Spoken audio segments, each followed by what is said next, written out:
Alright, we're back again. Hold on, let me prop up my mic like usual. I want to talk directly into the mic after all. Alright, let's see if everything is running. I literally just updated OBS and that always makes me worried.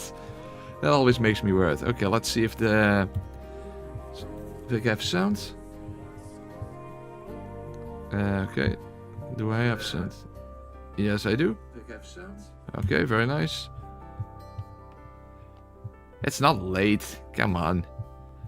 Alright. Okay, well, at least the sound is working. Okay, then I can close this. Okay, nice delicious. Alright. So, let's make sure that I can see the chat. Recording is running, very nice. Really hope I don't get any OBS issues since I have updated it, but you know, technically that should actually make everything work better, right? It's not necessarily always the case in practice. Okay, let's make sure I see the chat. Very good. Okay. How are you guys doing? Okay. So, let's continue where we left off yesterday. Although, I realized that there are a few things I should do first before continuing into Altus Lavar. Because we already did a couple of things that actually can be beneficial to us if we first retrieve the awards from that. Because right now I have absolutely nothing that can benefit me in the upcoming section. I mean, this, for whatever reason, does not apply to guns for whatever reason. Also, speaking of guns, I still have to upgrade this. Oh, hey, Philip Caesar. Wow, it's a very high amount, but I have no idea what the currency is. AED? Regardless, thank you very, very much. I really appreciate that. AED, from which country is that? That does not sound familiar. A. Oh, that's very nice. That's very nice, Philip. Very generous of you. I appreciate that. But what is the currency? Argentina? I'm just guessing. I don't know what it is. But thank you very much, Philip. I really appreciate that. You're very generous. Alright. Oh, United Arab Emirates. Ah, I see. You see, I have viewers from all over the world. Very interesting. So, what I was trying to say is the double edge gear is very beneficial throughout this entire playthrough when it comes to melee attacks. It doesn't really specifically say melee attacks, increases attack power, but I'm very sure that it only applies to melee attacks. However, if we go back to Kaya, given that we have done her questline but we haven't completed it yet, we can actually get some benefit out of that as well. And also, there was one more drone upgrade that I wanted, and I wasn't sure where it was, but actually now I do. Remember that we unlocked... Hopefully I can access it without dealing with the enemies, but we did actually make the rope go down, because at the end here there was a drone upgrade module, and then we had the two that we needed. We only had one. So that's benefit number one. The other one is a shield upgrade when it comes to the one gear slot that I have. There are 3 of those, and the first one you can get from Kaya's shop, I believe. And given that we just did everything required for Kaya's questline at the end of the previous stream, it's smarter to first go back to her. And of course, upgrade our exospine that increases the damage of our gun. Yes, there is a red hat option. I will actually be wearing that later on in the playthrough. Hold on. I'm still in combat? Uh-oh. Those enemies see me. Okay, hold on. Let's create some distance, and then hopefully they will de-aggro. Do I have the... Yeah, I still have the camouflage spine. Okay, that's very nice. Damn it, they still notice me here. Well, in that case, while I'm here anyway... Oh, wait. Wait, I don't actually have to do that. Ah, fuck it. They should be de-aggroed now anyway. Oh, no. Yeah, they're moving away. You really have to watch out with those walking turrets, because as I said in the previous stream, they have a 360 vision. Other enemies you can sneak up behind them and backstab them. That's not possible with those enemies. They can see all around them. So, gotta watch out for them. The only way to stealth kill these guys is by jumping on them. And you rarely get that kind of opportunity.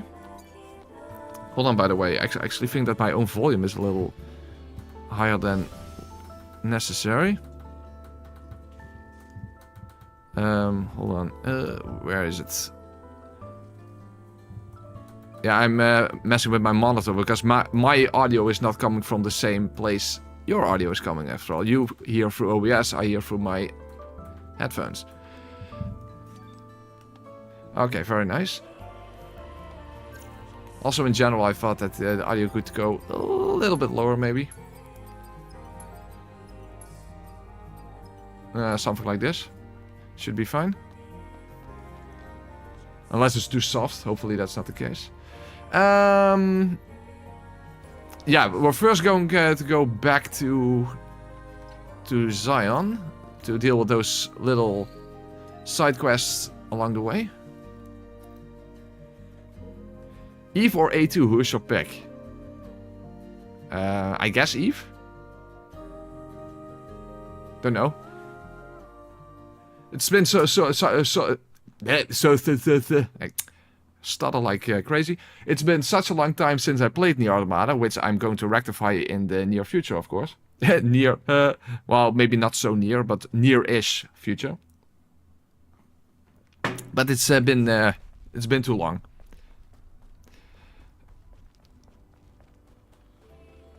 Okay, now I have the idea that my volume is a little low. I'm kind of a dick.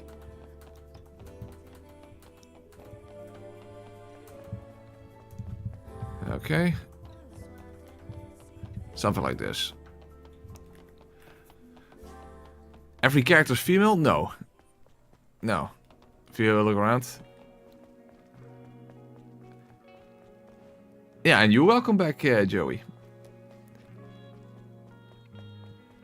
Okay, so we're first going to talk to Kaya. I think you actually need to get your shop into level 2. I'm not completely sure. Let's simply take a look.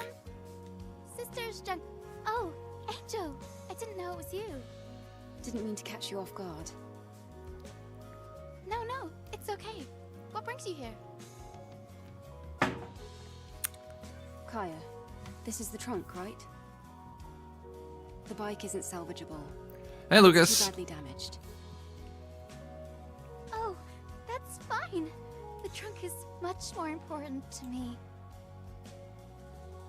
It's just, it belonged to my sister. When I first lost it, I didn't know what to do. I thought I'd never see it again. I can't believe you found it. You're amazing, Angel. No, we don't know when the PC release will be. At some point this year. But who knows when. If you ever need help again, let me know. Yes, Angel. Given the fact that it wasn't planned out at the release of this, of the PS5 version, I suspect that it will not be like exactly 1 year after the PS5 release. Hold on, let's see if we can now buy what I wanted to buy. Oh, did you see the sign? Well, not anymore. But it's not like I can just change the name. No, that's... I'm sorry. That was thoughtless of me. It's all right. My sister, she's alive out there. I know it. To be clear, this is a side quest that I want to do later on. The side quest surrounding her sister, because that leads to a unique optional boss fight. Okay. I think... No, this risk... protection. This is the one I needed. Oh, it's actually already a level 2? That's interesting. That means I don't even know where the level 1 protection gear is, but fair enough. Oh wait, protection gear, is that the same as the shield gear? Not completely sure. Hold on, it's not that expensive. Yes, I know. Let's take a look. Protection gear. No, shit, this is a different one. Crap. Shield enhancement. This is the one. Huh? Where did I find this then? Huh, maybe then I'm just wrong. This is the one I was meant, but I thought you can buy it from... I'm not that familiar with this game as I am with a Souls game, and as you guys know, even with Souls games I usually get confused, and I always say, you're never done learning on a Souls game. Anyway, we had to do this anyway, so it's not that big of a deal. In fact, if we go back to Lily, we can also already do the remainder of the first section of NES questline. And then I'm going to upgrade my gun and extra spine that increases the damage of my gun. And then we're going into Altus Lavar. So I guess we have to wait for a remaster the next 2 years.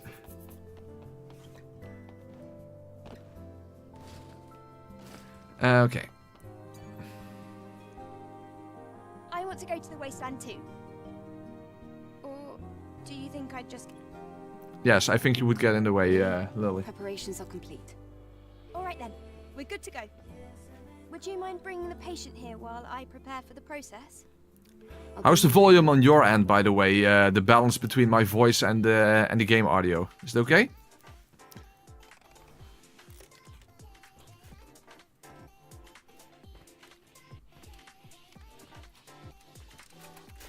Whew. I did everything I could. It's not perfect, but the patient should be in much better shape now.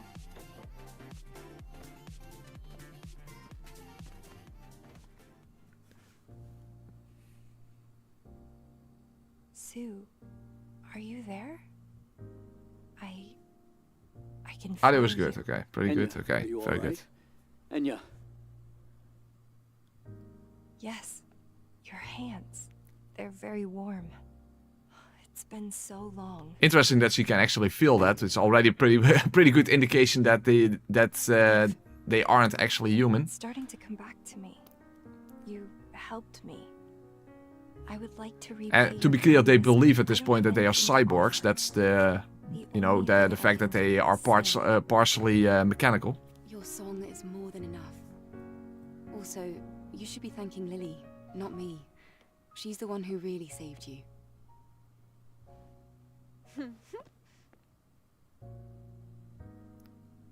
Lily can be a bit annoying, but she's also very useful, so hey.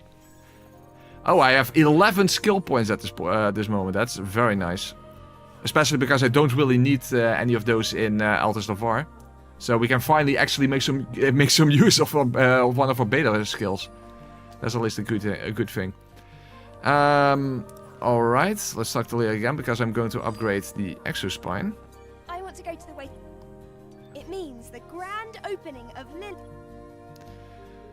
So, first, I have 3 here now, so I can either do explosive bolts or extend my magazine. In fact, I think it's smarter to do it like this. This way, extend my magazine, so I have more regular bullets, and use this one so that I already have the missile upgrades. Unfortunately, they really only get good when you have the full upgrade. Explosives can also be pretty good. As I mentioned in the previous stream, they can also be used to cancel an attack from a boss from a distance. So that can also be life-saving in certain situations. Oh wait, the Exospine. You... So the Eagle Eye, yes. Okay, we'll only do it to level 2. In fact, we can't even do it to level 3. Alright, very nice. So now we can just go back to the wasteland. Then we have a short, let's say, parry test. We get a parry test, which is kind of weird. Gameplay-wise, this is very weird. We have a parry test before going into a gun-only section. Very interesting. Although in universe I also don't understand the logic that we have to go through a test in order to even enter Altus Lavar, but it is what it is.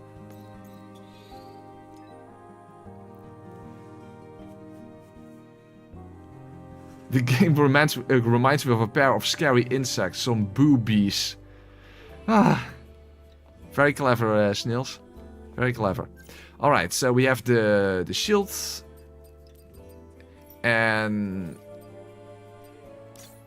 let's equip the protection spine for now because we don't have anything better for this this section. Are we going to need a security I also don't have any sonic grenades because you can kind of cheat in this fight. Basically, the reasoning behind this fight is that you get a parry string from her and you have to parry the entire thing because she constantly gets her shield back and such, and also her balance. But if you have a sonic grenade, you can basically cheat even then you don't get a perfect parry on every hit. Unfortunately, I don't have any of those. I'm Royal Guard Quiel. I'm under direct orders from Oracle to protect the ruins. Do you know this is a restricted area? Wait, but we are here to do a favor for Oracle? Even so, I can't let anyone in who isn't qualified. Qualified? If you manage to defeat me, I'll let you pass.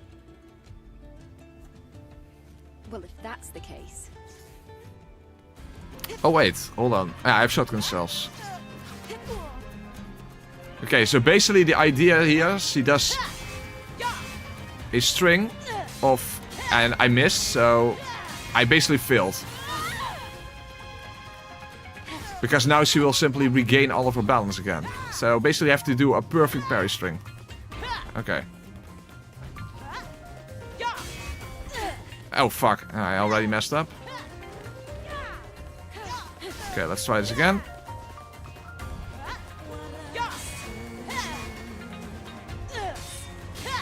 And I messed up again.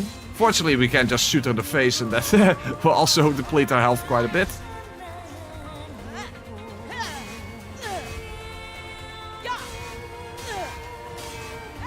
And that is actually a perfect parry string.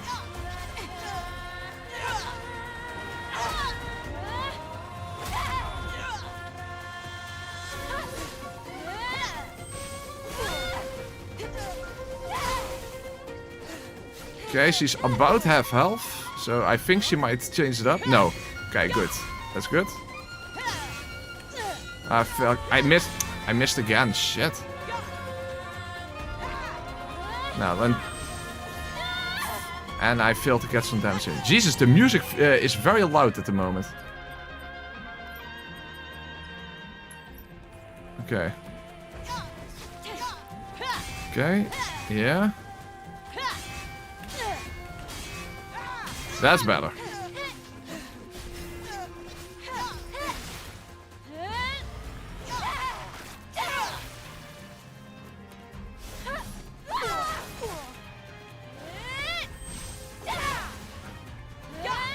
Damn it, she's very dodgy, but I still got her. Okay, but now she will have a different parry string. Oh. Oh no, that's not. Oh, that's only the case with the second time that you have to do this. Okay, good. Ah, I missed. See, if I had a sonic grenade, I could just throw one and still get a critical.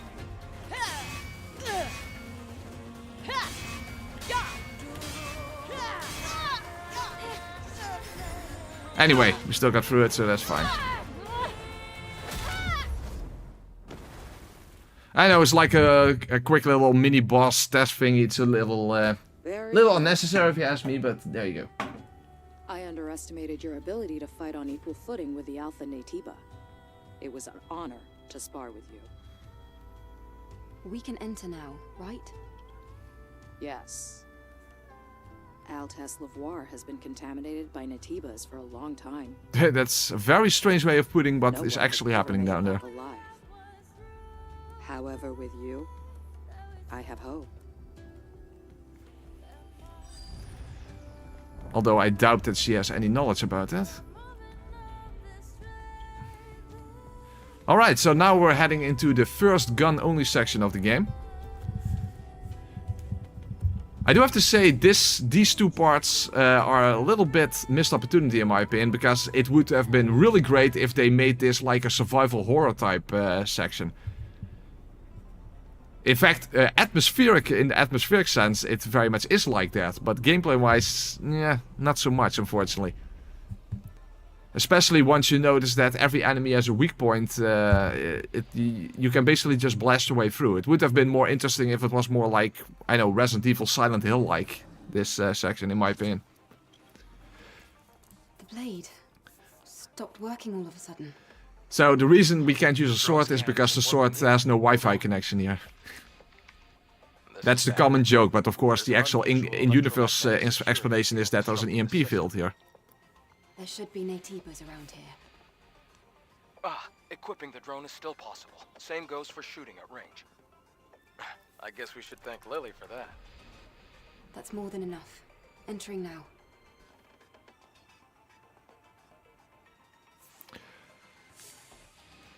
Okay.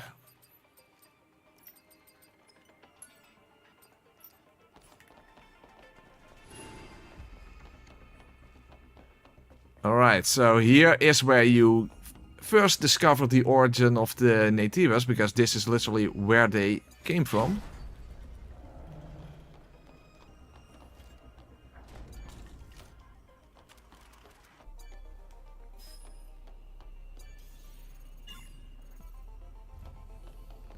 From the outside, the ruins looked old. But inside, it looks so modern. Something about this feels off to me. The time period doesn't seem to line up at all. Yeah, there's a lot to do with the fact that everything that Lily and Eve believe at this time is basically been a lie. We are humanity, not you. We will make the false world clean again and purify this world with our hands. That's the first indication.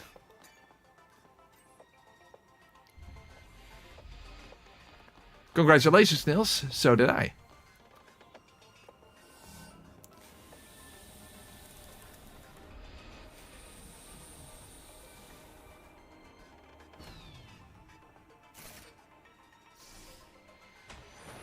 On the floor. Step back. This part is definitely a nice change of pace from, you know, the desert or the ruined city type of environment. Okay, there we go. Oh, fuck. Yeah. Alright.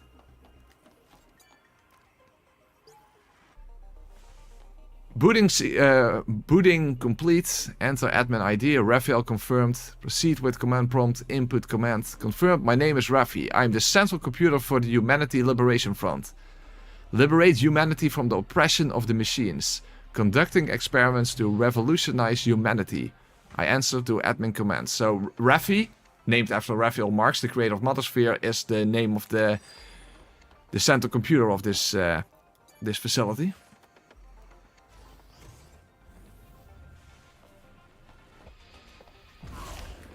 Of course, Matthew, my understanding of the lore is not that great, but I'm trying my best.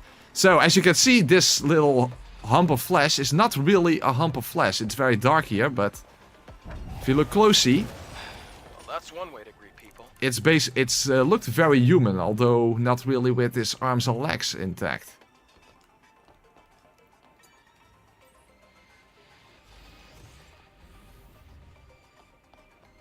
This definitely looks beautiful.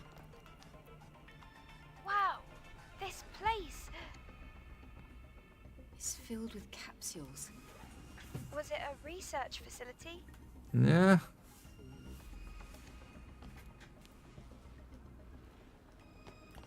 More like the birthplace of a very different type of humanity.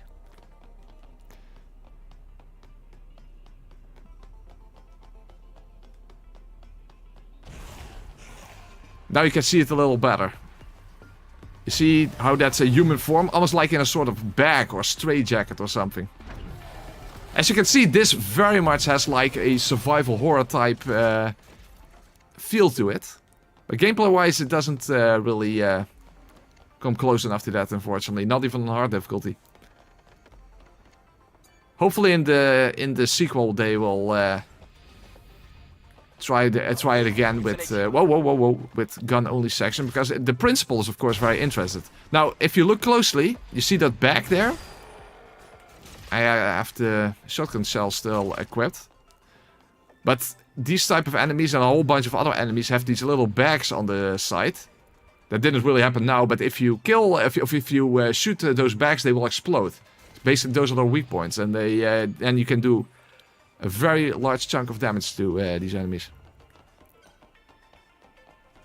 There's a count.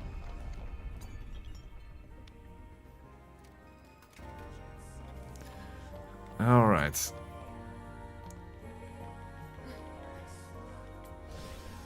As I said, ammunition is very expensive, but at least regular slugs you can get for free with these little modules here.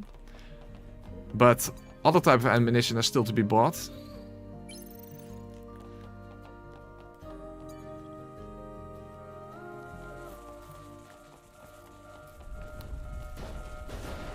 Ah, damn it, I was too late. Let's go back. This keeps the door open, but only for a very short while.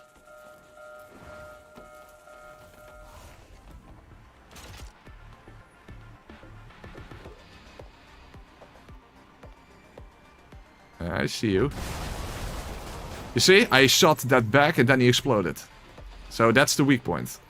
And basically, the moment you figure that out, then a lot of the challenge is basically gone in this area, unfortunately. And of course, those humans crawling on the ground, they will self-explode, so you don't have to waste ammo on them to begin with.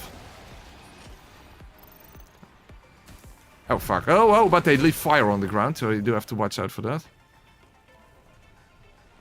Also, these are basically enemies that automatically drop new ammunition. Also very important during the boss fight of this area, since that's the only way to get new ammunition. It's open. Let's head to the gates.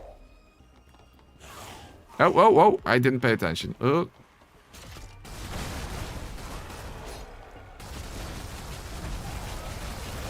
Hold on, I think I actually forgot to equip the other extra spine. Hold on. And I'm already doing this much damage. Eagle Eye, this is the one I need.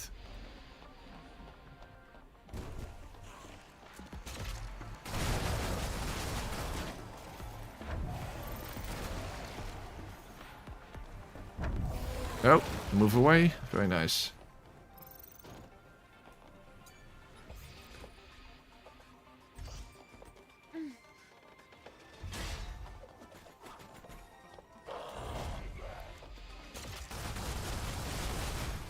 Can't let my guard down. Not here. Okay. A nice PlayStation themed puzzle. So I have to walk in order here. Was it triangle, circle, X, square? Triangle, circle, X, square. Triangle, circle, X, square. Triangle, circle, X, square. Triangle, circle, X, square. There you go. Great. Let's move to the next area. Yeah, what else was I supposed to do, Adam? I am the Humanity Liberation Front's central computer Rafi. For humanity, for life. Confidentiality and quarantine are important in this underground facility. We ask for your understanding since it's important to be prepared for sudden situations that may occur during research and experiments. Please follow all safety procedures when entering the facility. Thank you. For humans, for life. Kinda indicates that something is going on here that we were not supposed to know about.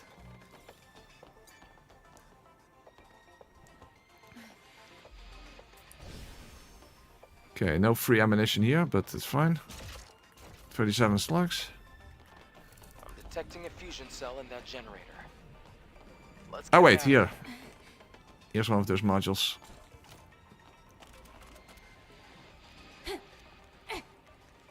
Yeah, as I said, the gun-only sections are not all that challenging, unfortunately. I think Presbyterian was made in this facility. Now, in the second gun only section, there is like this corridor where it's completely filled with enemies. I also think, in general, that the second gun section is better than the first one.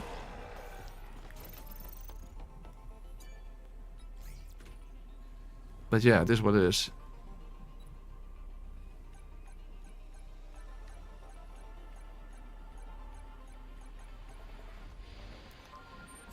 Yeah, jump scare. Exactly. It is very much this survival horror type feeling, but the gameplay doesn't match up with it. It's. I think that's a shame. Okay.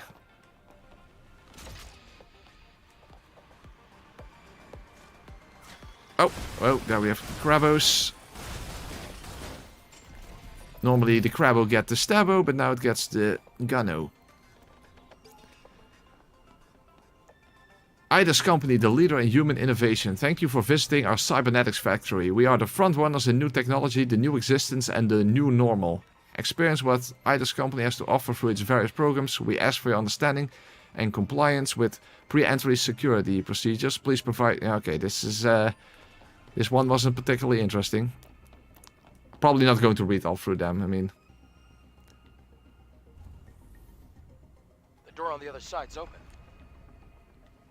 In fact, this playthrough is already going to be very, very lengthy, so maybe I should just try to get through this section rather quickly.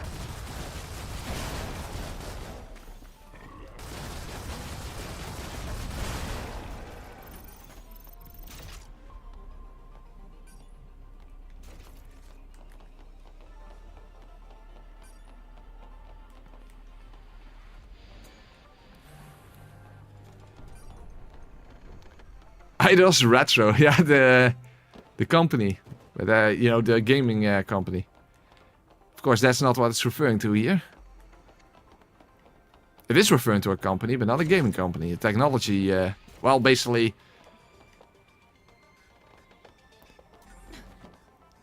Oh, drone module upgrade, very nice.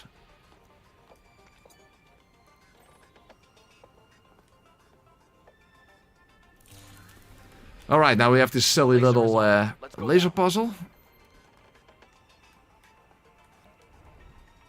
Yeah, this is much easier than a Bloodborne gun only, I agree.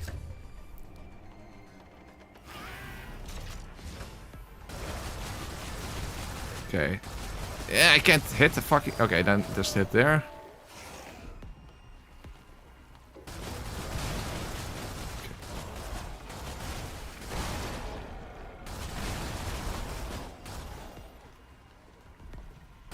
Damn it, I'm getting low on ammo. Oh, hold on. Son of a bitch. I'm out of ammo. Oh, fuck. Whoa, he almost killed me. That's better.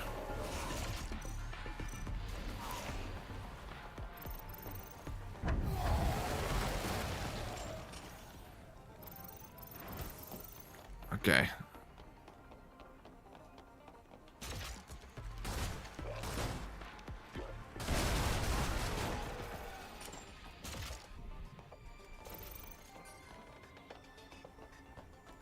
Alright then. Is it possible to do a pacifist run in Stellar Blade? No. No. Definitely not. I can't think of a single real pacifist strategy in general in this entire game. No, that's unfortunately not a possibility.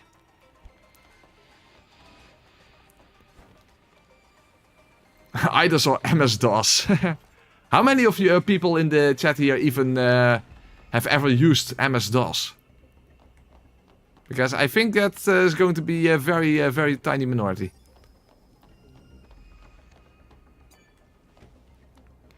Okay, so now we have to redirect the laser. You're basically expected to go all the way around, but you can actually make it quite a bit easier on yourself. Just simply by going backwards. Now, of course, the logic behind this part is that if you hit the capsules, that will set the enemies inside free. But as you have seen already, that's not really too threatening.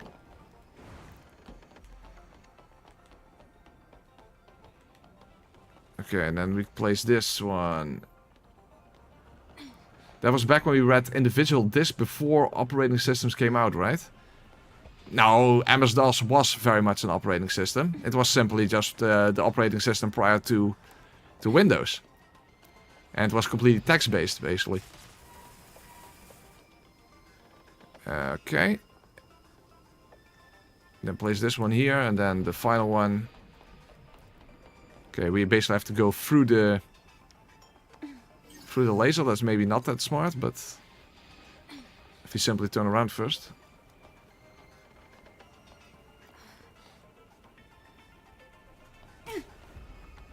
Okay, that's sufficient. The original Prince of Persia runs on MS-DOS. Oh yeah, I remember that one. I never owned it, but I have played it. Whoa! The test subjects are alive! That was way before your time. I think it was made before most people's time here. Great. All right. Success. Well, we set one of them free, but that's not a big deal.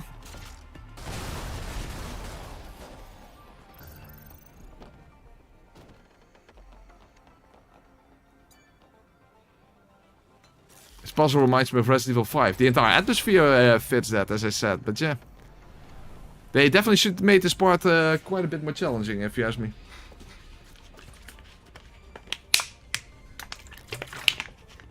Now, coming up, we actually do have a room where we're stuck between lasers, and then we have enemies coming from both sides. So that's at least more of an actual gunfight. Yes, they might have done, Lily. After all, knowing your enemy is often the first step towards defeating them. No, they were not researching them, they were creating them. Or basically said they were changing themselves into them.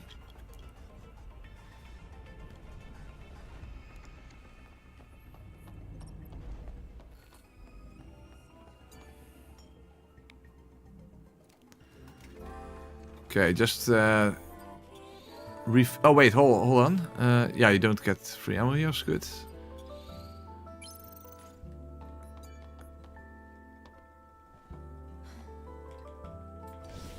Okay, wait for healing items back. So here you have a bit of a shootout. So you're inside of a room stuck between lasers. Enemies coming from multiple sides. I believe that's here. Yeah, that's here. That's here. Conveniently, there's ammo all over the ground, you know, video game logic. Okay. Oh, damn. We're stuck. Enemies, where are you?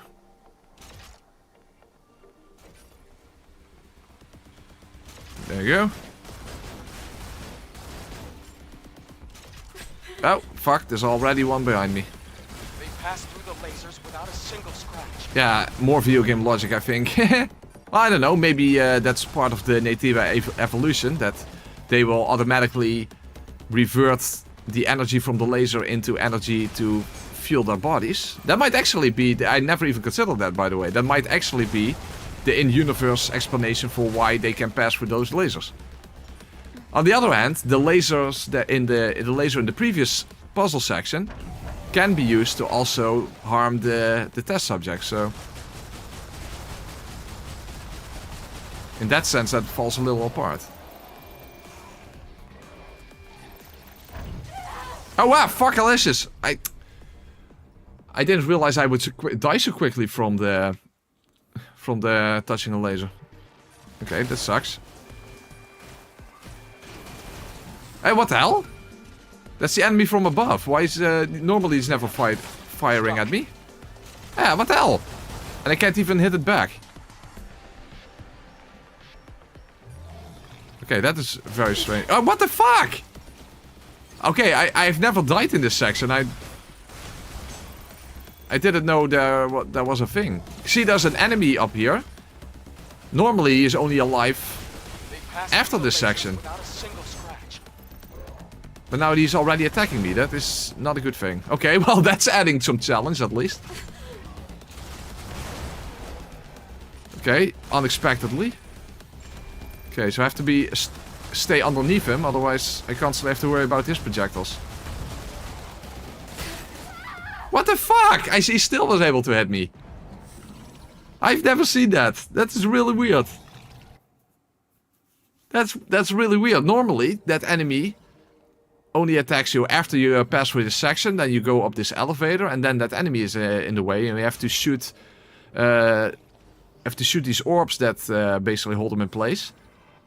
But now he's already active. Okay. Yeah, exactly. This is the first time I've seen that enemy aggro during this part. Okay, is that some sort of a glitch then? Wow, that's weird. Okay, well now, now we actually have some additional challenge then. I have to avoid his projectiles while dealing with the enemies. Damn, we're stuck.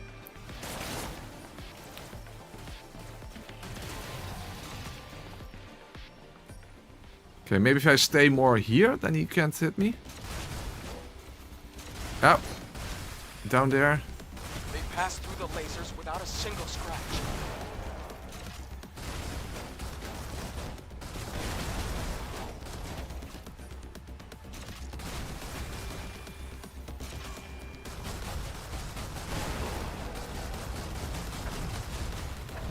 Okay, I think as long as I stand in this corner, I can't get hit by that enemy, so that's good.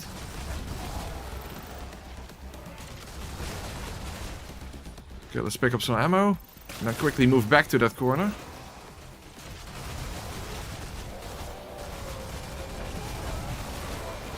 Oh!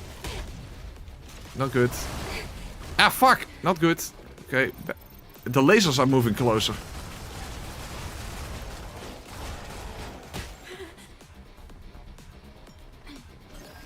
Okay, there are still enemies alive. Oh, there.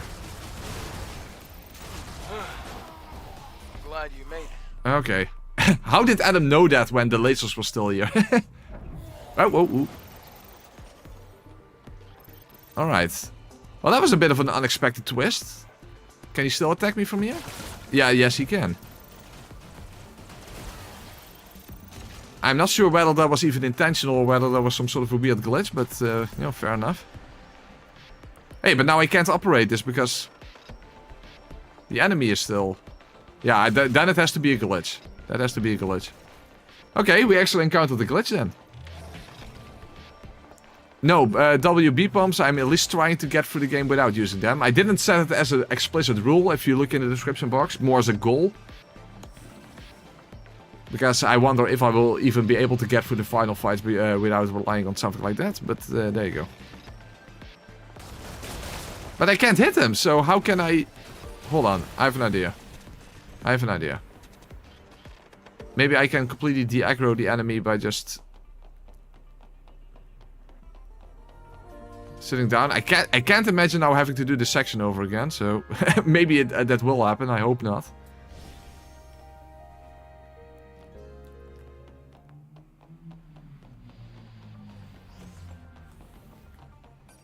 Okay, let's take a look.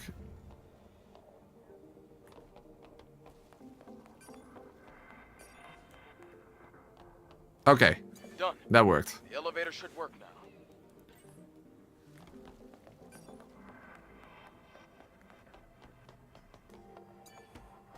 Because it's weird, those yellow orbs that you have to shoot, you weren't even visible from down below. Yeah, see? Now you see them. There should be a weakness. I really wish that the other wall huggers in this game, or whatever these things are called, also had those weak points. Because those can be really annoying enemies. However, I don't see the third one. Where's the third? Oh, there. Great job. There you go.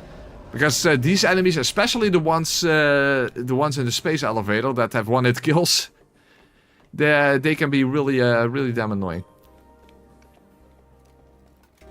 But this way, this particular one, for some reason, you can kill very quickly because of those yellow orbs. Well, I suppose that's simply because it's a gun-only section. Okay. After we're done with this area, we're going to have an absolute fuck ton of skill points, I think. So that's a very good thing. Oh, this is a little bit of a trap here. You can't see it yet, but if you open up this chest, then an enemy falls down. So you have to... It's smarter to keep the camera like this.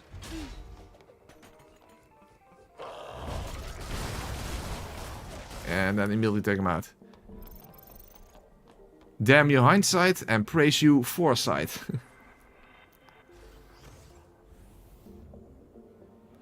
There is a level in Marvel Rivals called Stellar Spaceship, which makes me believe there was some inspiration in the level design from both this game and Halo. Okay. Interesting. The contamination is advancing here.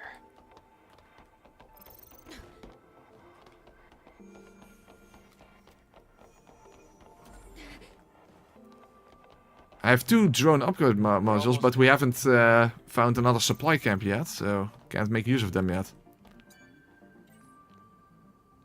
Not I really need to so far, but of course the boss is coming up. I'll look for a different route. Actually, no, we first have the wind tunnel section, I believe. Event.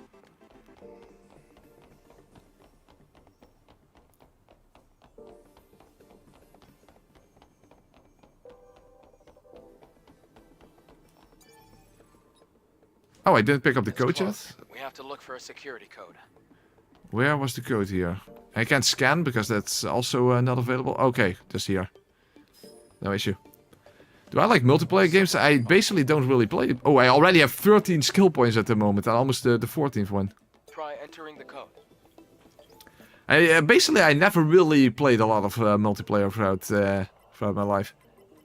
I guess a good opportunity will be the upcoming Elden Ring Night Rain. Definitely. Or perhaps maybe even Monster Hunter Worlds. It worked. That's also pretty popular doing that multiplayer. Oh yeah, now we have the wind tunnel section. This part blows. The wind is making it hard to control the And because of that I have to get rid of the fan. Not rid of... I don't want to get rid of you guys, of course. I can hardly see. Damn it! Oh, my aim is so bad. That really makes me worried for Doom the Dark Ages. That's for sure.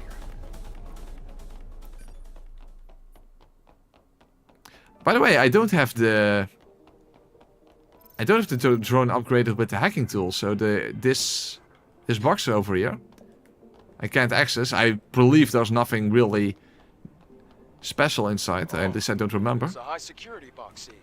There should be some treasure inside.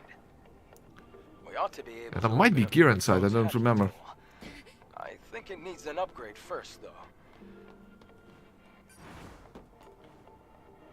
Oh, well, ooh. Well, regardless, I'm not going to waste my upgrades on that.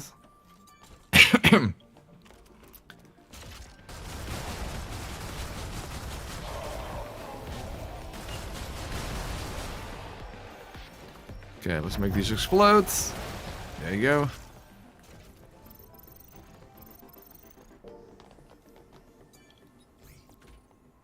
Watching you while watching spaghetti? Well, eating spaghetti I get, but why watching spaghetti? That doesn't make that much sense. You regard spaghetti as a work of art, maybe? I mean, I'm not judging. I think that basically most Italians would agree with you.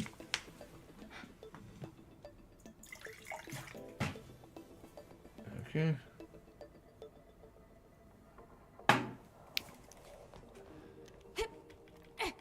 Just spaghetti westerns, yeah. Here as well. Oh, hold on. There's another. Let's take a... There's another upgrade for our healing flask. Our tumbler. Yay.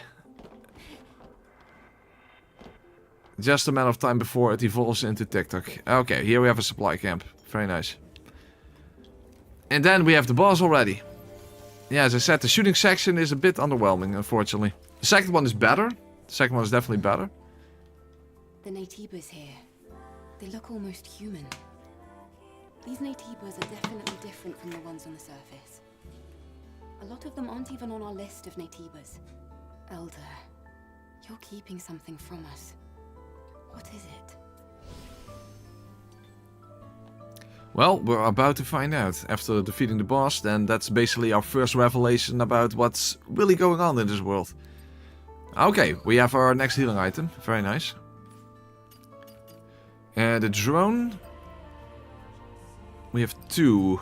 Well, we need 3 for this one, so let's upgrade our missiles. Although I don't think missiles really are that good in this particular fight. Shotgun shells is definitely something I need.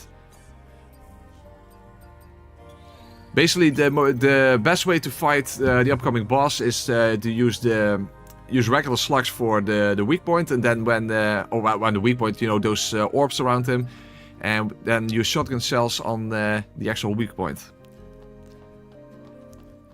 In general, shotgun shells simply do the most damage.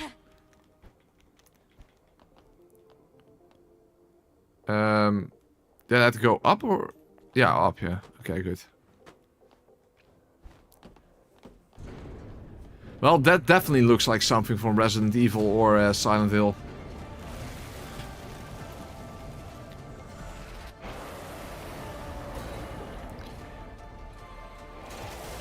Oh. This will be another example of my very poor aiming skills, so hopefully I won't waste too much ammo. Because you can only get ammo from those exploding humans. Oh, hold on. Oh. Okay, so let's make them explode first. Very good.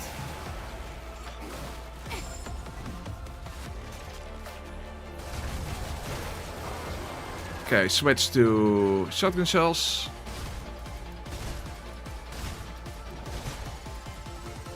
Okay, switch back. Pick up new ammo.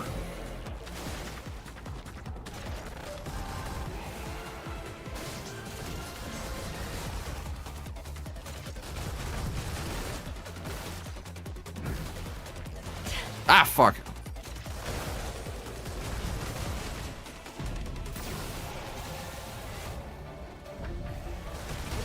Ah, shit. I didn't see that. Okay, let's heal.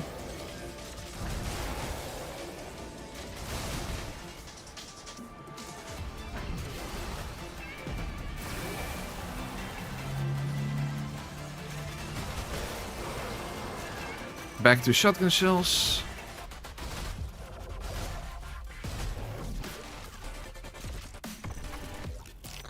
How much do missiles do? Almost nothing.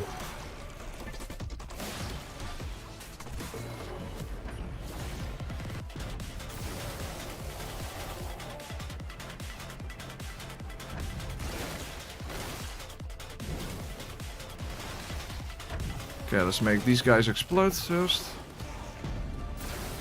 Oh, that almost went wrong.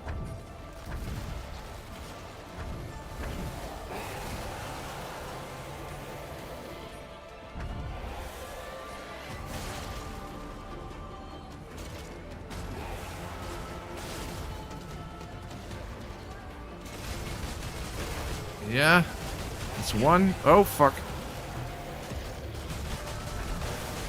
It's two.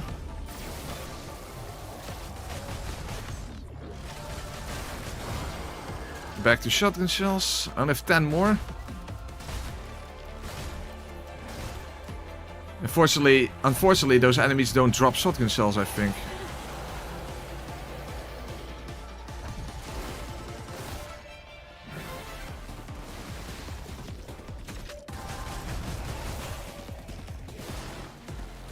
Okay, let's make them explode again.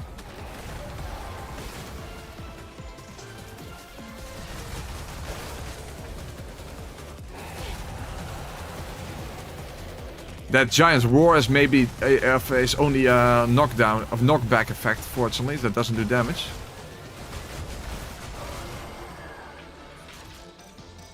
Shotgun shells. Damn it! It's already recovered.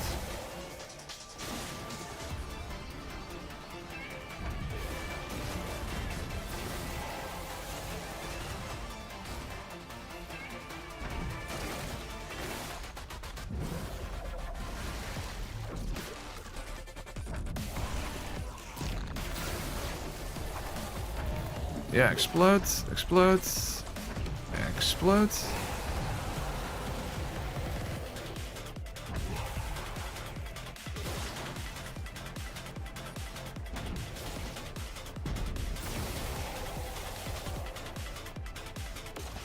Okay, now let's fire.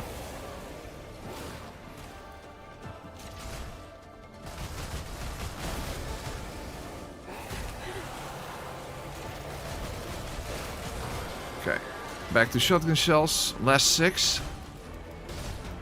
3. Ah, damn it. Okay. Well, we're close, we're close. Ow, damn it.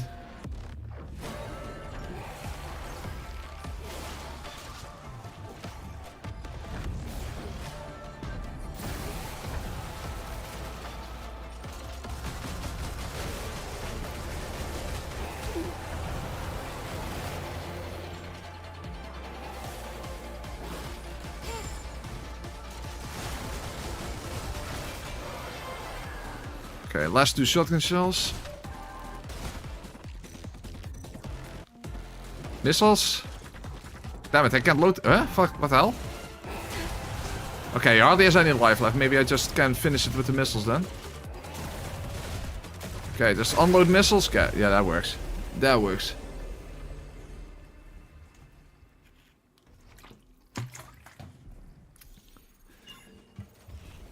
Alright, 16 skill points. That is a shit ton. That's very helpful. It's a hyperdrive. Alright, and now we're going to get an actual lore dump about what the hell is happening in this game. So here we have the hyperdrive, and we actually got a weapon core from that. There we go.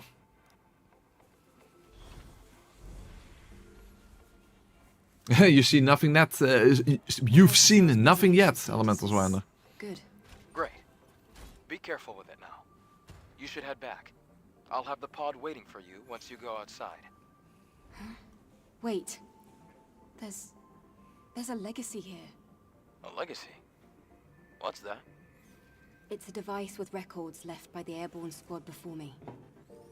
They leave important information for the next airborne squad. I see. But why would an airborne squad come all the way here? Maybe they knew something about the Alpha or the Elder. I'll check the legacy.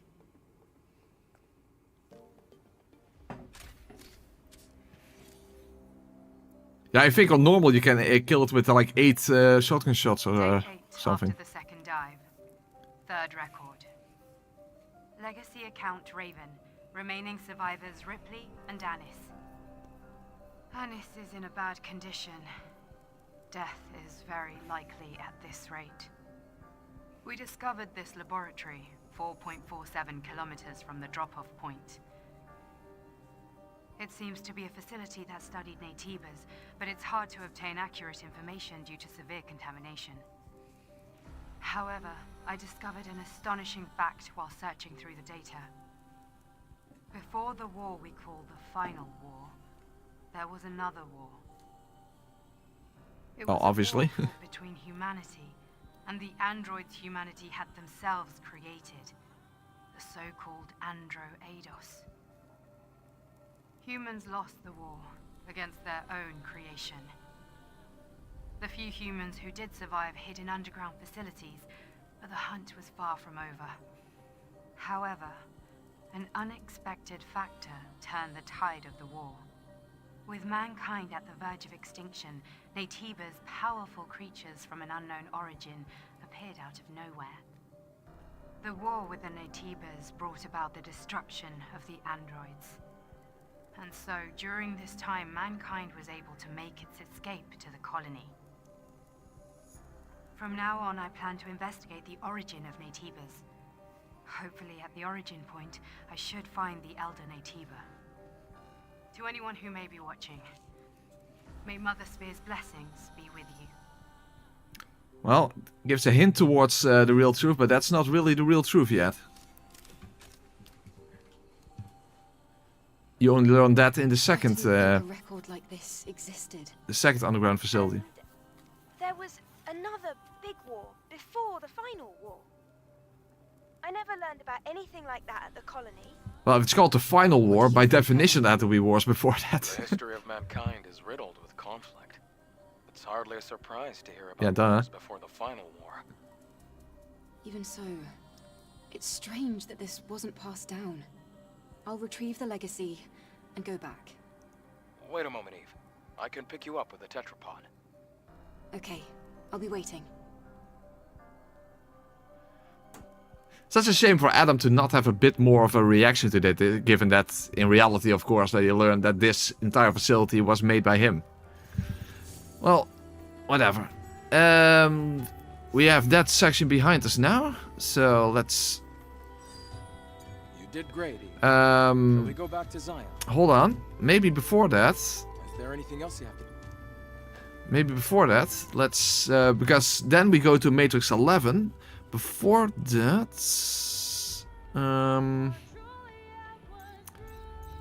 let's make a trip to Digger before that.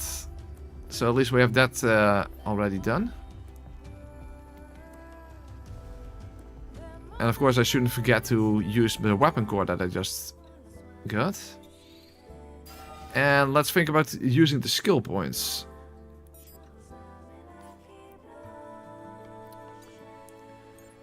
So, number one is to complete this. So, now I finally have a fully upgraded beta skill, specifically the triangle one, the slash. This is, as I mentioned in the previous stream, this is the type of beta skill that is specifically very handy against regular enemies. Not so much against bosses, I prefer this against bosses mainly. This is also quite popular because it automatically gets rid of one single node of balance every time you use it. But this one is ranged and can knock enemies on the ground, even big bosses, so that is very beneficial. Fortunately, whenever you want, you can simply just reset it with an SP initializer, which only costs 200 gold, so that's not a big deal. You're not really committed to your skill points in that sense. And also, in order to get more beta energy... Let's do... Wait, what's the best way? Okay, this is for parry. We have 3 at the moment. Okay, these are for attacks.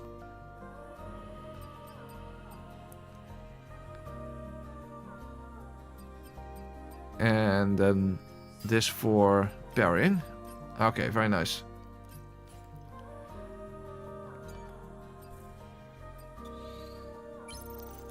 Alright, let's... I think that's everything. Okay, and back to the camouflage one. And then we're going to make a trip to Digger, which is ironically one of the more interesting characters in this game, which kind of tells you something about the characters in this game. But he also serves a very handy purpose, namely, he has a shop. And if you give him broken weapon cores, he can exchange those for real weapon cores. He has 2 weapon cores in total, so if you give him 4 broken weapon cores, you get 2 additional weapon upgrades. And that's definitely something I want to have later on. I will probably only deal with the optional bosses after Matrix 11. Regardless, let's already go there.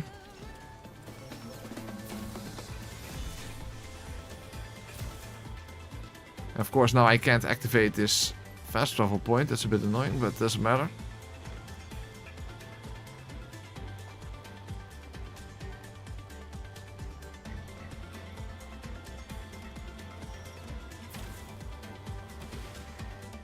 It even announces him. Here, he has like his own advertisement.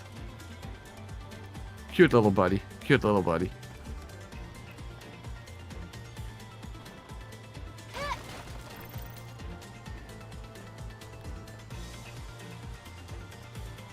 Okay, let's get down here.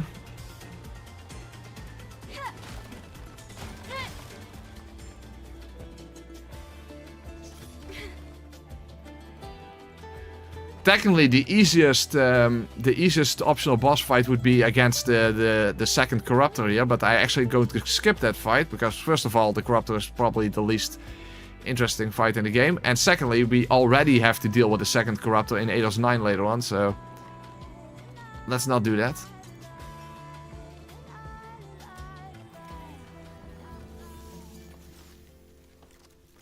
But I will be fighting later on the rematch against the Taurus Demon, basically. The Taurus Demon and, of course, the rematch with the tutorial boss, Brute, that we fight later on in this section. So, poor little Digger is stuck underneath this car, apparently.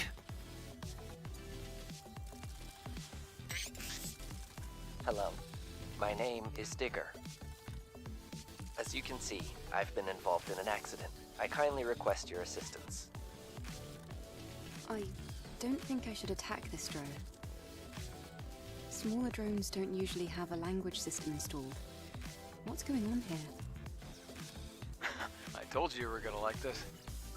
I'm currently incapable of projected conversation. Energy levels low. I will remain unable to escape unless you perform a manual reset on the claw crane system. Please operate the ticker, buzzer, and clunker in that order. They're located here at this dump site. I kindly request your assistance. All right. Okay, so we have to do like a little puzzle. If I remember correctly, the order was quite simple. It was that one first, then that one, and then the crane. I hope that's correct, otherwise I have to do it all over again, and I'm not in the mood for doing that. But I'm pretty sure that was correct, because he said ticker, buzzer and clunker. Not really sure about the second one, but ticker refers to those clocks that are standing here. No idea why these old-fashioned, like, sort of grandfather clocks are standing here, but whatever. At least that's what he's referring to. Yes, I'm not a big fan of Eidos 9 either. I think that's a very tedious section, unfortunately.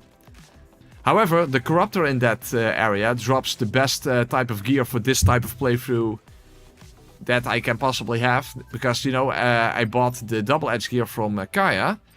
And there are two more versions. This is the 1-star version. The 2nd-star version drops from Behemoth, that you get if you do Kaya's remaining questline. You know, with her sister.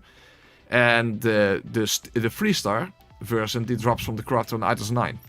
Also, he drops a weapon core, so definitely want to have. I want to be completely. I want to be in the best possible position for the final boss gauntlet, because that's just going to be an absolute nightmare. That's going to be such a nightmare. I mean, that's literally Millennia level type bosses. So, I'm worried about those fights. I'm very worried about those fights. Okay, first, I think... No. How does this work again? Wait, you move... oh yeah, this, you simply move. And then you have to open up the gate later on. It's been a while since I've done this, obviously. No, I'm not. I don't plan to do all quests. Only a few ones that are either just specifically beneficial or along the way anyway, or result in an interesting optional boss fight. Of course, Behemoth, as I said, already drops a type of gear that I would like to have, but on top of that, it's a unique boss fight. So why not include it, right?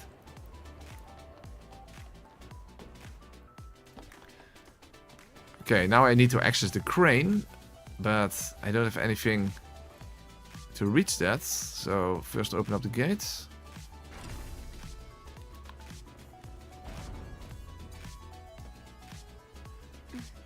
God of War level puzzles, yeah, basically. Oh, by the way, that's an interesting thing. The other droid here, this is Spotter. He plays absolutely no role in New Game. However, he actually has a role in New Game Plus. He has his own shop in New Game Plus. that allows you to get rid of upgrade materials that you no longer can use in New Game Plus.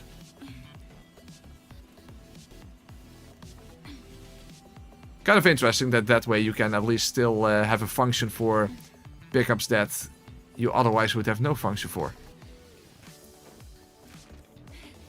Yes, I am going to save Lily.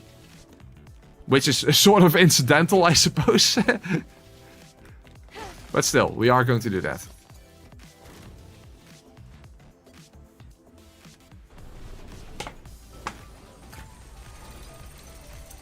Aw, set his little body free.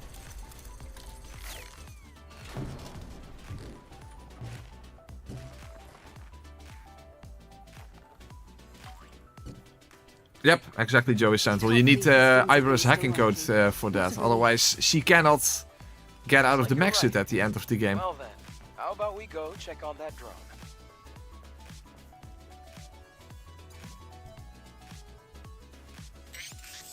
Thank you so much for your help.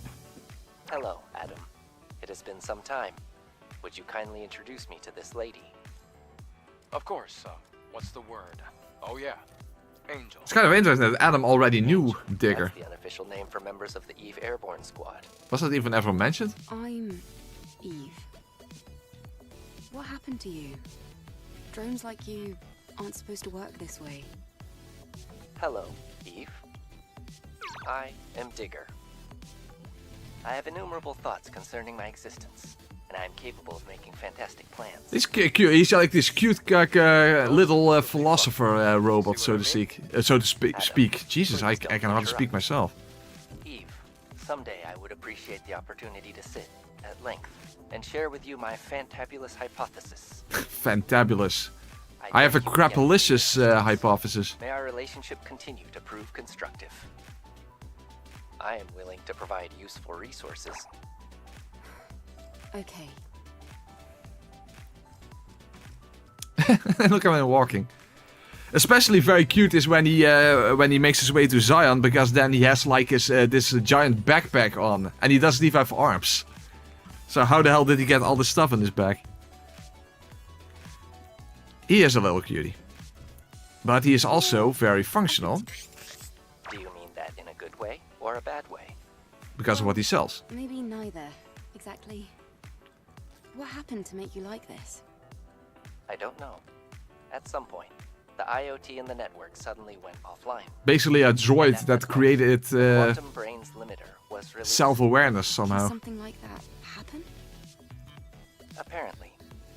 Anyway, for me, my existence is the greatest question. Typically, I use the time I spend cleaning the environment to consider the question of myself. Alright. Okay, so as you can see, if you get a damaged weapon core, if you get 2 of them, then you can buy an actual weapon core. So that's the main reason I want him. Also, technically you can get another tumbler expansion module. I don't know how many. And drone. Oh, since we can afford it. I don't... Yeah. Then again, I'm worried that I can't get this shop to level 3. Hold on. I'm not quite sure what the best thing to buy is then. Okay. Oh, that's actually a good thing. And even 2. Okay.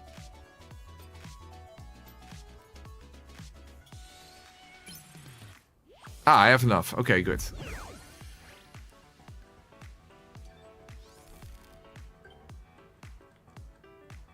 Increase in service satisfaction detected. Okay, because I want this pair of glasses, not for this outfit, but for another outfit. Eve, the time has finally come to test the fantabulous hypothesis. This is a side quest that you might as well do, because the thing with this is that it's along the way anyway. That thing you mentioned. This is a very easy side quest to complete. Is that even a word? That is irrelevant. What is relevant is how my fantabulous hypothesis could hold the solution to my problems. This What does is a that device of my own QR creation. code do? I actually It is don't know. called a connection device. Good question. I designed it to transmit network Scan it? bandwidth signals to Earth's orbit and allow me to directly contact Mother Sphere. Digger, you can't be serious.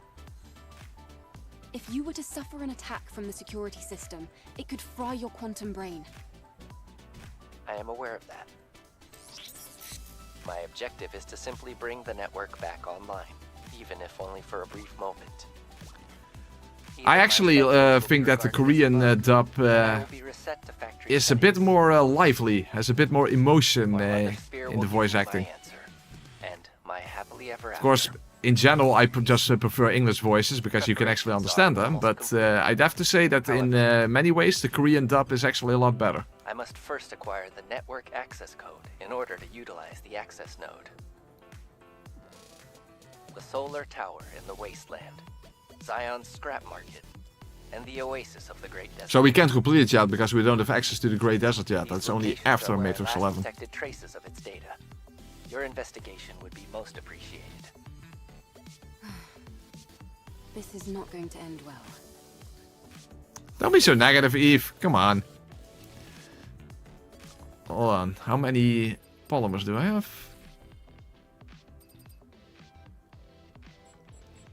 So, let me show you my favorite outfits in this game. Okay, first one. Hold on. Let's do this one first.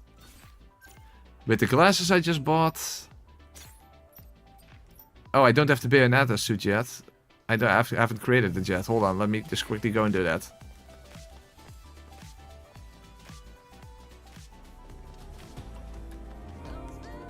Okay, I can simply make it here.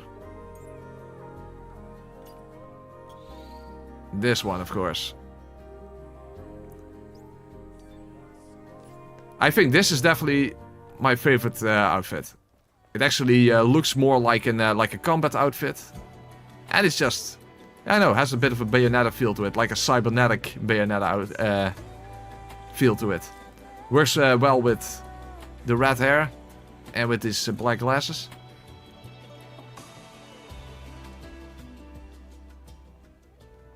Yeah, probably my favorite one. And another one that works very well is the gold one with the blonde hair. Of course, that doesn't really stand out in a desert because everything is yellow here, and also in the next area there's a lot of yellow going on. So for now we'll just keep it nice and silver.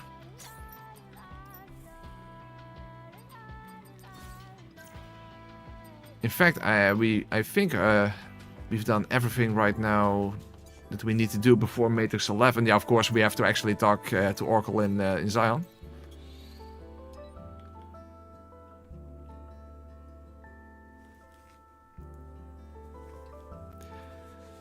I press, as a Souls player, is the game worth it? I don't trust the media on this, and also does it do anything different? Well, first of all, the most important thing to understand that this is not a Souls game. It has very much similarities with Sekiro, and it's set in a Nier type world. But it doesn't play as a Souls game. So if you like Sekiro, you're definitely going to like this, because this is a very parry-focused type game. And it's the movement wise, it's also a bit like Nier Automata, I would say. Doesn't do anything different. It feels more like a combination of other games in that sense. So if it doesn't do anything particularly really unique, well, I do really like the synergy that you can have between the gun and the sword, especially when it comes to the pink attacks that you can use repulse in order to get access to a weak point of an enemy that you can then take advantage of with your gun. So, but does it do anything specifically unique? Yeah, I think it's more a combination of other games, but done very well. Gameplay-wise, it works very well. Oh, you're back from the past. The QR code takes you to the developer's website. Okay, that's interesting. In lore, is Adam just a bot, or high talk through the bot? What? Oh, no, Adam is speaking through this yeah, this what's called again? The droid. The drone. That's the word I was looking for. No, Adam is actually is actually over there.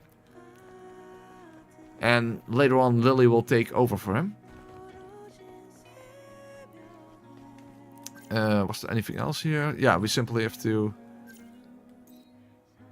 Oh, well, we're anyway.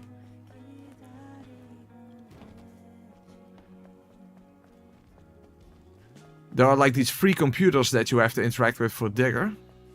They even have his little face on it. Very cute. The other one is at the electronics tower in the wasteland. And the other one is in the Great Desert, but we can't access that area yet.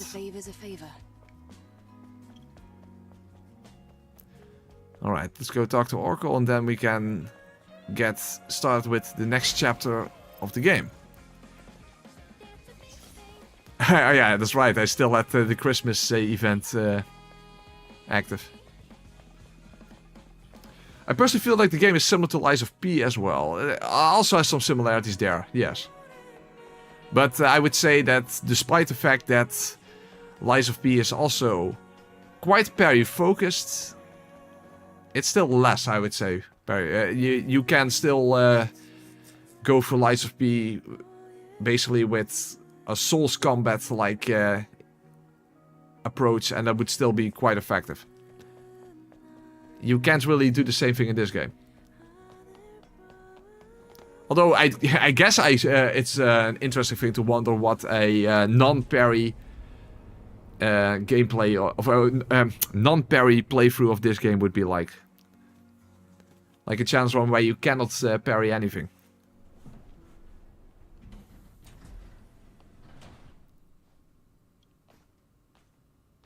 Lies of P and Stellar Blade both have bosses that have a frenzy attack mechanic which requires a specific action to counter. That's true, they're basically the reverse. Bosses have specific attacks in this game that you can only dodge and not parry, and Lies of P is the exact opposite.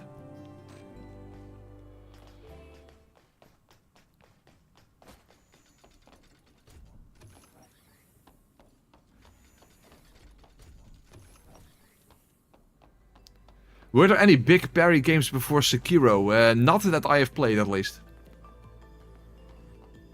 Can't really think of that many parry-focused games in that sense. Oh, I'm sure they existed. My eyes did not deceive me. Excellent work, Adam. I'll leave this one to you as well. Let's go to the hyperdrive.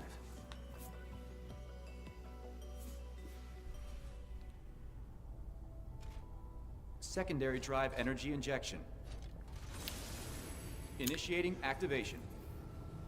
I actually enjoyed combat in this game more than Elden Ring. I hope future Souls games have enhanced combat systems because I feel combat will get still in the future if it doesn't change. I actually have to... I agree, the next Souls game has to be a more expensive type of combat system. Otherwise, yeah, things are getting still. In fact, a lot of people already commented in the Elden Ring DLC that it is like they have pushed their current combat system basically as far as they can possibly push it. Otherwise, then the next game will just have things like Promised Concerts were done, but even more extreme just to keep the challenge more or less. Basically, they need to expand the actual moveset of the player more so than the movesets of the enemies, because that's basically what Souls combat was. Your own moveset was very basically very straightforward. It was about how to deal with the moveset of enemies. I think that they have to take the route where the moveset of the player is going to be much more extensive. Just like in this game where you have combos and that kind of stuff. I guess that is the same route that From Software would have to take. Otherwise, if the combat doesn't evolve, then yeah, things are inevitably going to get still. That's just inevitable.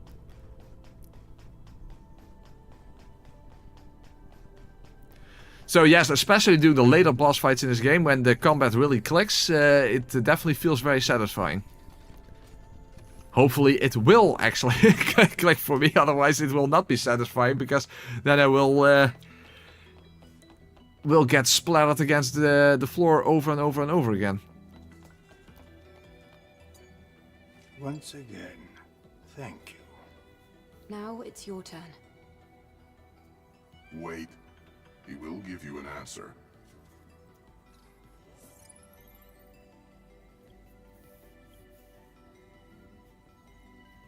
There's a sewage treatment facility and a train graveyard in the old city center. I am detecting the frequencies of an alpha nativa coming from Matrix 11. Matrix 11. Oh, I'm wearing the wrong glasses. to the tetrapod. It will guide you as you attempt to travel to the alpha nativa's location. That's actually intentional, Bully. That is to make it that you can see the boss better. That your own character model is not blocking the view too much. So that's completely intentional. Oh, Infinity Blade. Yes, on iOS. Yeah, the iPad. That was a pretty interesting one. I played that one back in the day a little bit too much. Given how repetitive that game is by nature. I mean, it's literally designed that way.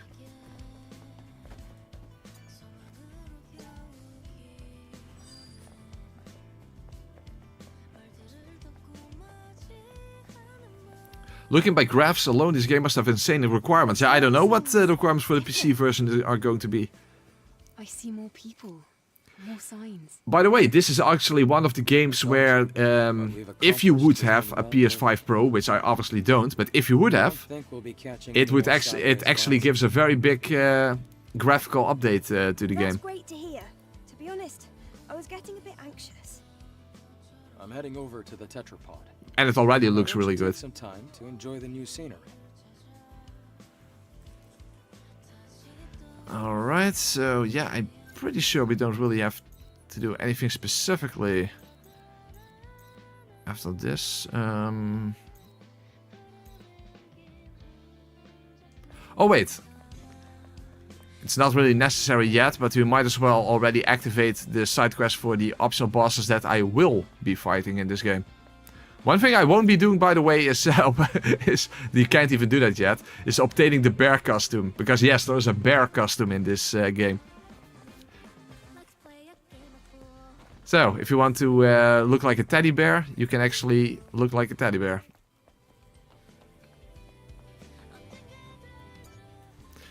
This is a side quest for the rematch with Brute. Oh, and speaking of outfits, if you do this quest line, you get a Kill Bill outfit. I could ask you the same. Literally from the movie and with the words Kill Bill written on them. Yeah. That's what I'd be doing. If it wasn't for my partner screwing up. He entered the forbidden area. Trying to find a jackpot for the sake of Zion and the store. Or so he says. That place is the Devil's Lair. That's why there's lost treasure in it. Devil's Lair?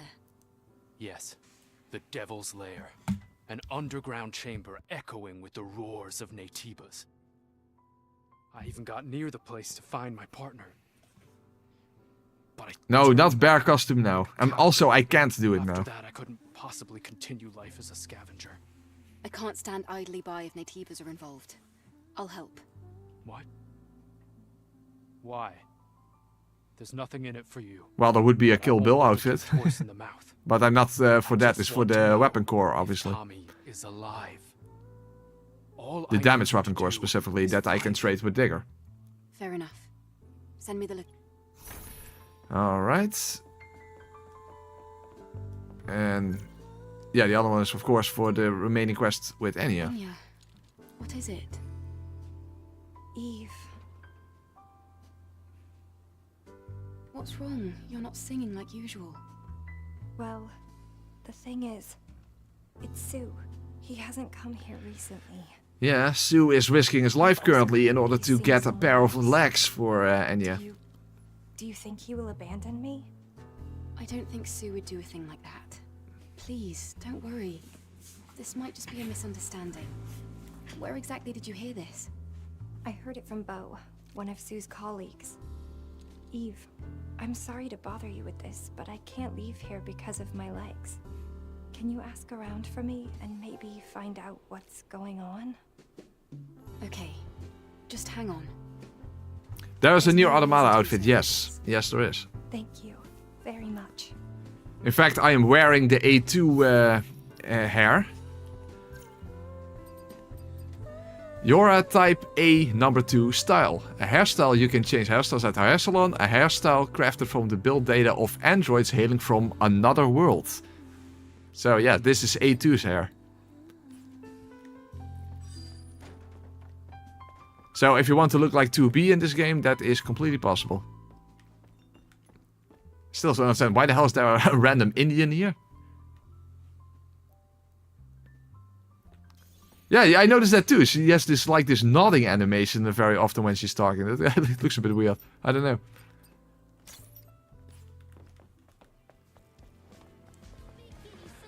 I don't know if they modeled it with an actual person doing it. I mean, I know that Eve is modeled after an actual person, but you know, what's it called? Mocapping. So, I don't know. Kind of depends who was doing the mocapping, I suppose.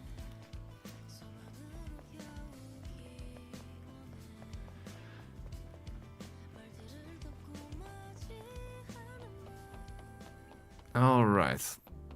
Time for the next chapter of the game. And also, once we reach the first boss of that area, the Stalker, that's the boss from the additional boss from the demo, then the difficulty is definitely going to increase quite a bit from that moment on. Especially when we reach Tachy, because that's a very difficult fight. What's this? Although very easy compared to the final bosses, of course. This device uses the subtle resonance from the alpha core to pinpoint its location. It can't reach a super long distance, but you'll find it useful once you head over to the location Orkul told you about. Wow, good work. You're gonna put me out of a job. I thought you were already out of a job. The thing is, Adam could easily do stuff like this because he is actually an engineering genius. But he doesn't want, of course, us to know that, I guess. Can you turn around for me? Ah! Double jump. I forgot about that. I think we now get the double jump. Here. Done. That feels so much better moving around with the double jump. I customized the power distribution of the body cell. Doesn't your body feel lighter? Something does feel different. If you try jumping, I bet you'll notice the difference. Have you played Soma? Can't decide what screwed me harder, that or Nier. No, I've never played Soma. Don't know what that is. Yay, double jump! Yeah, that feels so much better moving around like this. Especially when doing platforming and such. Yeah, okay, now we're going to make our way to Matrix 11. So, you ready to go? Matrix 11 is an underground facility. The search perimeter is extensive, so make sure you're prepared. Well, the thing is actually, you kind of assume that you can't go back from Matrix 11 back to here while going through there, but actually you can. So you're not even particularly stuck there. Finally. Looks like the time has come to test out the alpha signal meter. Yes, and if it functions as intended, things should be a lot easier. Alright, let me take you to Matrix 11.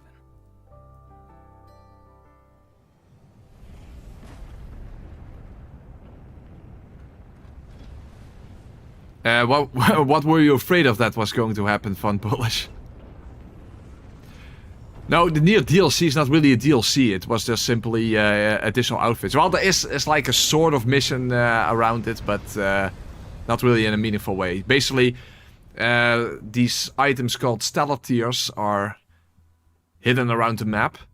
And Emil is riding around the map. And if you shoot them just like in the original Nier Automata game, then you can get access to a shop, and the currency are those stellar tiers.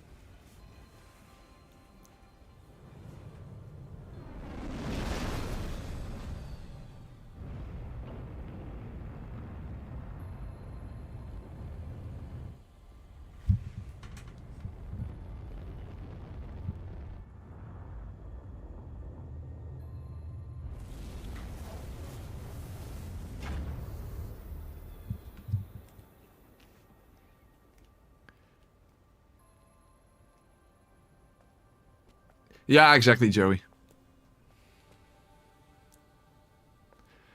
By the way, speaking of the Great Desert, technically we are already inside of the Great Desert, but we are of course locked inside this area, and it's only after completing Matrix 11 that we can actually access the Great Desert. But I was like, come on, speedrunners are sure to find a way to actually get past these barriers here and then continue into the Great Desert, even though you're technically not yet supposed to. And of course, that is exactly what happened.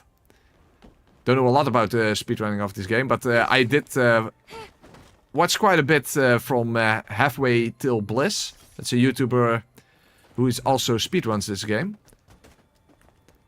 I mainly watched him to learn some tactics with the boss fights and that kind of stuff.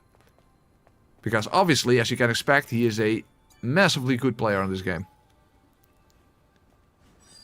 And he's actually currently practicing for doing a complete no-hit run of this game. So that's one hell of a task. That is one hell of a task.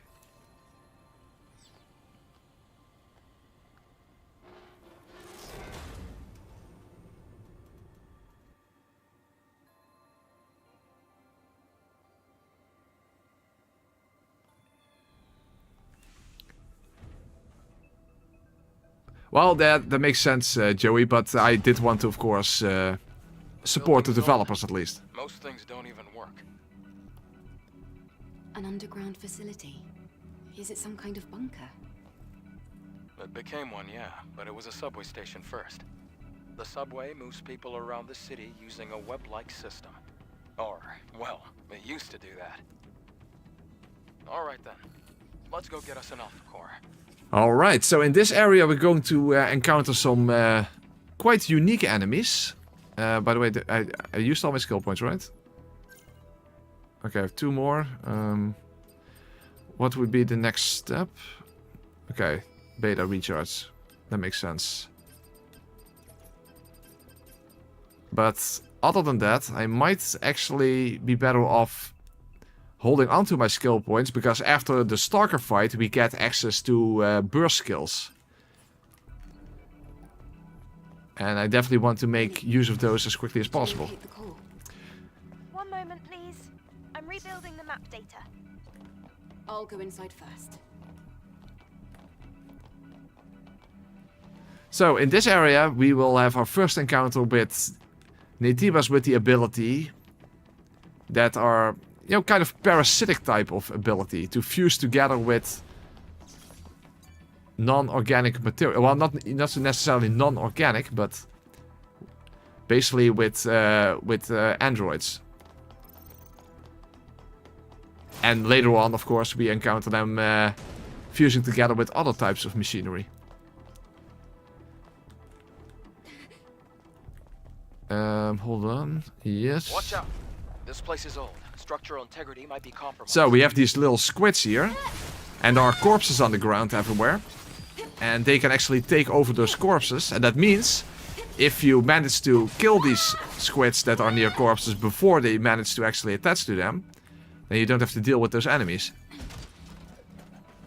So there's some strategy involved there if you want to have the easiest time possible. Or if they die close to a corpse, then they can immediately take that one over again.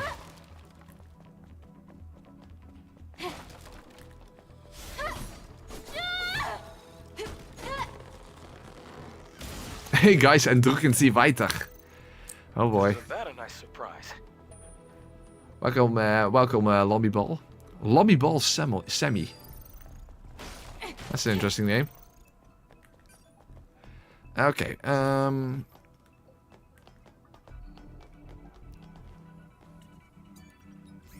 Oh, also very important. A little bit later, before the next boss fight at least, we're going to get our hands on the most important exospine in this entire game.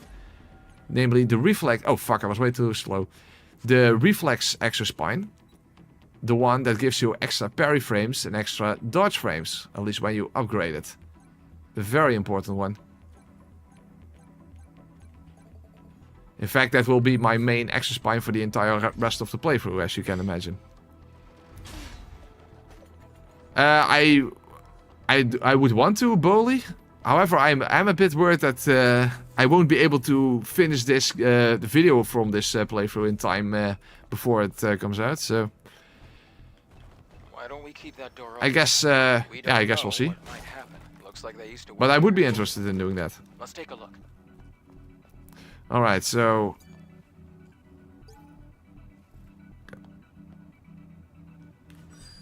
we have a corpse here on the ground, and now Hold on. I heard something. we have like a miniature Cthulhu. Another comparison would be from the original Half-Life from 2000. Those crab creatures that attach themselves to the heads of those scientists and then basically zombify them. But we also have an exploding barrel. Okay, so we have another parry timing to learn. And I'm not doing that very well. Oh, that was very fast. Oh, whoa! That was a pink attack. Wasn't ready for that one. Brain sucker. Yeah, sort of.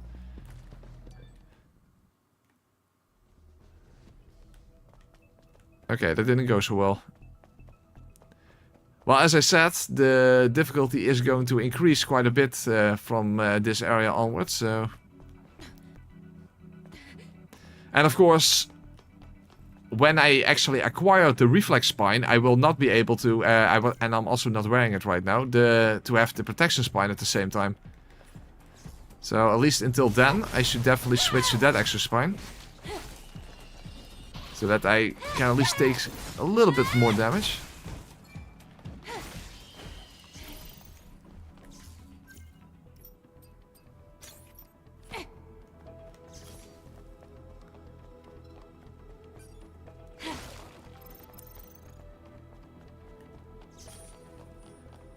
However, he is now already active, so it might actually be possible to simply backstab him.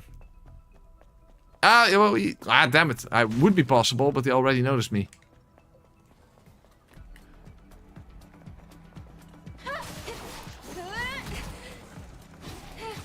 Damn it, he's quick.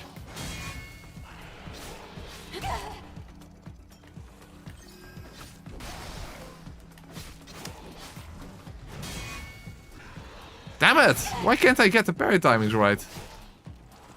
There are a shit ton of these enemies in this entire area, so it would be nice if I can actually make this work.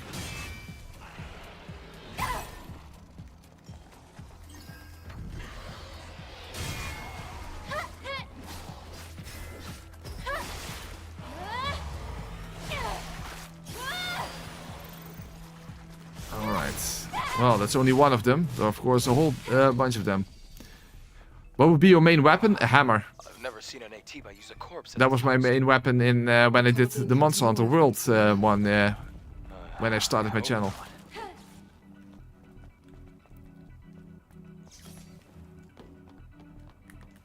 Okay, let's ambush this guy.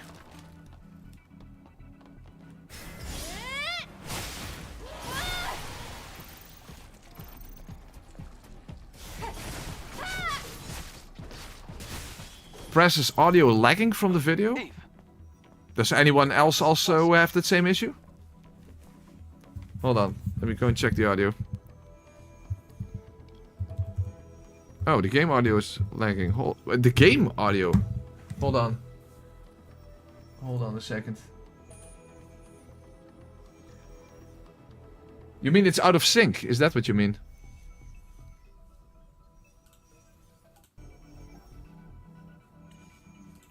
Because if you mean it was out of sync, then this should have fixed it.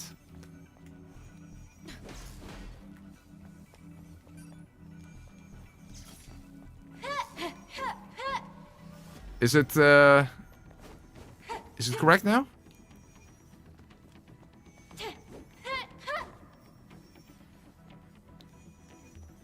Perfect. Okay. Yeah, that's an issue you sometimes have with OBS while playing on PS5. I don't know why. And I even updated the OBS today, but it's easy to fix. But the problem is I can't hear it because it's only lagging for you guys and not for on my end. So if that happens again, just let me know because it's very easy to fix. But I have to know that it's actually happening. Okay. This went a lot better.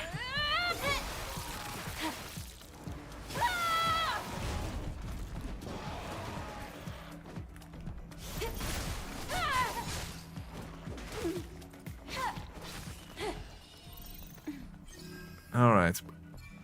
With the double-edged gear, if you do a charge and a follow-up, you can actually kill those squids instantly. But the thing is, I'm a little worried about, about wearing it, because I will take so much more damage. But maybe it is a good idea anyway. I will take 23% more damage, so yeah. But I will do 15% more damage, so that is quite a significant, significant damage increase.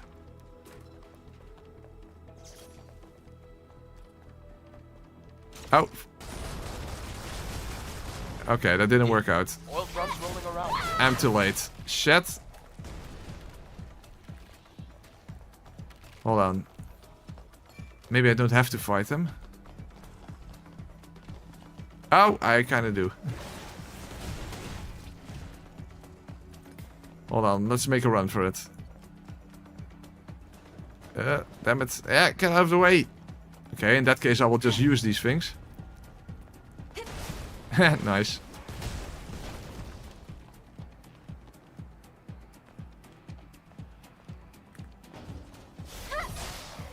Oh, I completely forgot about my beta skills.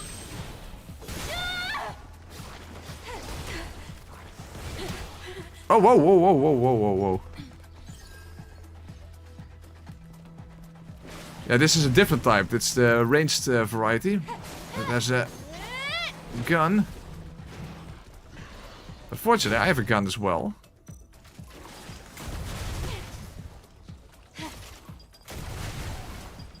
Problem is, it's quite expensive.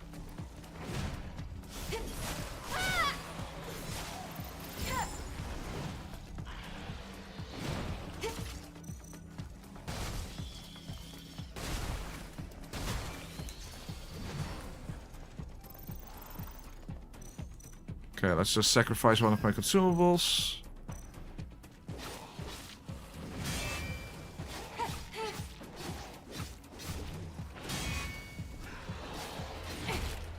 I was about to say I'm doing better with the parrying now, but not really. Alright, got him in midair. Very nice. I'm seeing evidence of life. Well, I am doing more damage now at least, so that's a good thing. Okay, so here we have one of those wall huggers, and this one does not have those yellow orbs that you can take advantage of. However, this one does have exploding barrels nearby. Oh, the fuck.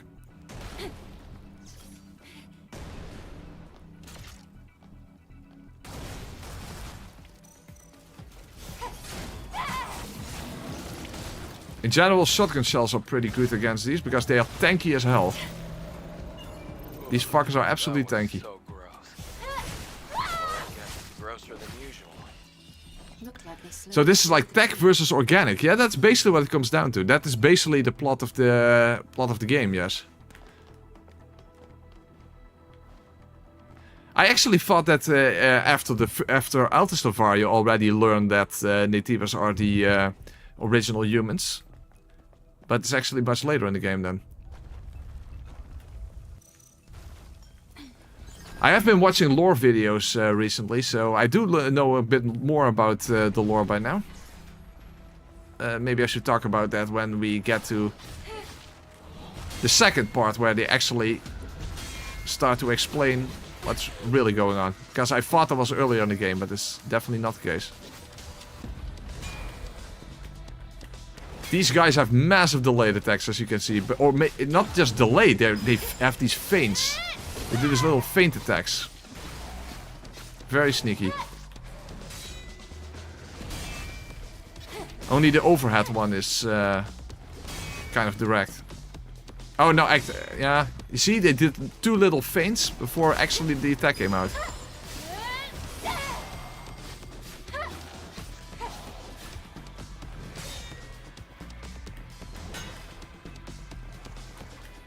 Come on.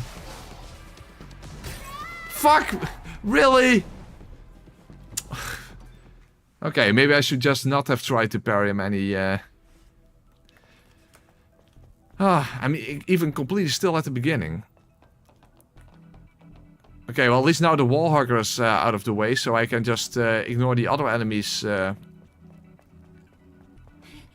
don't think they will chase me all the way over there.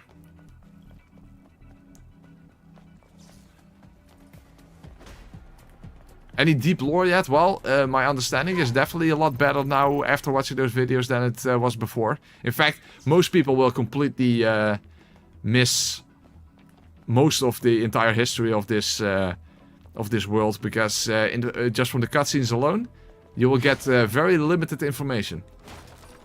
In fact, even the revelation at the end from the Elder himself is... I completely missed it, at least, and I'm pretty sure most people missed what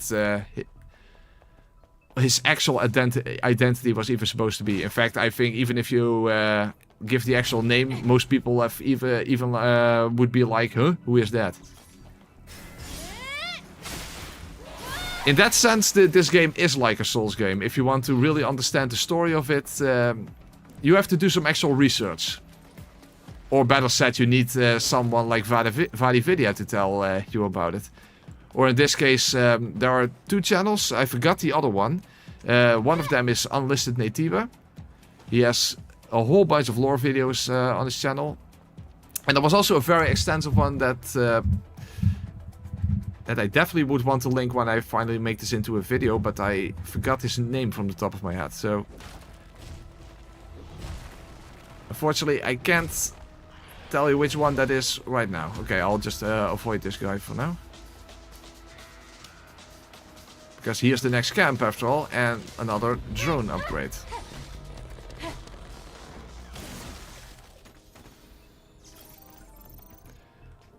Alright, very nice.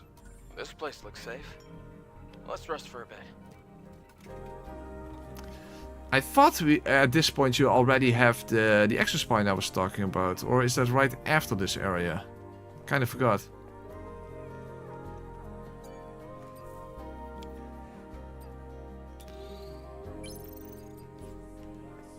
No, I think that's then after this area. Oh wait, there's this little place where there's after this where there's a train moving down that you have to avoid, and inside the train that's where the exospine can be found. Okay, good. Unfortunately, we first need a supply camp in order to upgrade it, otherwise it won't extend your parry frames, because that's the 2nd level and the dodge frames is the 3rd level. So we can't make use of it right now. Ah, no! I was stuck behind that stupid thing on the left side. I actually wonder if it comes down again. I think it actually doesn't. Well, at least there is no penalty for dying in this sense. Close one.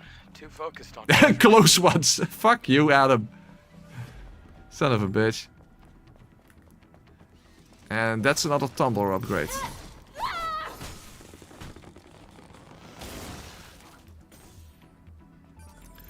When I started to play Stealth Blade, I was mostly afraid of blue and purple attacks, but then they became the easiest ones for me. In fact, once you get burst energy, you want enemies to do those, because then you will get burst energy back. A lot of it. 3 blocks in total. And I mean those big blocks, not those little ones.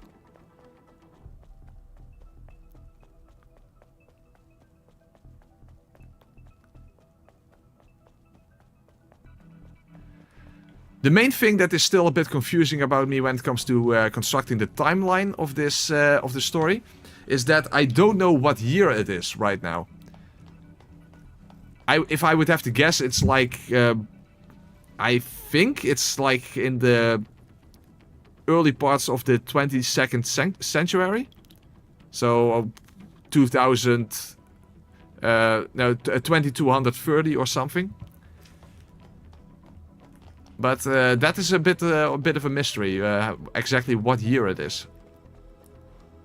And that can be a bit confusing trying to construct an actual timeline. Anyway, I just picked up the exospine, but as I said, I can't make use of it yet. Careful not to lose it. Let's take a look at it. So this is the reflex exospine. The level 1 function is not that incredibly useful. It's basically when you're guarding, when you're blocking, which generally you don't really do. Your shield regenerates faster, but that's not really what I wanted for. That's of course the level 2, and the level 3 makes it easier to use perfect dodge and makes it easier to perfect parry. It's actually the other way around, by the way. So I am a little worried that I won't have the upgrade materials to even get the perfect parry right now. Let's hope that's not the case. Let's hope that's not the case. I mean, I did purposely not upgrade the Eagle Eye Exospine to level 3. In fact, I think even then I didn't have the materials for it. Extreme Nano, that was at least the one that I need. So, I guess let's hope for the best. It'll be tough to get through here unless we restore power with a fusion cell. My favorite interaction when he tells you don't look down. Which part is that then?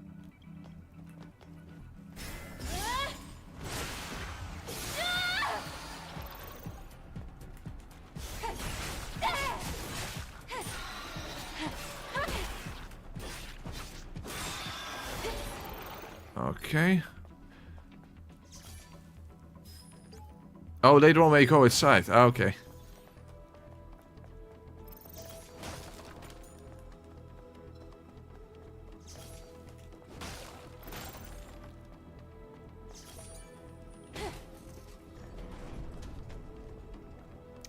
Okay, here we have a bit of an enemy gauntlet. There are a lot of them. Because you have these three, and then there are some corpses around, and then those squid heads will infest those corpses as well. So let's see how we can best deal with these guys, because I do have 12 shots. Shotgun, that kind of helps. Technically, you can hit them with stingers from here. I guess I should stealth kill not that one. Yeah, that one explodes, but that one is not that powerful. That one is with projectiles. Just they're standing there menacingly.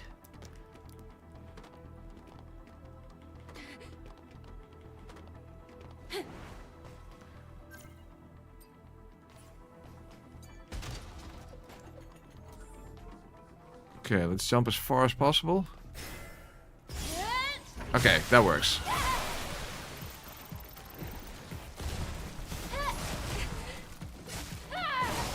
Okay, heal. Okay, the other guy already exploded. That's good. Oh fuck! I was stuck.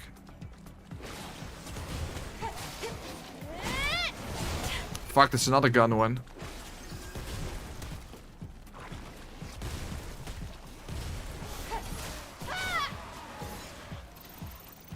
Hold on. Let's quickly get rid of the squid, otherwise we're going to deal with another enemy and I don't want that.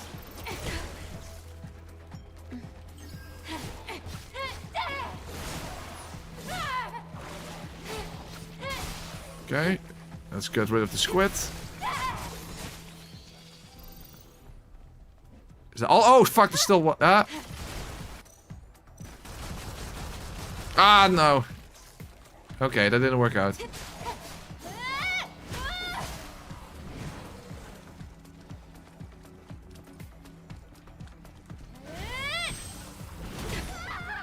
I was not in time.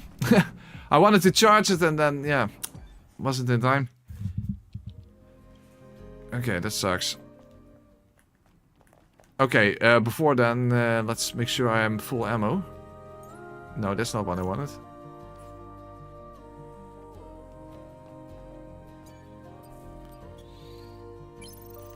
Okay. What's this? Okay, some gold.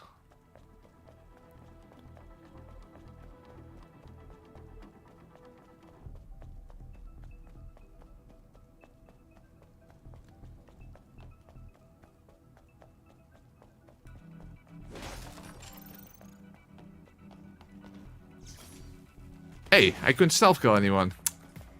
That sucks.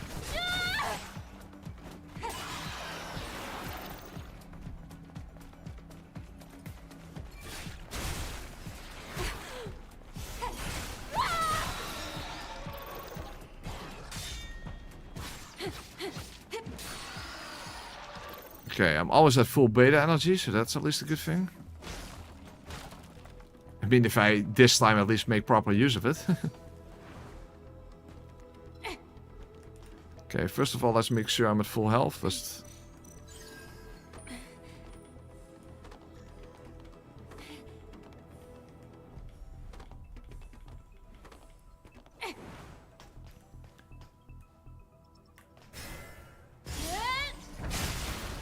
Okay. Damn it, I want to quickly get rid of this squid.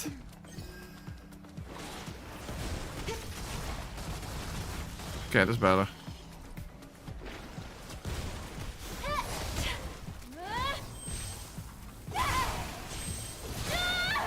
Okay, that deals with him.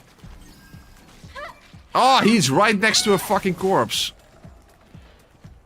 Okay, that sucks. Are there any other squids? No.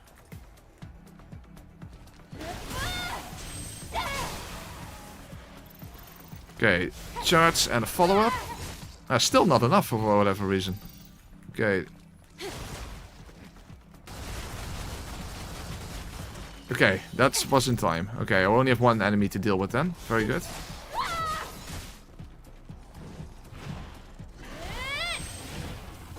Got lucky there because I wasn't fully charged yet.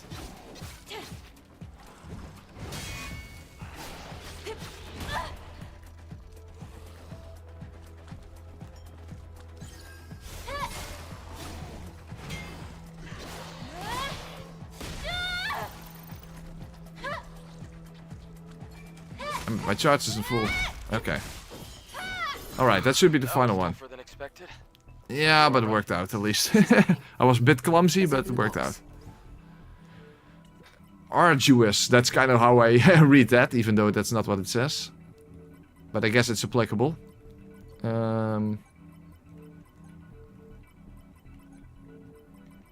0.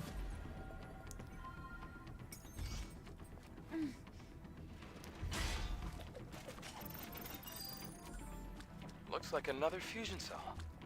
Okay, that's the fusion cell, but I really hope I at least have enough upgrade materials for the extra spine. I did skip quite a few of those chests along the way after all, so... But I'm pretty sure that now a supply camp is coming up. Of course, for now I have to sacrifice the protection spine, but of course after Abyssal War, we have the ability to equip 2 extra spines, so then basically for the remainder of the game we'll probably have those 2 equipped. For the most part.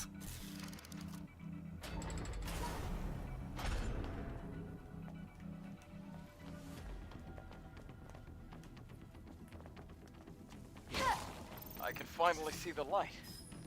I can also see... Oh yeah, we have our Uncharted section coming up. At least that's what it reminds me of. Okay, first let's get rid of this fucker.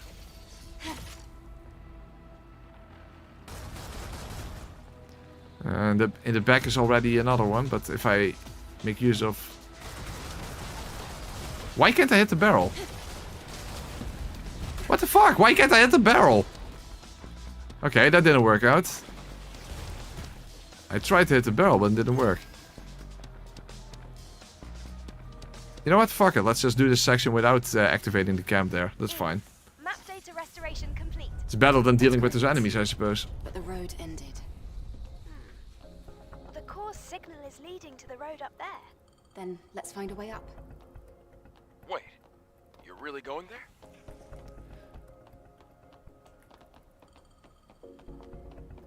So here we have a bit of a platform section that kind of results in something that reminds me from Uncharted, those cinematic QuickTime events. I'm fine.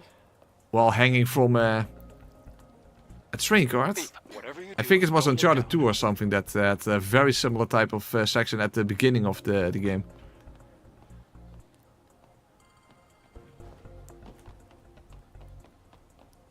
Well, there's a drone upgrade there. But given that I didn't activate the camp, I have to watch out that I don't get killed in the process.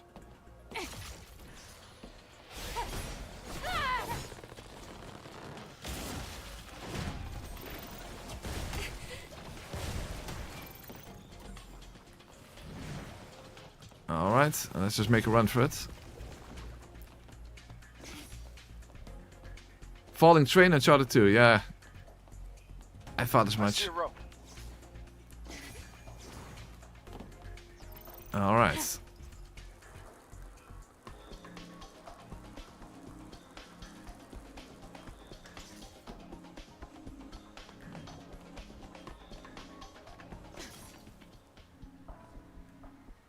And that's polymer materials, that's for outfits, that's not what I wanted. But we're going to find out very soon if I have enough upgrade materials. There's no other way. Stay close to me. Don't look under my skirt. Oh, it's not really a skirt, but you know what I mean. Come on, guys.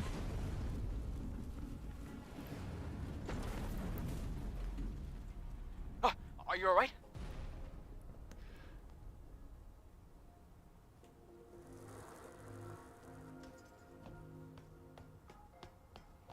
Uncharted doesn't have these type of camera angles. I think there's also a reason why it doesn't.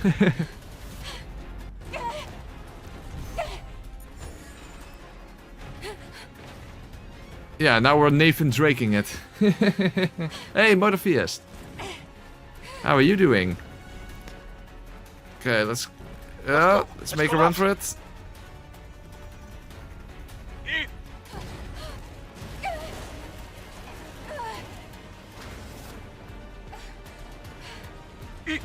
This way. Quick time. It's kind of weird that this is just such a random section for this game, but hey, why not, right? Why not? It's cinematic at least. It's very cinematic. Okay then. Well, that was that. As I said, this game is like a combination of a whole bunch of other games, and even it has a little bit of Uncharted in it. Surprisingly.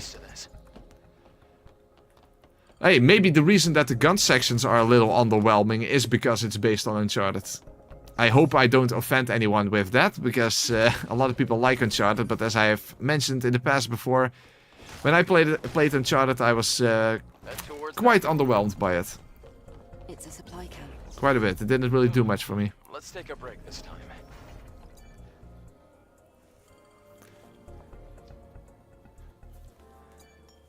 Alright.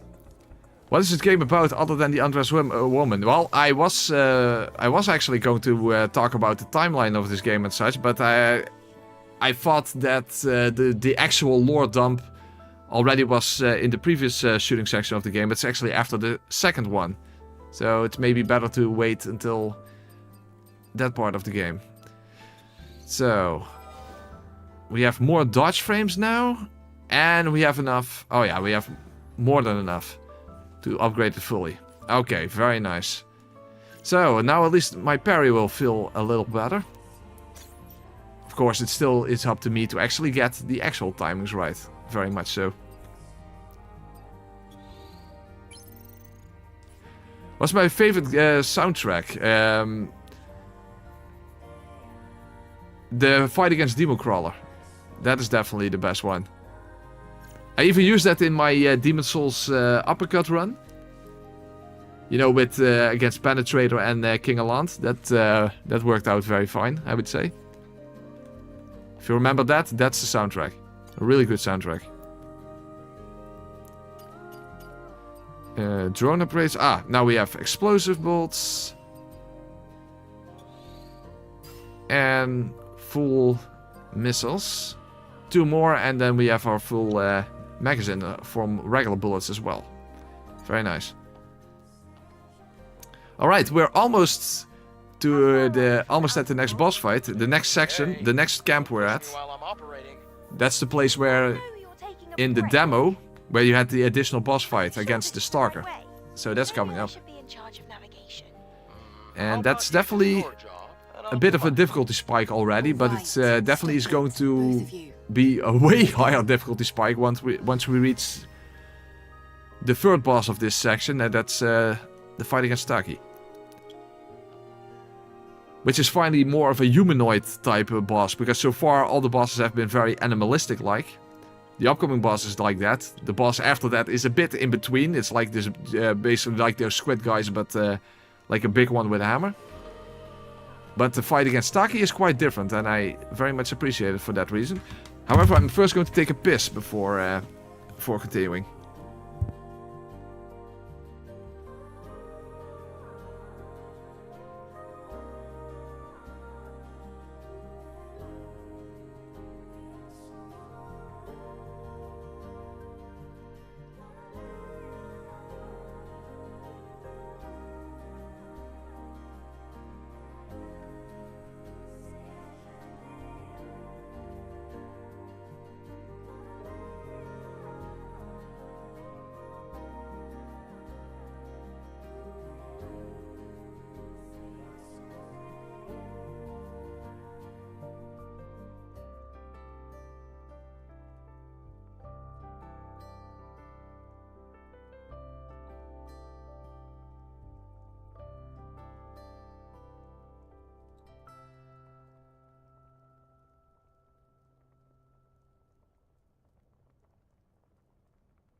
Alright, and I'm back. Okay, let's pour myself some water. Okay. The music in the next boss fight reminds you a bit of Metal Gear Rising. Ah. Yeah, I guess I can see that. Also, along the way there's one of those annoying wall huggers. However, there's one benefit when it comes to those annoying enemies. They don't respawn. So, as long as I can quickly kill it with some... especially shotgun shells are very good against those. Then I don't have to worry even if I die along the way. I don't have to worry about that one anymore. Let's go. Wait, slow down.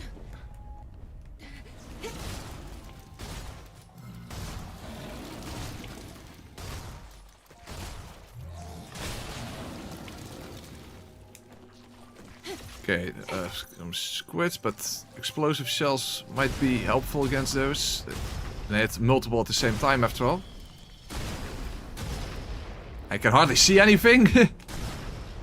But I am doing damage, and that's what matters. Okay. There you go. And as I said, he doesn't respawn, so that's very good. Hey, Forsaken Lineage, how are you doing? I enjoyed late today again, the run's going well. Yes, it is. I'm performing quite poorly against the enemies when it comes to parrying, unfortunately. However, I now have the extra spine that gives you extra parry frames, so hopefully now things are going to be a bit better. Especially because the next boss fight, it can be pretty tricky. It's the one from the demo. But yeah, don't underestimate that one, that's for sure. And we actually picked up an outfit for Adam, by the way. It's not really that relevant, but I guess it sort of looks better, maybe. Okay. Fortunately, most of the enemies here can be ignored. Or avoided, maybe that's the better way to say it. Let's get out of here. And I might be a good idea to also switch my beta skill around for the boss fight.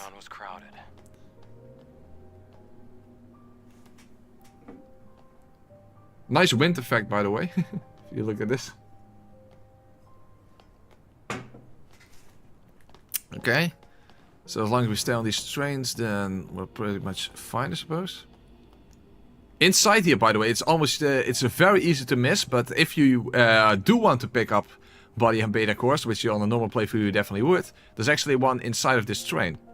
You can barely hear it because one of the way you can detect them is by listening for them. But I'm pretty sure that on my first playthrough I missed this one. Of course, now we're not going to pick it up.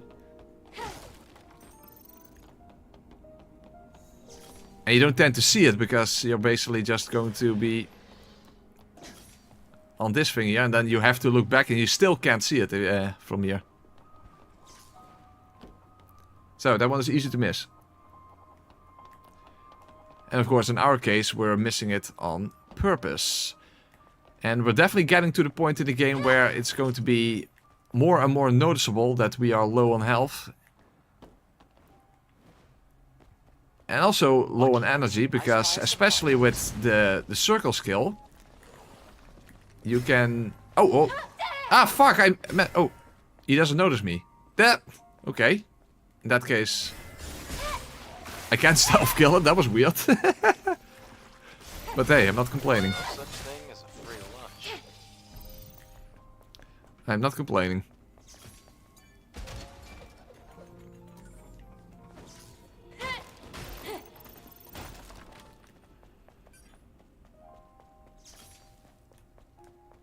Alright, for some reason I thought we were already here, but there's one tiny little section up ahead still.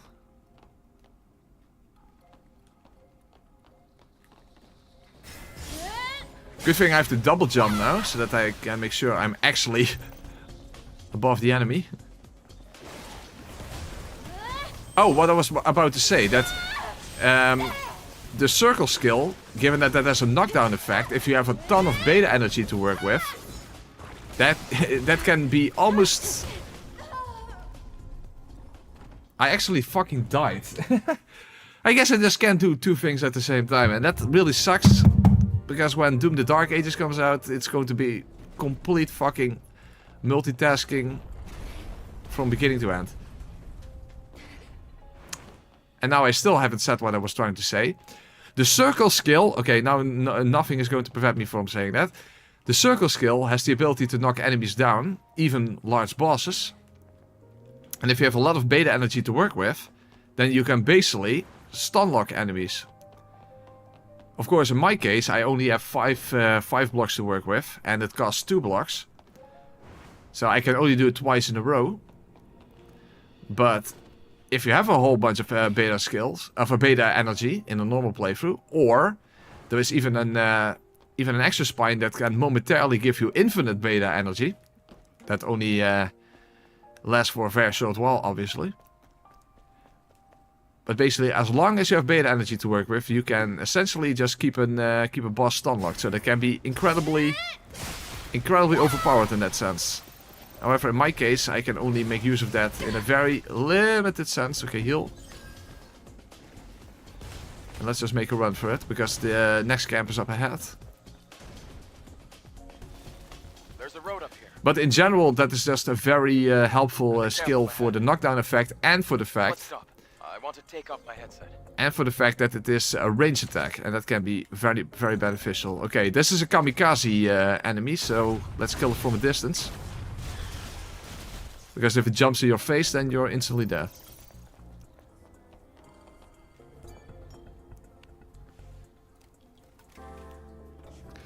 But fortunately, we can very easily switch our skill points around.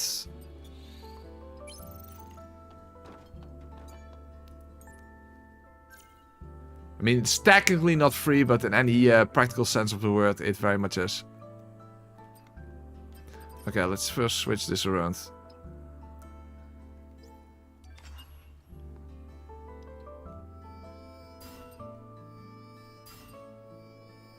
We even should have an additional... Oh, no, that's not true. Oh, maybe it is. Yeah, it is, because this is already unlocked from the start. So we have an additional point now. This is actually... Beta chain. This is actually a very helpful skill to have. However, it's something I never really made good use of. But this is what I mentioned in the first stream. If you want to make good use of combos... given that you can do a lot of damage with combos, because combo finishers, especially with the extra spine that gives it additional damage, and the specific gear that can do the same thing, you can do a lot of damage with that. However, the thing is that combo finishers cannot be cancelled out of, and of course are at the end of a combo, so you need a big opportunity in order to even pull off a combo. However, this allows you to, if you hold the last input of a combo, then it will enhances that attack with beta energy. And that will have a knockback effect. So basically that makes the combo safe, the combo finisher safe to use in that sense, because it will knock the enemy down. As long as you can hit them with it, it will knock the enemy back. Not down, it's not that it falls on the ground, but it will have this knockback effect.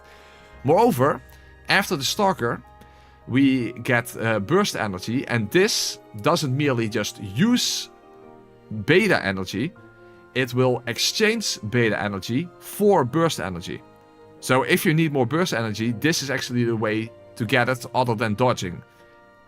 Because dodging will also give you a burst energy, and parrying gives you beta energy. So that's how it's divided. This is actually something that is very powerful. But in all honesty, I don't really I haven't really made the best use of it in the time that I've been playing this game. But might actually be a good one to have. Also, in the boss fight after this, which is very dodge focused, this is also important to have. However, I'm also thinking about saving up skill points for the burst skill tree that we unlock after the next fight. So maybe for now I will just keep it like this. Let's just see how our fight against the Stalker is going to go, because that's probably going to take a while. At least we have all of our ammunition if necessary. This can be used to... I'm not sure, by the way, because the Stalker has one of those... a lot of bosses have one specific combo string that cannot be cancelled. unless you break their shield at the exact right time. And I think that not even explosive shells can be used for that in this case. But I'm not completely sure about that. In that case, I'll just have shotgun shells equipped because he also has purple attacks. And as I mentioned before, you can do a lot of damage by using shotgun shells on the weak point after using a repulse move. And I don't think that's something really important, so we're just going to skip that. Let's just see how this goes. Hey, wait. Also, I still don't have any sonic grenades. Can't you buy those by now? I heard it. Get ready.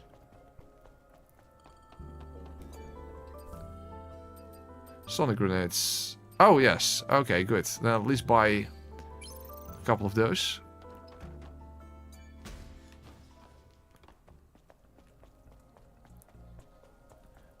For those who don't know, sonic grenades remove 2 nodes of balance from an enemy. So those can be very helpful if you're very close to getting a stance break. And you just quickly want to get it. Use one of those grenades and... Also, against certain enemies, those can be very powerful, because there are enemies that only have 2 nodes of balance, so... Of course, that very much does not apply to bosses. Okay. Hopefully I remember this fight well enough. It's already not the best way to start. Okay. He has some really frantic attacks. Okay, that didn't last long. I didn't parry a single one of those. Okay, that was a very short fight. Oh boy, oh boy, oh boy. This is going to be something. This is basically a place where the difficulty is definitely going to increase quite a bit.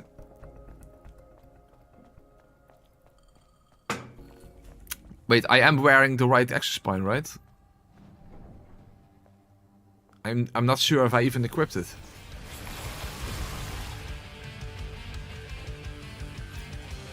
Oh, I did. Okay, good. Damn it, I still get hit. Okay, I used 2 healing items at the start. Okay, let's reset. That's not good. Yeah, Joey, at this moment in the game, I only have 1 extra spine to work with. So basically, I either have to choose between getting more parry frames or getting better defense. And yeah, that is a difficult decision. Also, I can exchange this for the shield one. Hold on, that's actually... I really thought you had the number 2 already by this point. Yeah, that's the annoying thing about this game, that I just don't know it in depth enough that to know where every item is located. Plus 100 is not a lot after all. Nah. But 15% more damage is also basically think of it as reducing the entire health bar by 15%. Is it hiding? That's basically what it comes down to.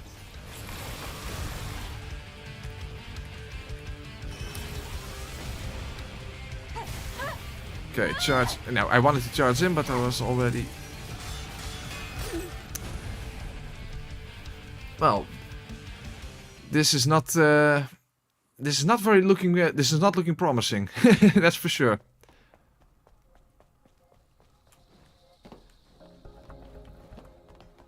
Annoying that he immediately starts with that frantic attack. You know, whenever a boss glows red, that's basically when a very frantic type of combo string is coming. Is it hiding?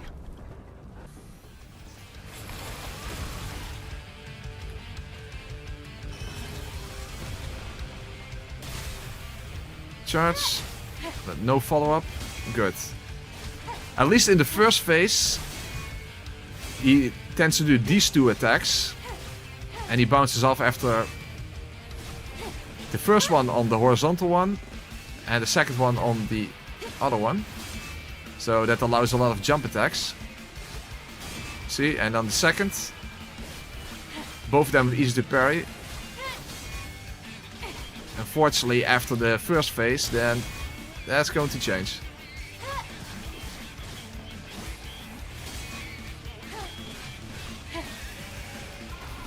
Okay, now I don't have to deal with the entire combo string. Very nice. Okay. At least now we have a good start, but that's of course not going to be sufficient. Okay. Let's use a beta skill because I have full energy. You see, that knocks him on the ground. Oh, do I have to... Hold on.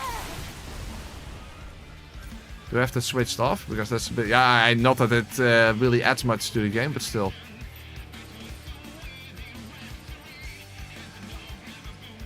Off. Okay.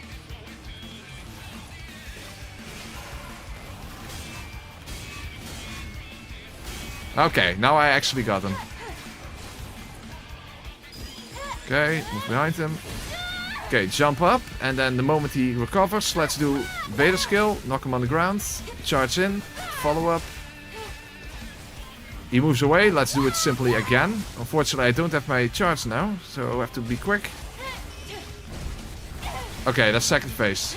Phase transitions never do damage, by the way, so you can even make use of that to simply charge some extra beta energy during the transition. Oh, that's also always an annoying one, because that's a triple hitbox. Okay, let's heal again. Okay, knock him on the ground. Charge in, follow up. Okay, that's almost no damage, but hey. Still better than nothing.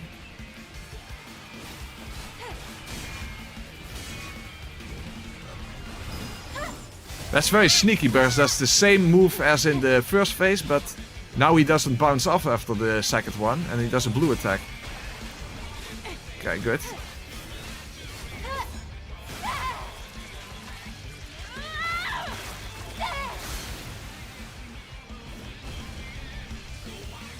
Okay, let's knock him down on the ground again. Oh, I hope that was not too early. No, good. Okay, charge in. Knock him down again. I have enough beta energy. Now I can do it a third time. You see, that's how overpowered it can be. Imagine having a very large beta energy bar. But he's probably about to do his most dangerous attack, and I'm not sure if... Yeah, that's this one, I think. Ah! I did it! I always have so much trouble avoiding that final yellow attack, but it worked out. Oh, quick! Yeah, good.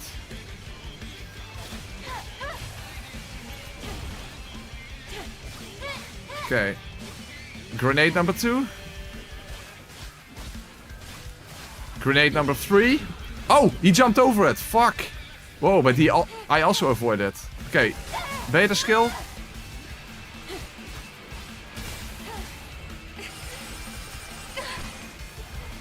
Shit, I would have had him if he didn't jump over my grenade, but hey. We're getting close.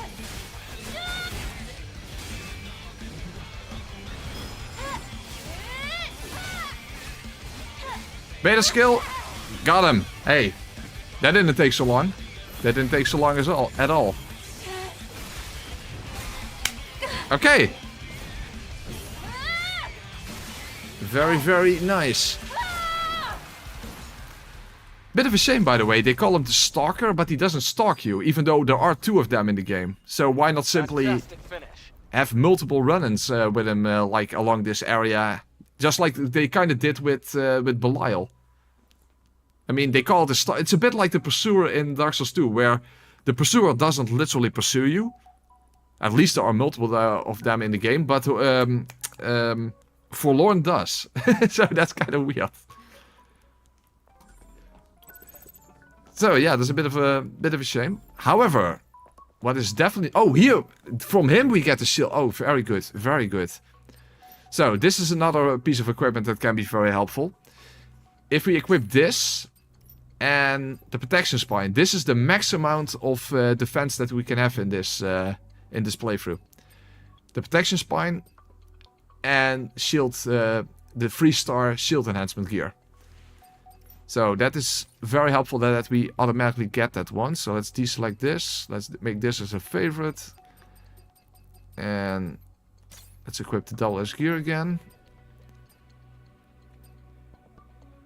And let's equip the reflex again. And now, of course, now we get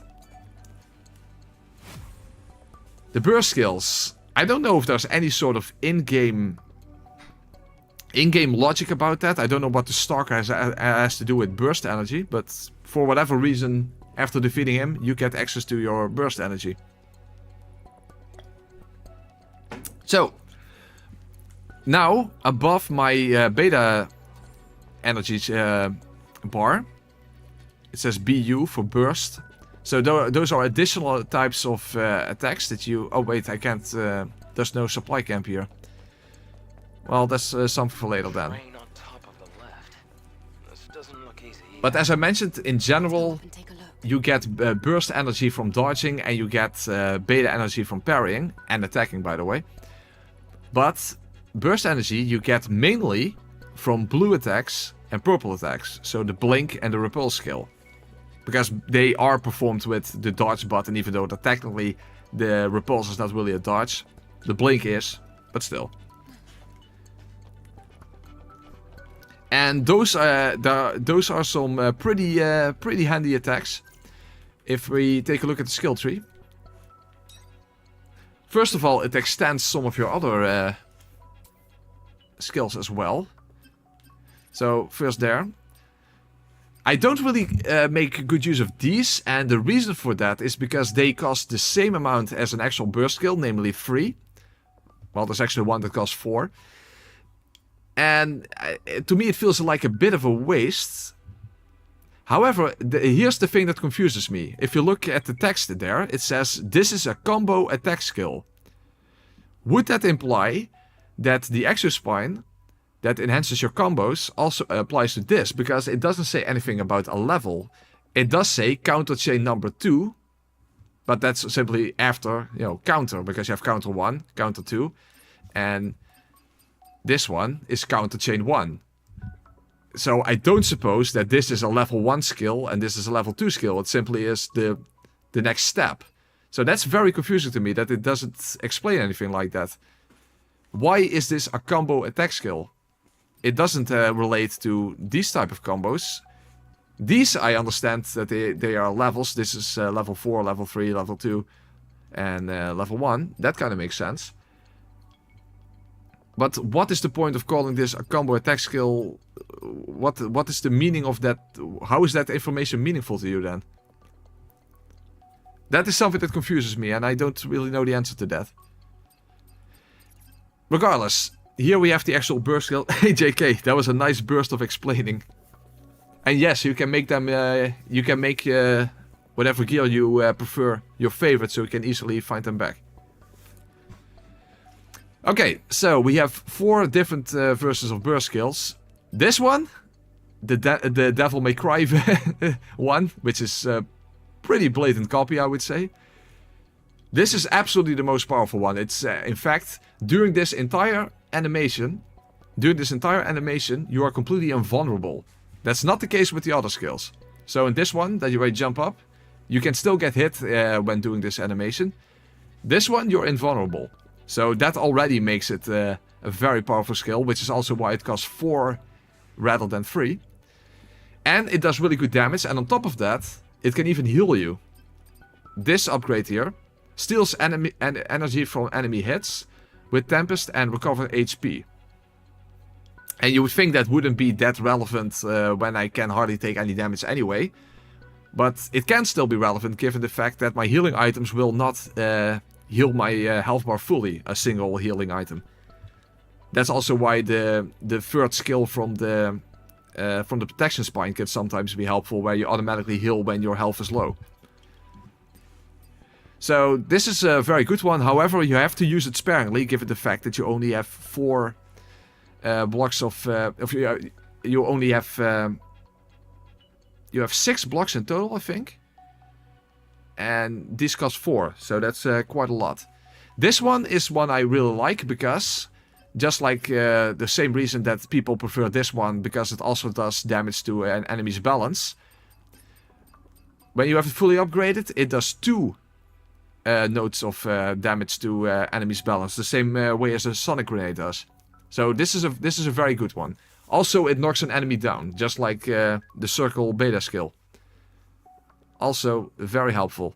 It's not that damaging, but it is very practical. This one is all about damage, because this puts you into overdrive mode, which raises your melee attack power and also your attack speed. You know that you have a gear that increases your attack speed? This automatically gives you massive attack speed, but it only lasts for a short while. But this is a very good one. This one I don't really use. This is in principle very good against groups of enemies, because you make this. You see on the left side of the screen there. You make like this big twirl. So against group of enemies, it's very good, and it's specifically good. This is one I want to use in the fight against Karakuri, because Karakuri will spawn these little minions during the fight that will detonate, like the kamikaze attacks. And you want to get rid of those as quickly as possible, and this is actually a good one to deal with those. However, this one is technically even better, given that it gives you iframes and does more damage. Hey, Van Boosfox, thank you for the donation. Stellar Blade become Melania.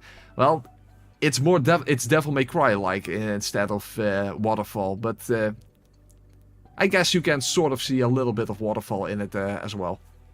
You know, those after image slashes, so to speak.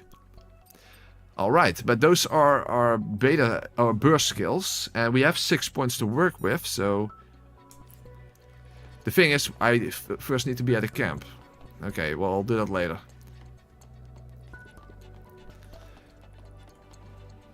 So here we have another little puzzle.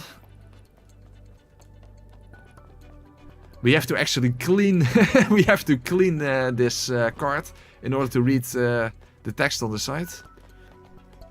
Wait, I thought there was actually some loot inside of this card, but apparently it isn't the case.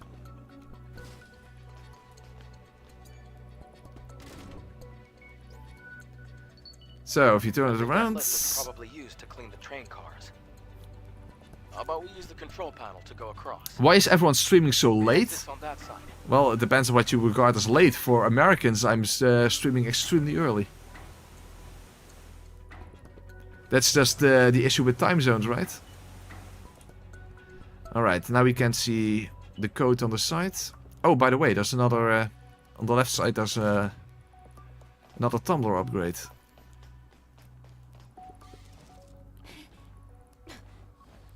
Hey, wait. Why is there an invisible wall there? That doesn't make sense.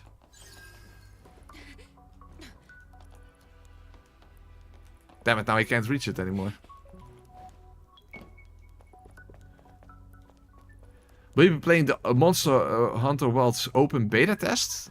There's an open beta test? I didn't know about that. First time I have heard about it.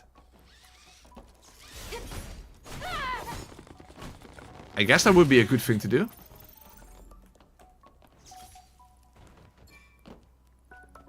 And what time zone are you, by the way, Trindoria? Alright, N72R5. N72R5.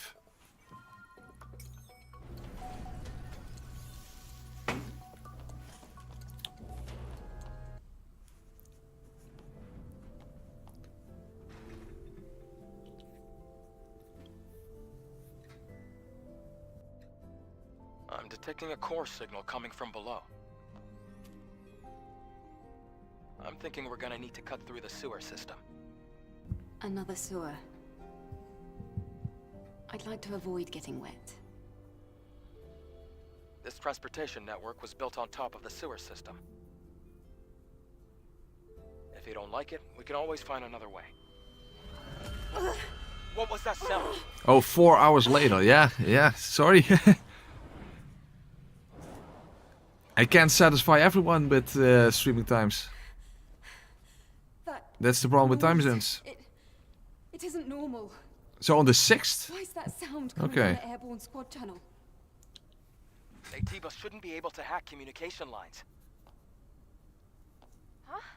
That sound and the negative pattern from the Alpha Core match.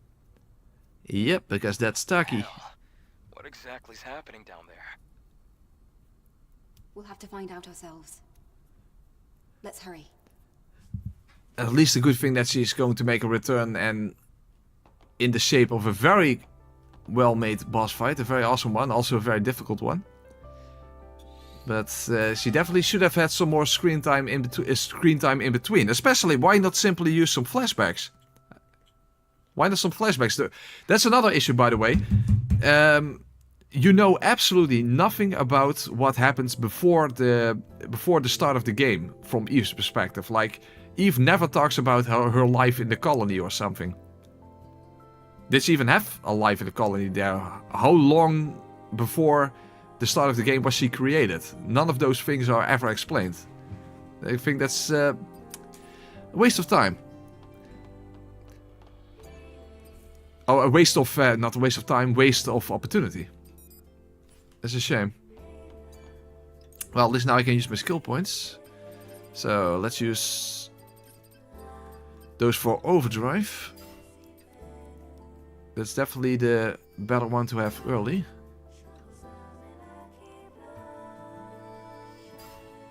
Two and I think we need 5 more to complete this. I'll catch up tomorrow with stream record. Now bedtime, almost 2 AM. Yeah, that makes sense. Have a good night sleep, Trinderai.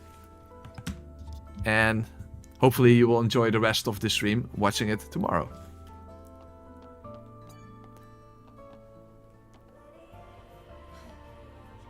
That sound. It might be a survivor from the airborne squad. All right, Lily. I'll hurry. Lily, I need this communication line. Oh, meanie. What? You were the one that interrupted. Stop. We've got to focus. Alright, but it's a long time before we even get to Tachy. And actually there's another boss fight in between that. The fight against the Juggernaut. Which is visually not that interesting. It's basically one of those big squid guys with a hammer. But mechanically, it is actually quite a change. Because that fight is not very parry focused. In fact, a lot of his attacks can't be parried to begin with. So that's actually a dodge focused fight for a change.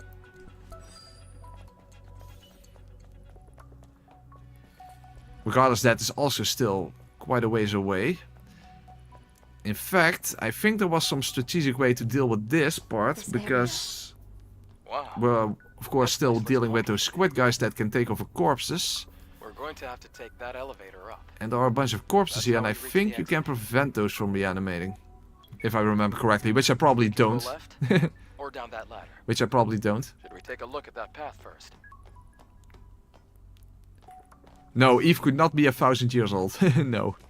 We don't know how far in the future it is, that's the problem. We have no clue.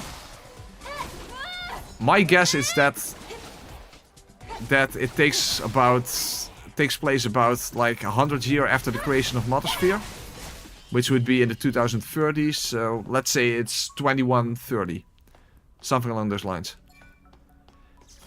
And Eve is from the latest generation of androids, so I think she is literally created very shortly before the start of the game.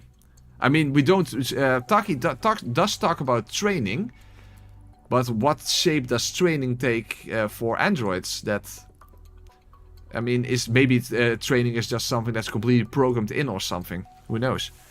That is just kind of information that the game unfortunately doesn't give you. Like, unfortunately, a lot of information that it would be nice to know, and the game doesn't tell you.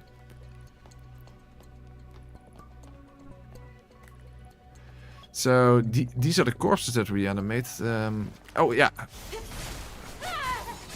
Okay, that's 1. That's 2. Okay, that's good. So, none of them reanimated.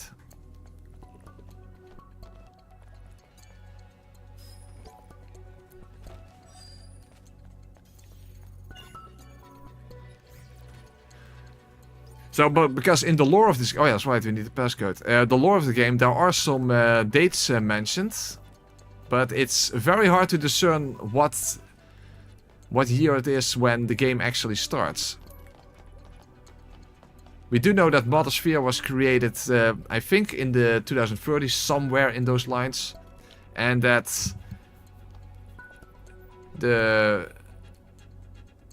I think it was in 2050 that she decided to wipe out humanity in order to replace it. So that gives a bit of a timeline. And then there is an historian in Zion that talks about the last 72 years. So I kind of guess that we're basically 100 years after the creation of Mother Sphere. That's what I think.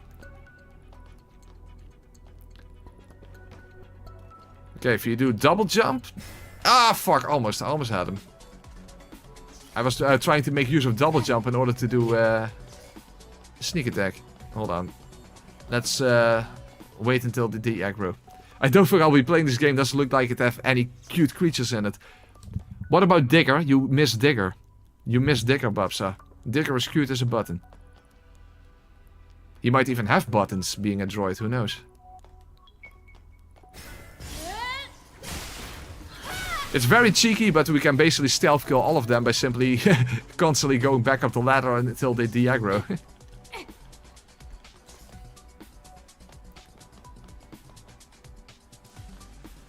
I can't wait for a sequel and prequel to this game. Yeah, at the end of the playthrough I will probably talk about that, because I think there is great potential for both a sequel and a prequel for this game.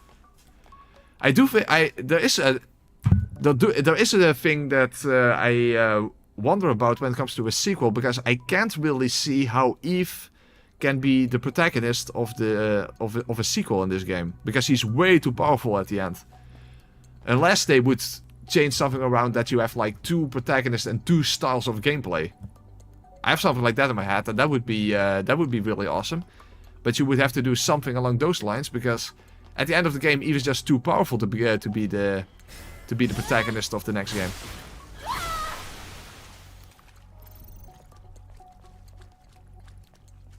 Unless you would literally change this game in a sort of Bayonetta style.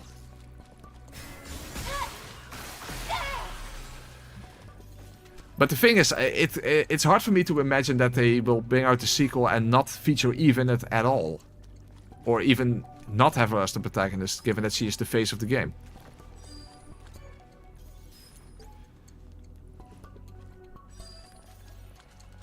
Oh, have some sort of a reason why she would lose her power. Yeah, I guess, but that would also be very lame.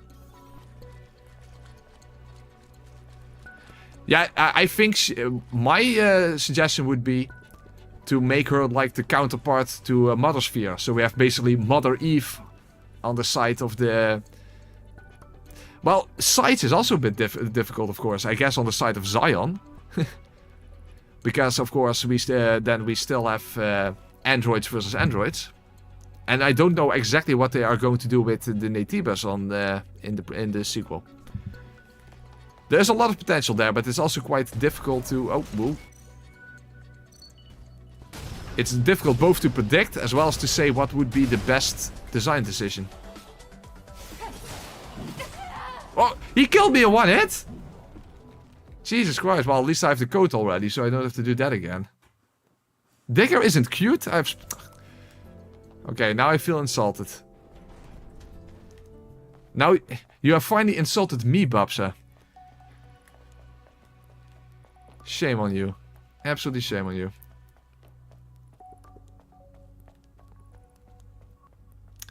A prequel with Raven and Tachy would actually be quite interesting. Actually, there's a lot of places in the timeline where you could have that you could make work in a prequel, especially the colony extinction event. That would be a pretty spectacular type of event to have in a prequel, given that basically wipes out the entire surface of the planet.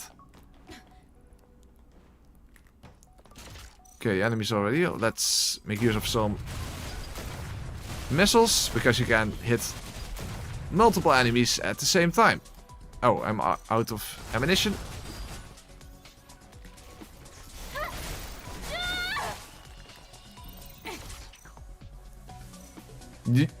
Bob say you do not have standards when it comes to cuteness.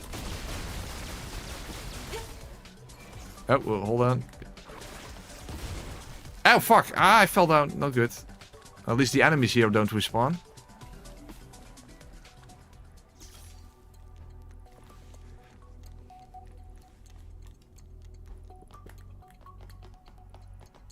Oh, well, there you go. What do body cores and beta cores do? I assume you don't. You're not talking about lore-wise. Body cores give you more HP, and beta cores give you more beta energy. So basically, I'm playing the entire game with the lowest amount of health and the lowest amount of beta energy. Okay. More or less insulted than when she thought that band was yours purely because they were Dutch. Similar level. Similar level. Ikakos. The codes are very weird.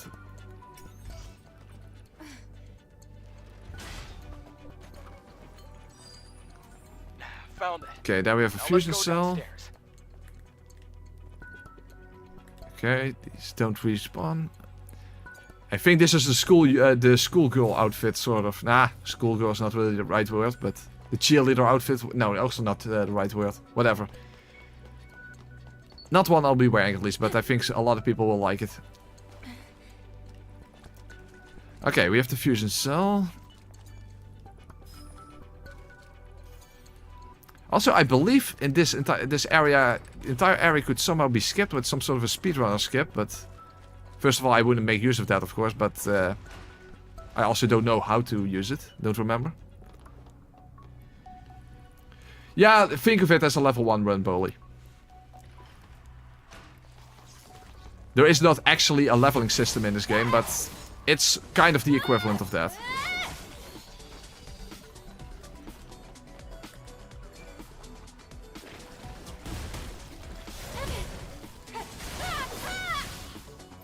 Jesus, these guys do more than 50% of my health bar with a single shot.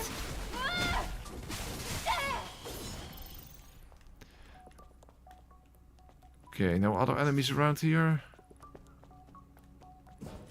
Oh, oh fuck, that's one of those.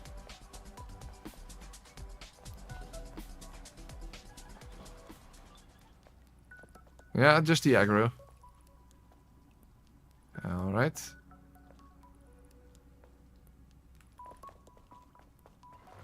Yeah, come on! How the hell did he see me? Okay, in that case, we'll just fight him like this. Okay, enough beta energy to knock him down twice at least.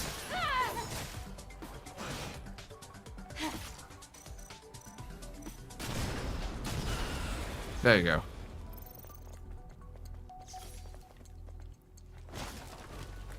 Oh, quickly kill this one before he can get to the corpse. Oh, he still got it? Really? Well, that sucks.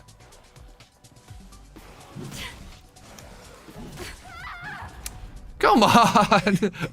Why can't I ever parry anything? Jesus. I guess I focus too much on bosses rather than on the attack patterns of the regular enemies. Well, at least the water is still... I mean, not the water, I mean the gate is still open.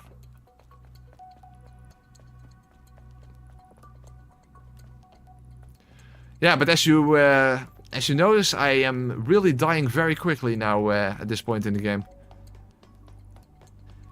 At the very least, once I get the ability to wear 2 extra spines at the same time... Oh, hey, hello. Is there actually something hidden underneath here? That would be interesting, but... Yeah, wasted opportunity. I have to make the elevator go back down.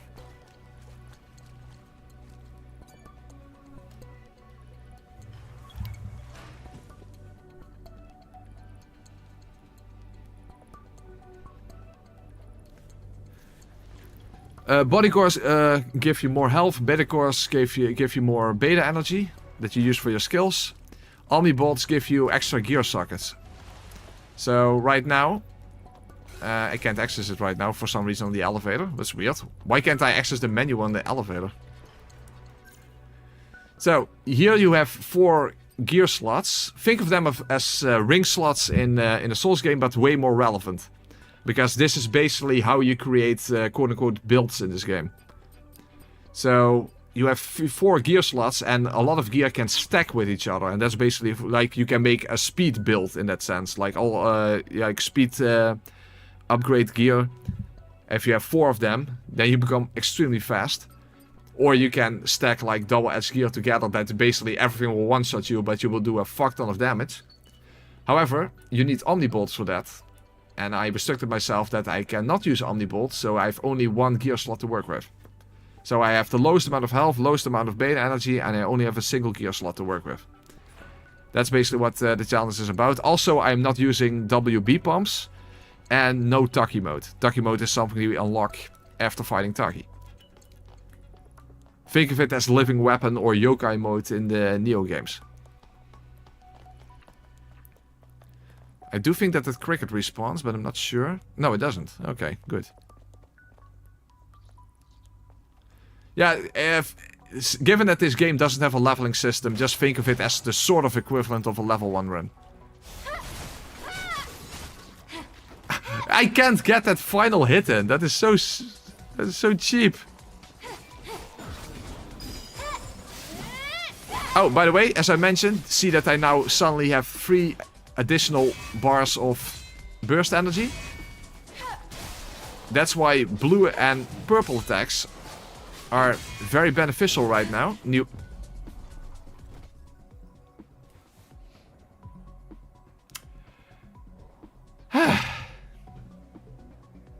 Really? He had like 1 HP left. You know, maybe I should just equip the protection or the shield enhancement gear then instead of double-edged gear, because I'm taking 23% extra damage while already having the lowest amount of health. Okay, then maybe the shield one is better then. Yeah, I know I died. Are there any skills that you can't use at base energy level? No, it's about the amount of times that you can use them. Beta skills cost 2 blocks. And I mean one of those big blocks. You see, you have 5 big blocks, and they consist of those tiny blocks. That has to do with when you regain them. You regain beta energy from attacking and from parrying. But so that means that even if I have a full bar, I can only use 2 beta skills after each other. And 3 if I regain another block while attacking when knocking an enemy down with a beta skill, for example. Burst energy is a fixed amount. There is technically some equipment that can increase it. I probably won't be using that though. And burst energy is not you get something from upgrades. It's simply something you get from story progression. Specifically from defeating the Stalker. That's the boss that we just defeated. Is there anything you're looking forward to? Doom the Dark Ages. And that will be definitely be torture, because I'm not very good at those type of games. But I still remember my first live streams ever, when I did Doom Eternal blind on Nightmare difficulty. And those were very fun. Very difficult, but very fun.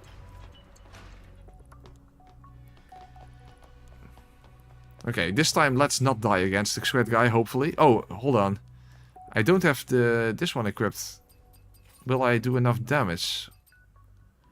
If I simply... oh, hold on. Let's see. Re-equip it. Shotgun. And immediately go for it. No! He's too fast! Knock him away. Yeah, that works. Okay. Okay, I got lucky there. Okay, so now we don't even have to worry about that enemy. Oh, by the way, this is one of the 2 extra spines that I mentioned before. This is the burst version. There's also a beta version. The 3rd upgrade level can be pretty damn powerful. Oh, no, it's not this one. I thought it was this one. No, I guess it only applies to the beta version. But the beta version of the trans type exospine, when that activates, there's like a certain chance or something when it activates, and then you can use for a short amount of time you can use beta skills unlimitedly. So that's pretty overpowered. Of course, it only lasts for a very short while. But of course, once I have the ability to equip 2 exospines at the same time, then it's pretty much going to be this one and the protection spine, as you can imagine.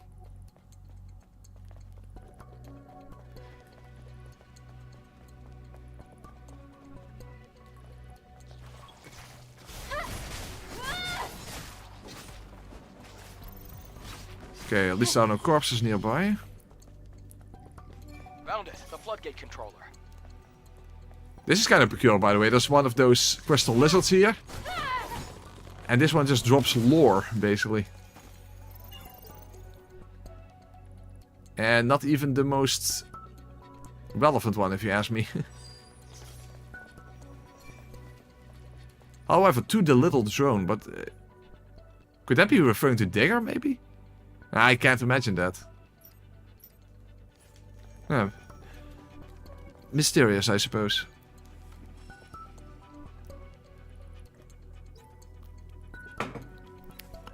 Okay, another one of those little puzzles that, in my opinion, they shouldn't even bother with in the sequel, but I guess this is a remnant of Shift Up making mobile games and that kind of stuff.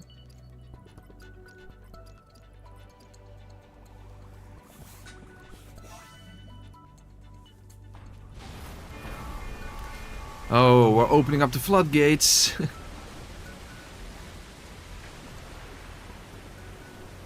Well, it's actually beneficial because now we can reach that platform that we couldn't reach before. It's that path. I'm pretty sure that had to do with the speedrunner skip that I mentioned before. That there is some other way to reach that platform without the water, without raising the water. Expected as much. Can you get to where the hazard lights are flashing? Speaking of which, when you are picking up body and beta cores, this one can be reached now by simply diving down into the water. And then you can go underneath here and then reach it from the other side. In case you would otherwise miss out on that one. New Londo reference. Yeah, I suppose.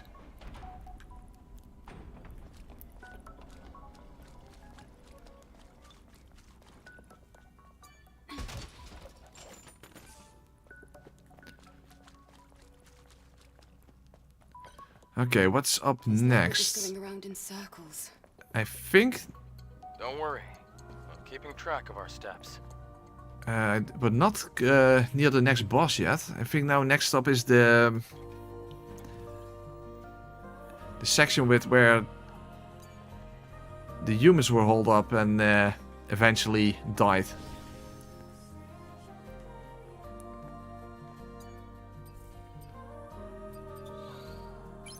If I remember correctly. Also skill points, let's check that.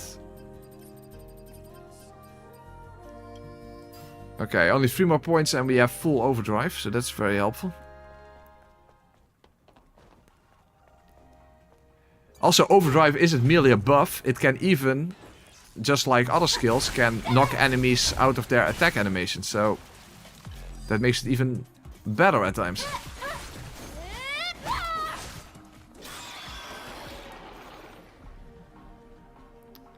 Hey Babsa, member for 8 months. Thank you very much. Oh, I have a free member milestone chat. Woo! Well, there you go. Oh, also, I'm near a camp anyway, I can refill my ammo.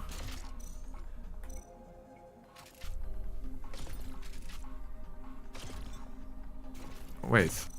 Yeah, the laser's not upgraded, of course, because I hardly ever use it. At least that gets immediately rid of his shield.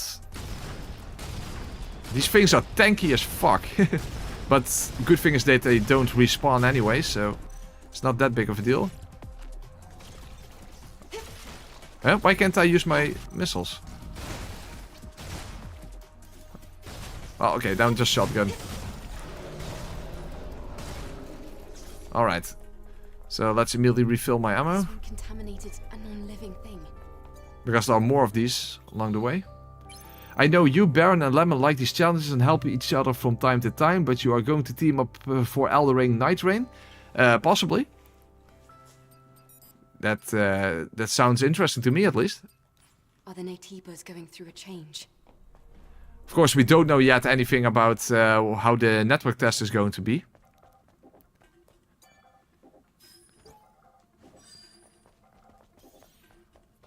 I would like to stream the network test, obviously, but I don't know if that's allowed. We don't have any... we didn't get any information about it yet. Lemon will definitely play Night Rain. He loves Elden Ring. Of course. That's... Lemon is Elden Ring's #1 fan, after all, so... What else can you expect? What else can you expect? Okay,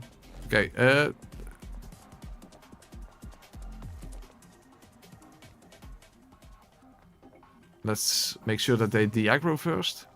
Okay. It can actually be hard to tell if you even look at their back or at their front.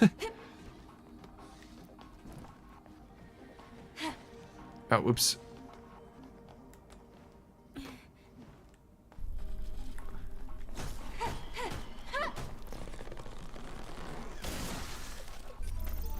Yeah, almost the same, Babsa. Almost the same.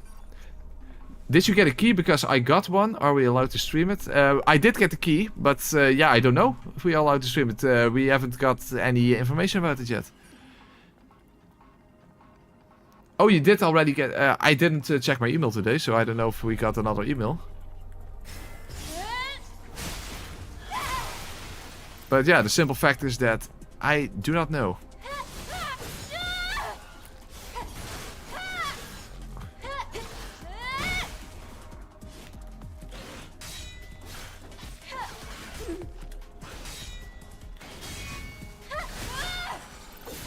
Alright, that worked out.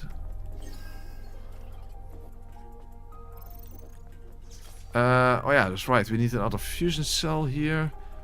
We can ignore this side area here because there's only a body core there, and obviously we're not picking that up.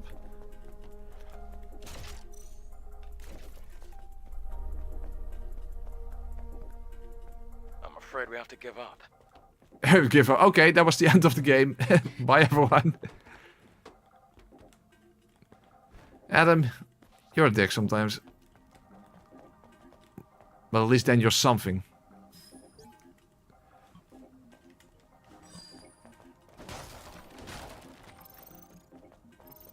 There was something I wanted to say right now, but I completely forgot already. Hey, another tumbler upgrade. I was glad to see this. Hey, I agree. These for your healing flask.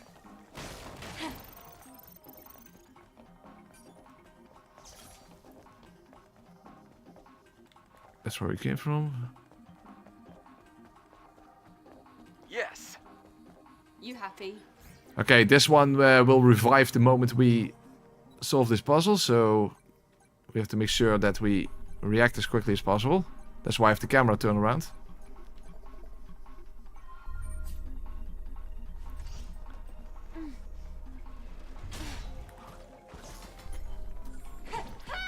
No. No, you don't. Yeah. I was Alright. focused on the box.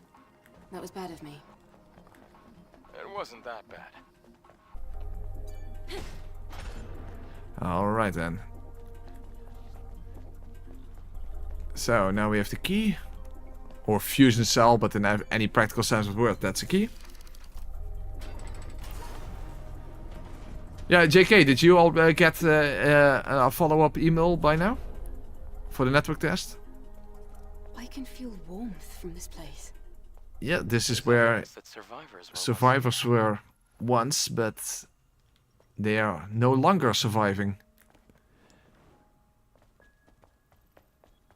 That has passed a long time ago. Oh, by the way, here's one of the 5 shrines that that we need to interact with for that side mission that gives you 20,000 gold that I definitely want to complete.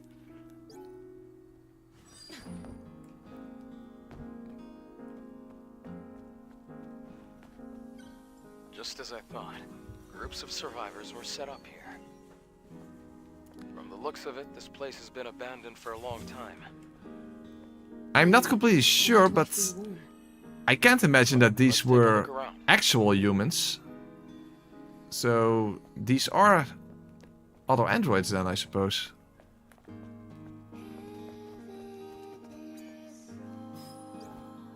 Well, they do have memory sticks, so of course that is.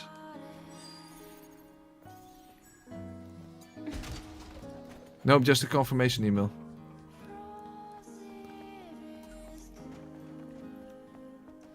I guess we'll simply have to wait and see.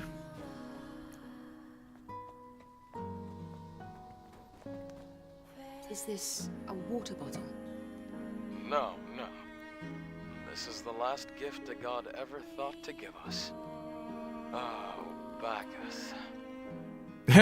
This is actually a bit of like a way, not in universe, but at least a way the viewer can tell that Adam is actually not an android, but a surviving human. What's this? Because how would an android know the word name Bacchus? It's an instrument ancient people played to try to attract mates. Well, I play guitar and it doesn't work. Doesn't work in the slightest. Oh, another drone upgrade. Hey, get over here.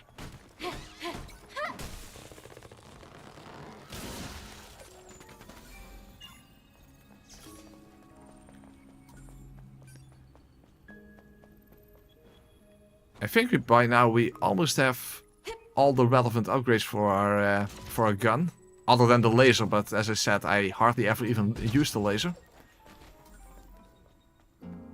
I mean, it's so slow, you hardly ever have the time to use it to begin with, safely.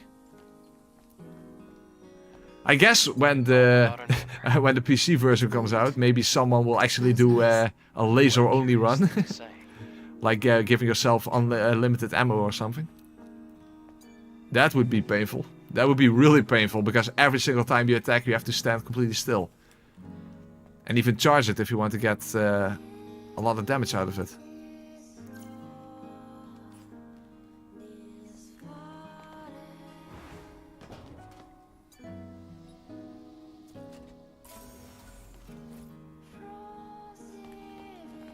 Okay, let's open this chest as well.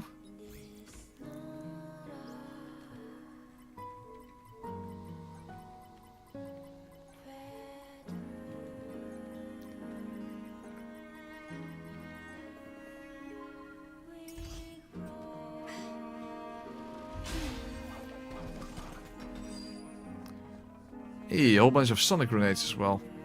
Didn't even had to use one of those against the Stalker. Was pretty surprising that the Stalker fight went so well after dying in 3 seconds or so in the first couple of attempts. They're still waiting for the salvation Mother Sphere promised them. Yeah, but never was going to give them. I want to send the memories left here to Mother Sphere. That's where they belong. Which in hindsight is kind of injury to insult. Insult to injury. Me too. Thank you, both of you.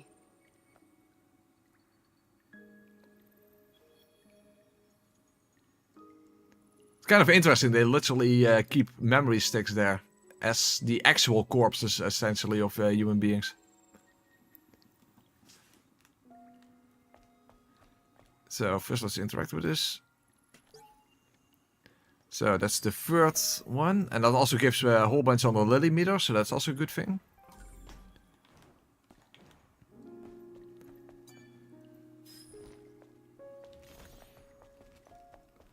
Okay, was there anything else here? I haven't sat down yet.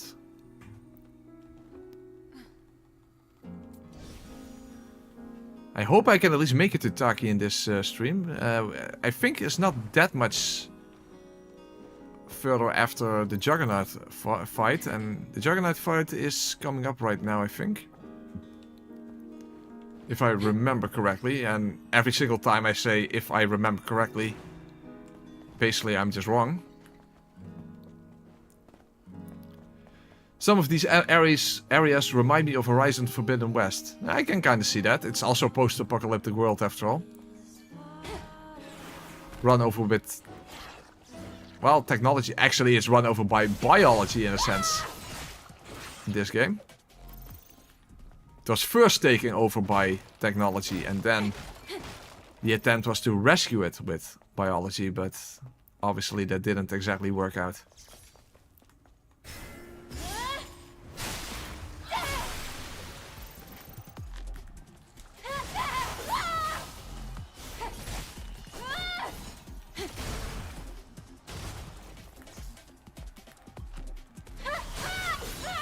All right. How long do you think they were trapped here? Do you feel sorry for them? Yeah, that's interesting. There are actually Naytibas trapped here because this one was blocked from the inside. So not by those quote-unquote humans out there. These were actually trapped inside here. So that's kind of weird. I don't know exactly the lore implications of that. But it's an interesting observation at least.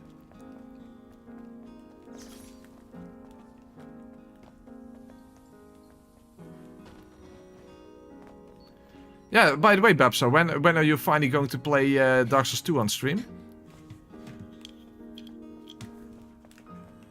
I mean, didn't you promise that? I distinctly remember you explicitly promising to do that, so...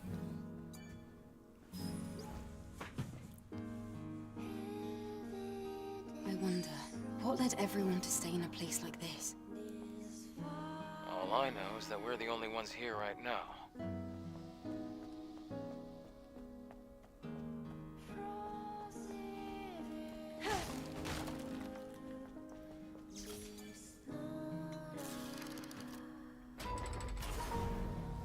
Well, that is basically what it comes down to, but... How old were the... How long ago must it have been before Naytibas actually lost their human cognition? We escaped. As I said, I don't really have the best grasp of the actual timeline of this game. Matri, what now? It's better right now than it was before, but still. I have still a lot of questions about that aspect of the story.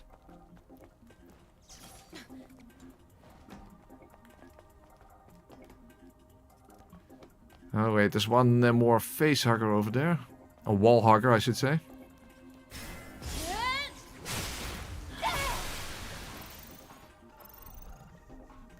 By the way, I think you can actually blow up this fence. Good. Yeah. We secured a way out. So at least if... Oh, by the way, this is also an interesting thing. This is something that... hold on, let's see what the dialogue is. This drone's hacking level is too low to hack the door. So you would think that you need the hacking upgrade in order to get through this door. But you get the same text when you do have it. So is this from early in development or something? That there was like side areas that you could unlock with an even higher hacking upgrade or something? This is like one of those unsolved mysteries. Like there's also a side quest that you get where you get a box that you cannot open because you don't get the code for it. And nobody has been able to find the code to that box anywhere in the entire game. It's one of those little unsolved mysteries that maybe have something to do with the game in earlier development or something. Who knows? Hold on, do I have shotgun shells? Yes, I do. Okay, let's quickly get rid of this one.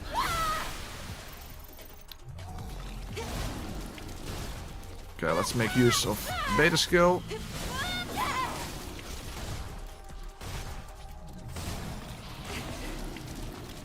Break. Okay, move away. That works out.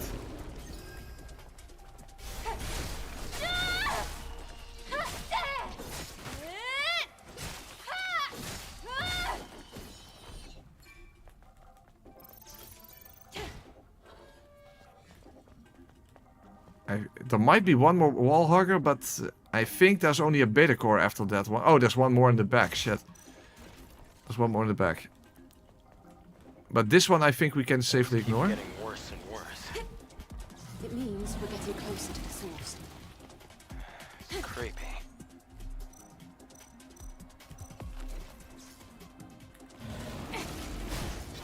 Okay. Beta skill.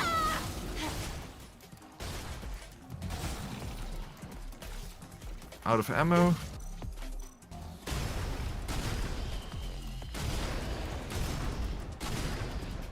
Yeah, it's not going to be enough. Oh, it was enough. Okay, good.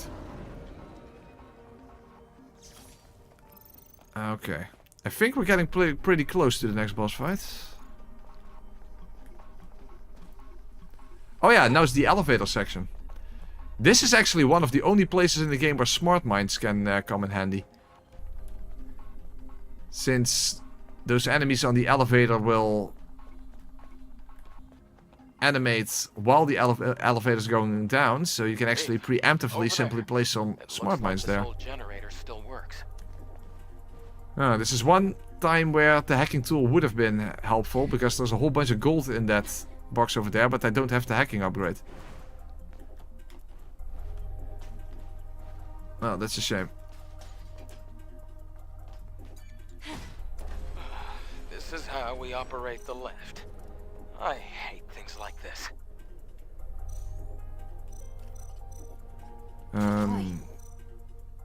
Regular bullets? Yeah, I only have regular bullets. This is a classic trope. Fourth wall breaking.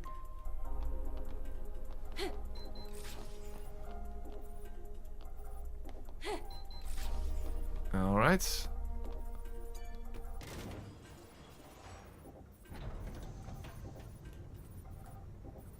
For some reason you can't jump on this elevator. I guess that was just our way to make sure that you don't jump over anything, over the edge of the elevator. A little cheap if you ask me, but yeah, it's the way it is.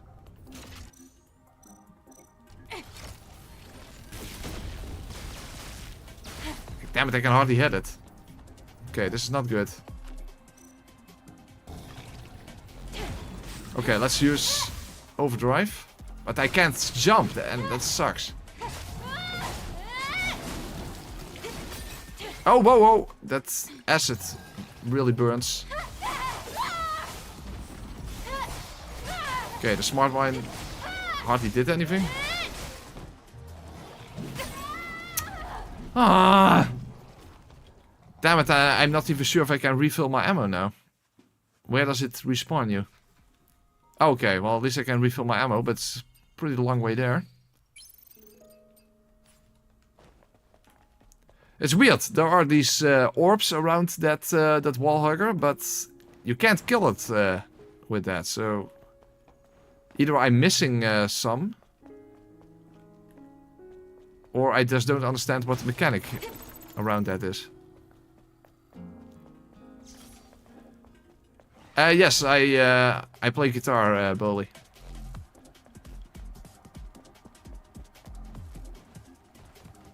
And yes, I am in a band. And no, I cannot reveal the name.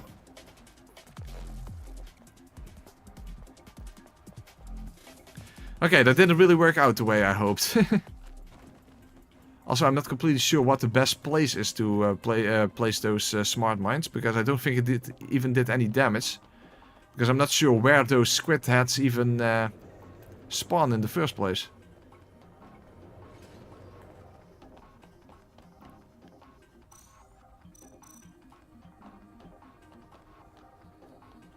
Let's just put it right on the corpse then. Oh, fuck. I don't think it explodes from my presence anyway. You see, there are 3 of those orbs, but where are the rest? Because this doesn't seem to do anything. Yeah, it does do some damage. But not a lot.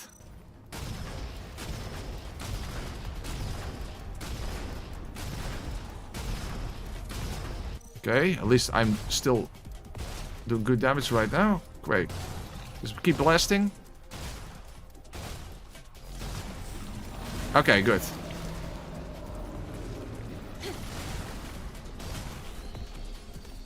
Is it just me or did the smart... Oh no, did the other smart mine disappear? Okay. Well, at least I got some nice burst energy there for the boss fight coming up.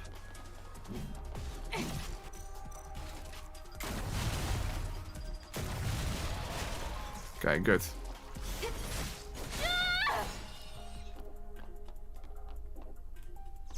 Let's try using the lift again. Alright. No, I did not really play Guitar Hero back in the day.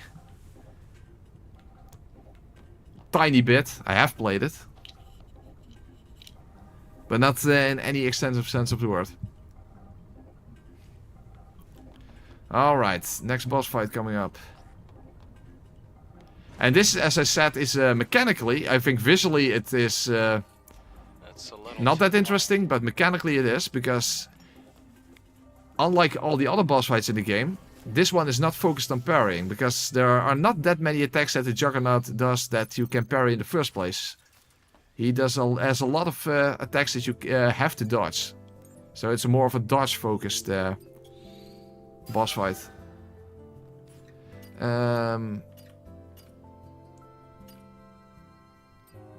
Drone. Ah, okay. So, I guess the hacking tool and maybe the laser if we're feeling fancy. Other than that, our drone is completely upgraded. Okay.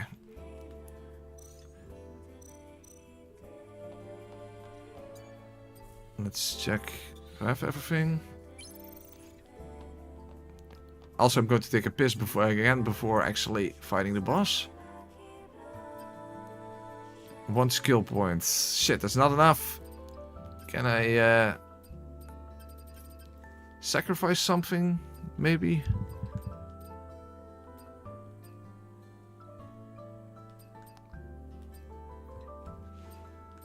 To at least have full overdrive. Well, it's not that super relevant, I suppose. What does the final one do? Duration increase. Oh, that's actually pretty good. During overdrive, an additional increase to attack speed. What could I best sacrifice, maybe?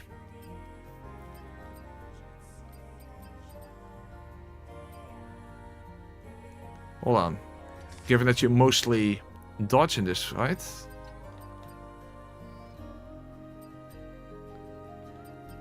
That's, well, at least still this. For when he does do something, you have to parry.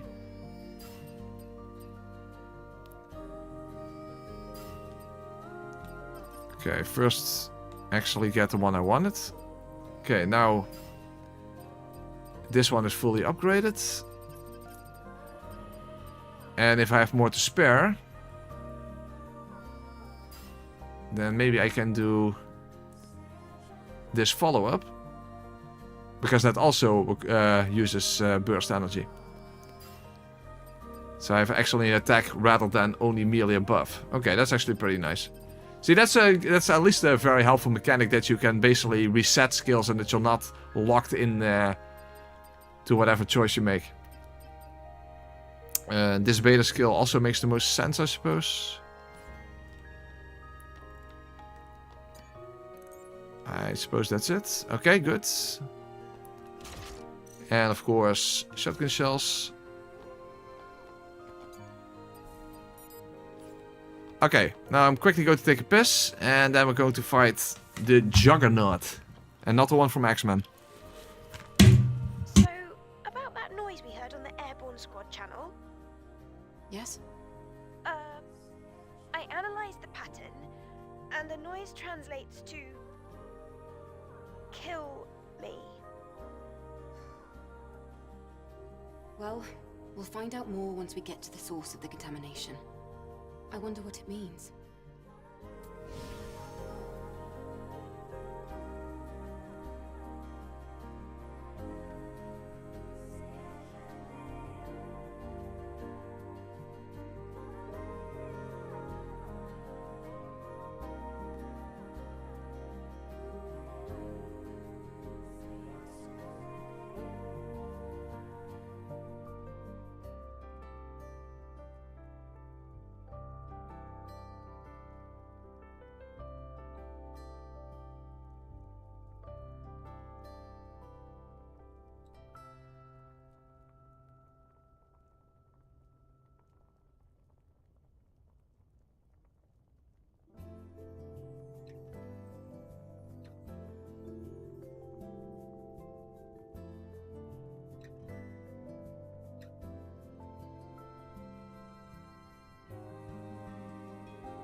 Alright, I'm back.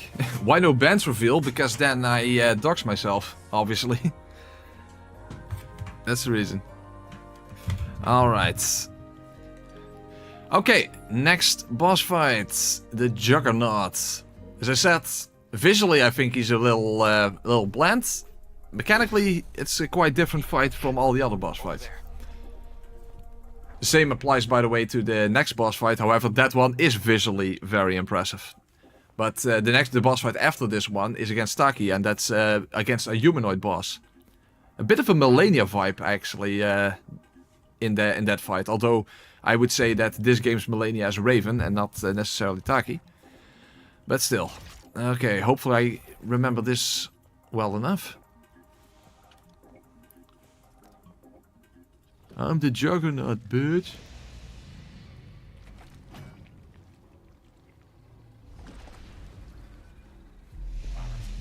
Have a good night's sleep, Babsa and JK. See you next time. And thank you very much.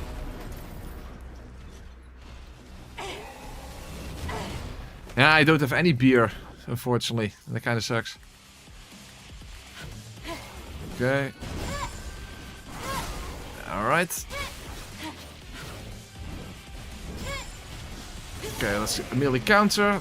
Hold on, let's do overdrive, because I have full energy. Hey, oh, hold on. Do I somehow not have that skill? I don't! That's why I filled the repulse on that one enemy. I was like, huh? I didn't even see the blink on my... I don't have repulse for whatever reason. What the fuck? Why don't I have repulse? Okay, that's not good. Okay, I'm going to reset. That's not good. I need repulse. So all this time I did not have repulse and I didn't even realize it. That's stupid as fuck. Well, then I was very lucky with the Stalker. Because I'm pretty sure he has a repulse attack as well. Son of a bitch. Okay, that's dumb. Oh, also, I can't go back. Well, can I just go back to quickly... Yeah. Quickly get another skill point so that I don't have to reset. I don't have gear for that, right? Because I'm almost at the next skill point and it's only one skill point to begin with. No. No, I don't have that. Okay, then I guess we'll have to reset. But what? Oh, again, this one. Or is there something else I can reset? Damn it, I can't really reset anything.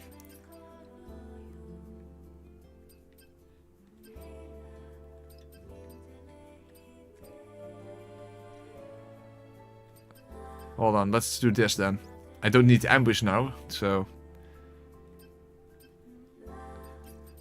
Okay, repulse. And also, of course, the upgrade to repulse. By the way, good tip. At least for me, I think this is really bad. Double dodge, don't use this. Don't have double dodge as an upgrade, because that will really mess when you try to get your regular dodges down. At least for me. So that's one I don't use, and I'm not even sure if there's any place in the game where you would have any particular use for it anyway. Okay. Rush, of course, is still important.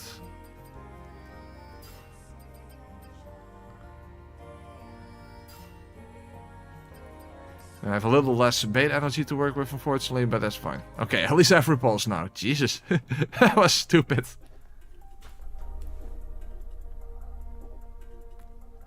Okay, now for real. Now for real.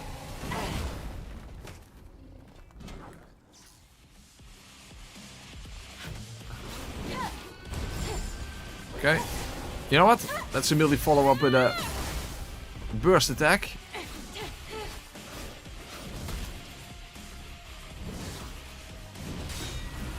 Okay, and now I can use repulse. Yeah, I have shotgun. Okay, good. Okay, good. Let's do that again. Okay, good. Which also has a knockdown effect, as you can see. Okay, that gives me energy for overdrive. And now we attack fast as shit. That's also very helpful. Ah, he does it again. Very nice.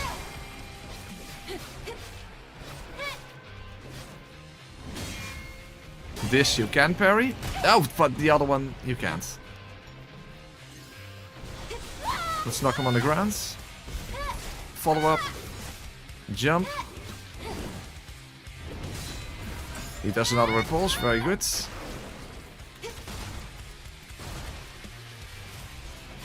Oh, he's at this transition point. At least it doesn't do damage because it's a transition attack. Let's knock him down again.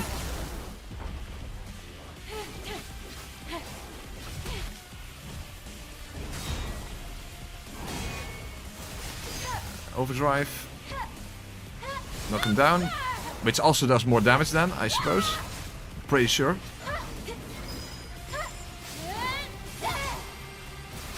Let's refill overdrive.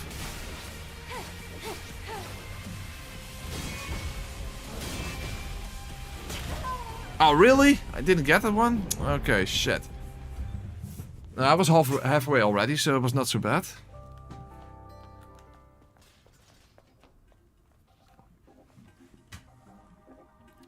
You do notice the difference with overdrive, by the way, that you do way more damage. Because this boss doesn't feel as tanky as some of the previous ones.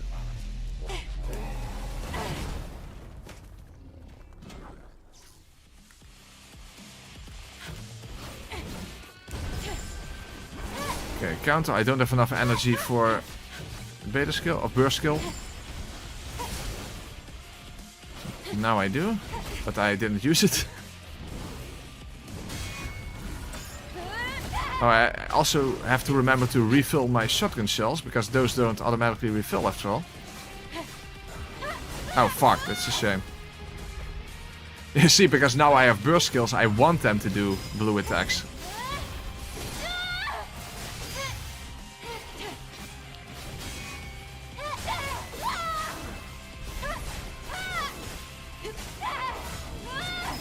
No, I was in a combo and oh shit. Bad.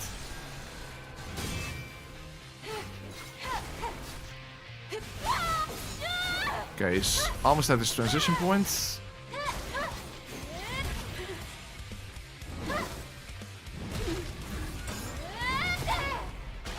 Okay, let's not waste shotgun shells then, because he can't take damage anymore. Damn it, I'm not at full health.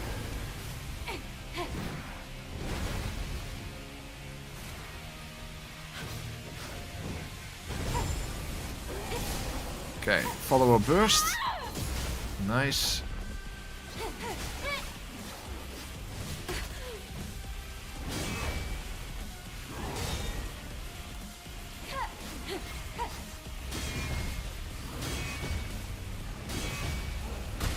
Oh, really?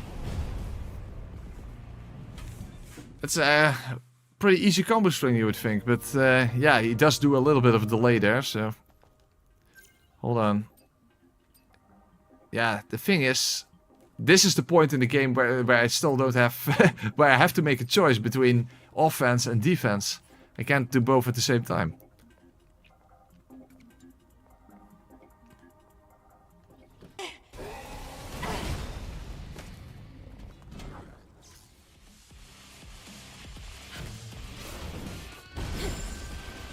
Okay.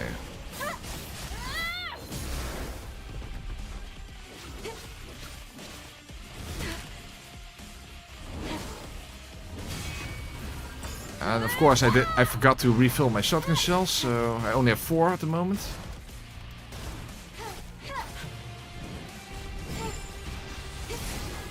Okay, let's do overdrive instead.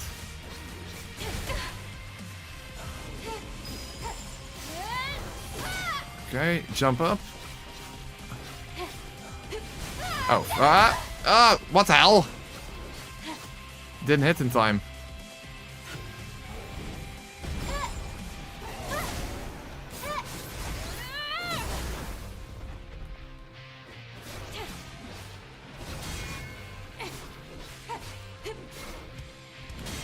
Okay, 1. Oh, and then you have to dodge. Shit.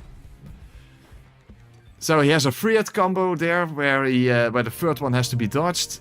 And he has that 4th hit one that is all parry. But with a delay at the end. Oh, refill shotgun shells.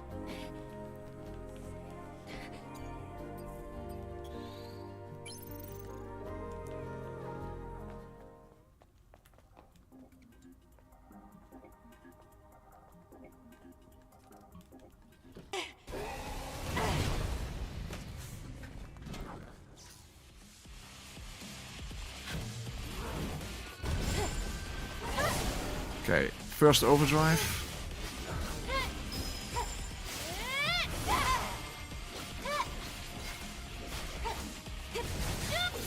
Okay, beta skill, follow up.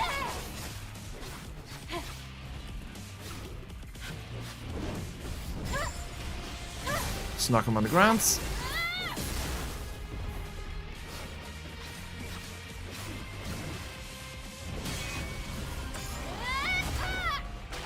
Charge in.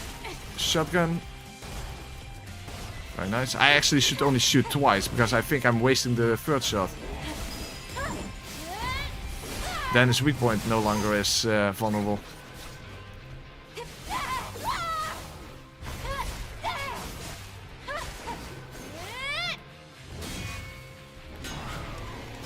Okay, now I avoid it.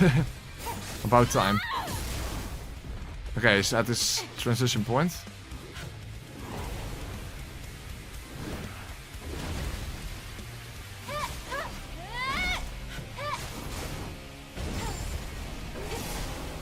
Very important to counter when he does those unparryable attacks, because he now has many follow-ups, and if you counter it, then that will break his combo.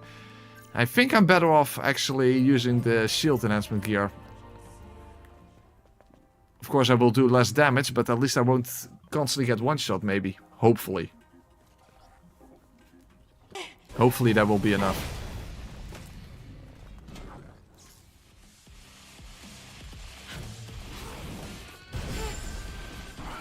Oh fuck! I didn't follow up. Okay, that was no good. Again, I didn't do it. Okay, it's a bad start.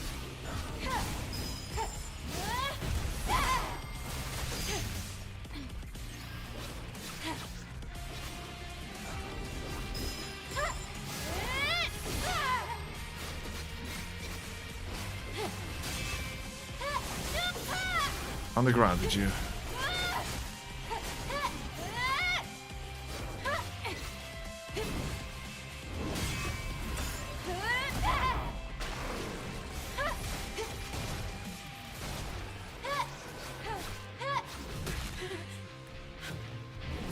You know what? Just use overdrive to cancel out of that. Okay, jump and then beta skill. Yeah, I'm definitely doing less damage now, but at least overdrive is still a good buff. Okay, let's refill my overdrive. Let's keep that active as much as possible then.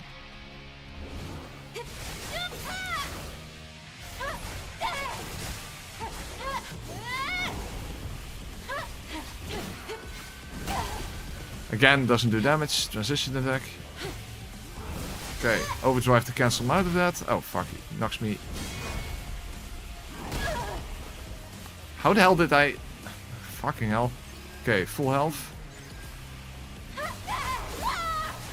And back in. Okay, good.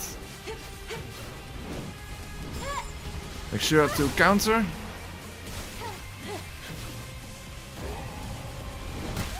Fuck, I couldn't even see him.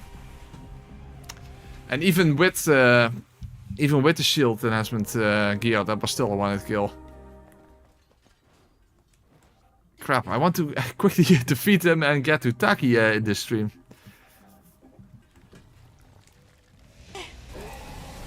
It's not looking well, and I don't want to sacrifice the extra spine for the dodge frames, obviously.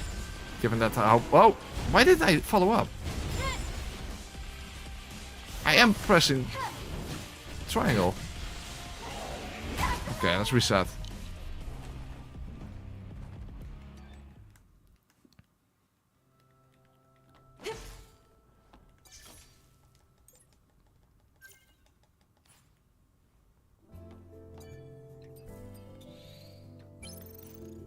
Yeah, this is definitely going less well than I hoped for, especially given that the Stalker is technically a more complicated fight, but I guess I'm just more familiar with his moveset.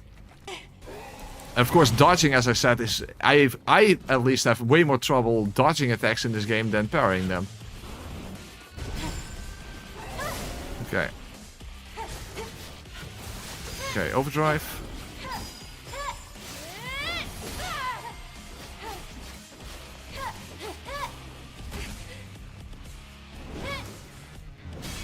Okay, repulse.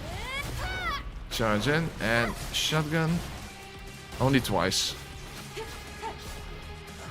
Beta skill. And that was not fast enough because he did the blue attack. And now he didn't heal because he knocked me out of it. Oh my god. Well, at least that's the blue attack again. Overdrive. Jump up.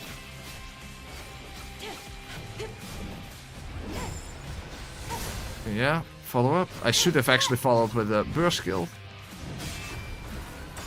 Another one. Twice. Keep attacking for beta skill. Immediately use it so that he can't cancel me out of that. Oh fuck! I jumped over the attack. Oh, that was helpful.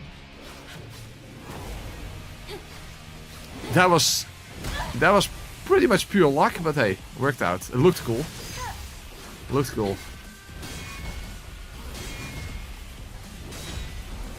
Okay, yeah. Okay. I lived through it. Follow up. I don't have enough energy. Shit. That was not enough energy to do the follow up. Oh, but now I have more than enough. It's better to reset my overdrive.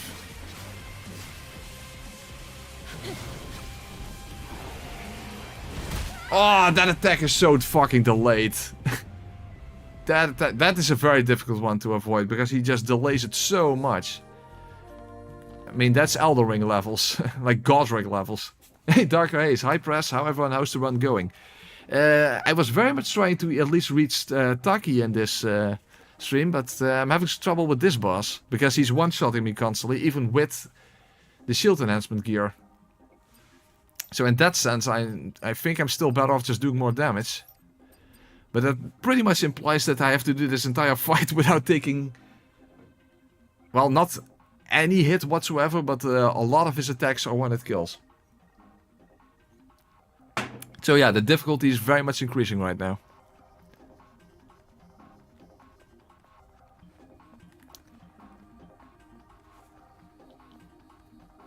The thing is, I would much rather have also the other burst skill, you know, the triangle one.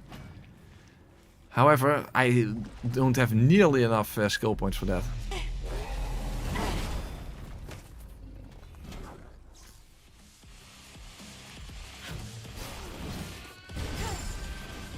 But yeah, we're completely glass cannon right now, yeah.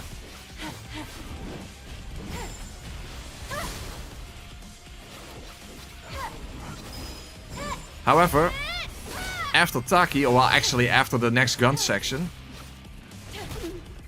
we get access to 2 extra spines at the same time. So then I have the protection spine and the reflex spine at the same time.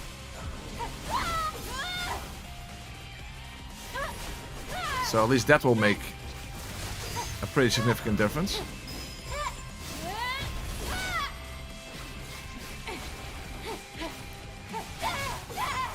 Well, I'm definitely doing way better damage now, so that's at least a good thing. Okay, just keep attacking because he can't do damage to me anyway.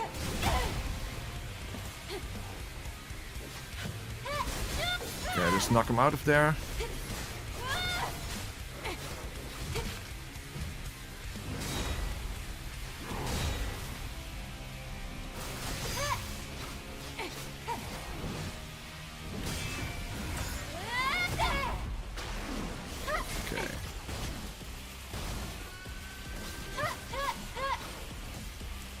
Okay, if he hops away, I might as well use a ranged attack. Okay, I survived that. I was like, I'm not dealing with that attack.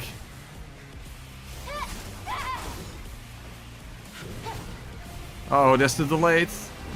Ah, how the fuck am I going to avoid that one? Maybe it's better if he does that to simply move to the other side of the arena, because that one is so difficult to avoid. It's so delayed.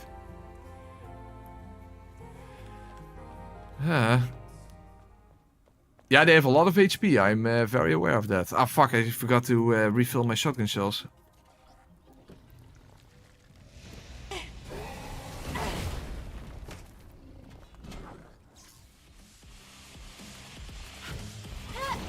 Of course, I have to recognize that he even does that in time, so...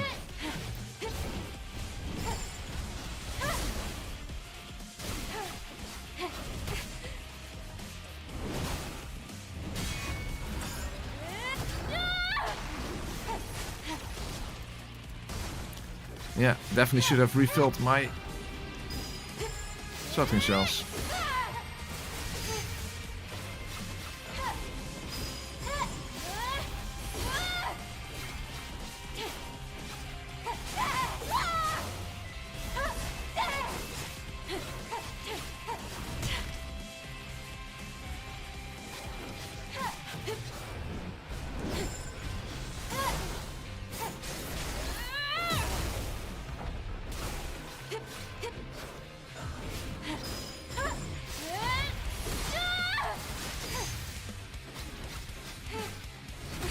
You know, other than the knockdown, the other burst skill doesn't even do a lot of damage. I don't think that's even a very good one. Okay, that was my shotgun shells. Oh, he's at the transition point anyway. Okay, let's keep attacking for beta recharge. Okay.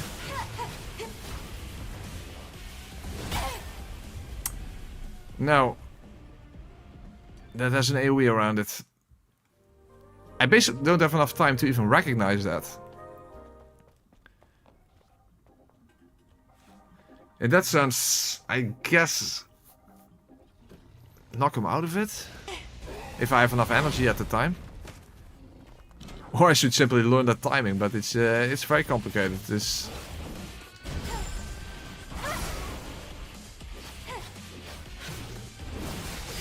Okay. Jump up.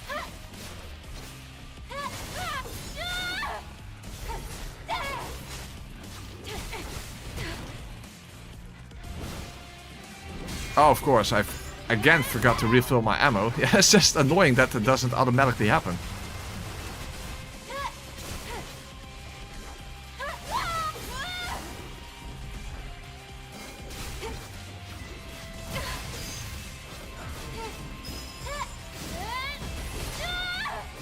Well, at least when he does so many blue and purple attacks, I have a lot of burst energy to work with. So that's always a good thing.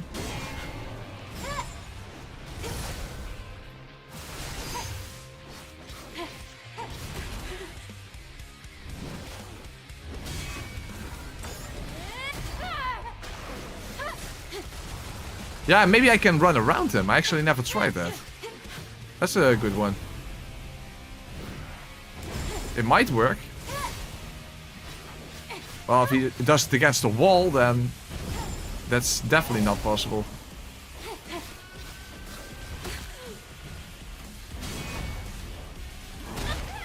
How did that not... How is that not a parry? Come on.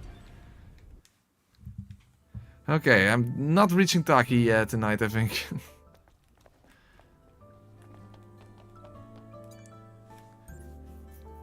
Would be so much better to have this, but... It's what? Yeah, how many even are the? How many points are this?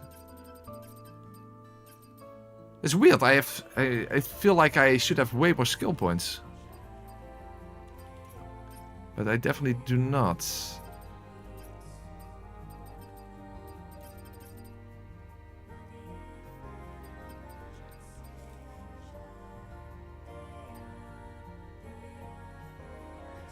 Yeah, because that one is not doing much for me. Yeah, I simply don't have enough skill points for these. Remember to buy ammo. Thank you.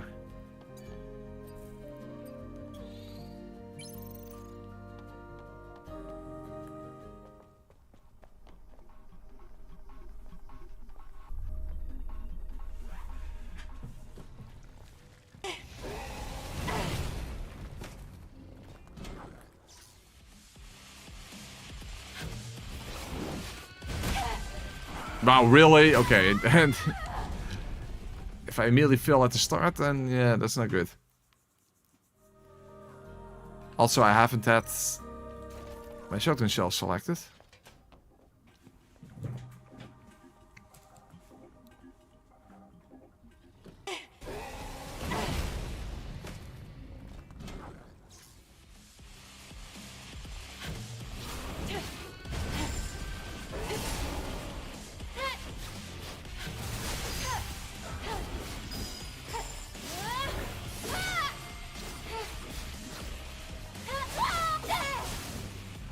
Okay. Nah. Come on.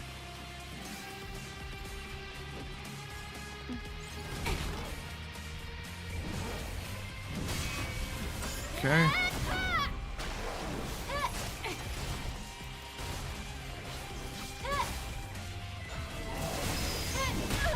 That's... How did that not even cancel his attack? Not that... Okay. Let's try it again. Jesus. I don't understand. Why didn't that cancel his blue attack? It should have.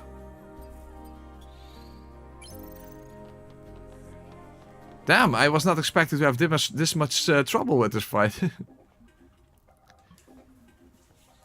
One thing is that I definitely feel like I should have had more skill points now, but I don't know what I skipped or anything.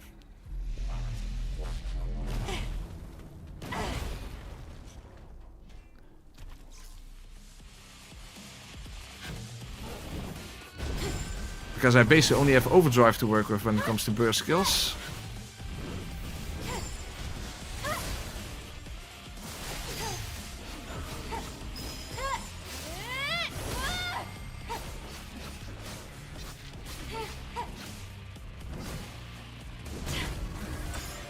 Damn it, I didn't even parry that one.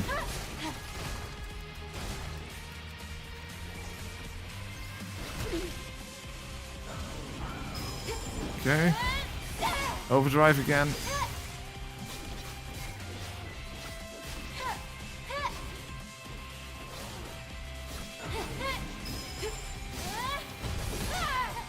Refill overdrive then.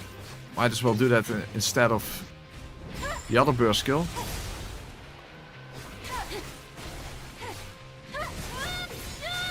Okay, he's almost at his transition point now.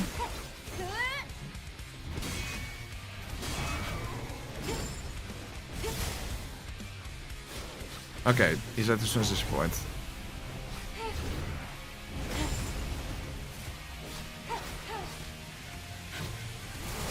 Okay, overdrive. Okay, well, at least I avoided now. Okay, just refill overdrive. Knock him on the ground. Make sure I'm at full health.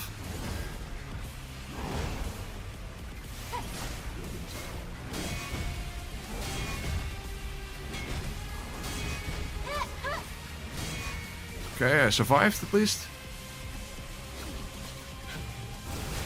Okay, knocked him out of it. Whoa, I avoided it. He actually jumped over my beta skill. Fuck, now I'm worried. Yeah, come on, shit. Well, I survived somehow. Okay, healed twice.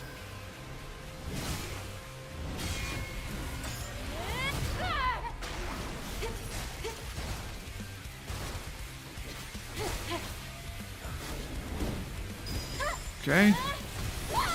Overdrive. Knock him down. Well, we're getting further than before. That's at least something.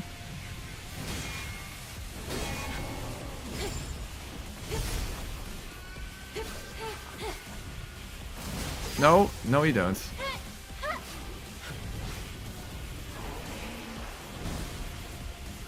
Okay. Well, now I was able to outspace it, so that's good.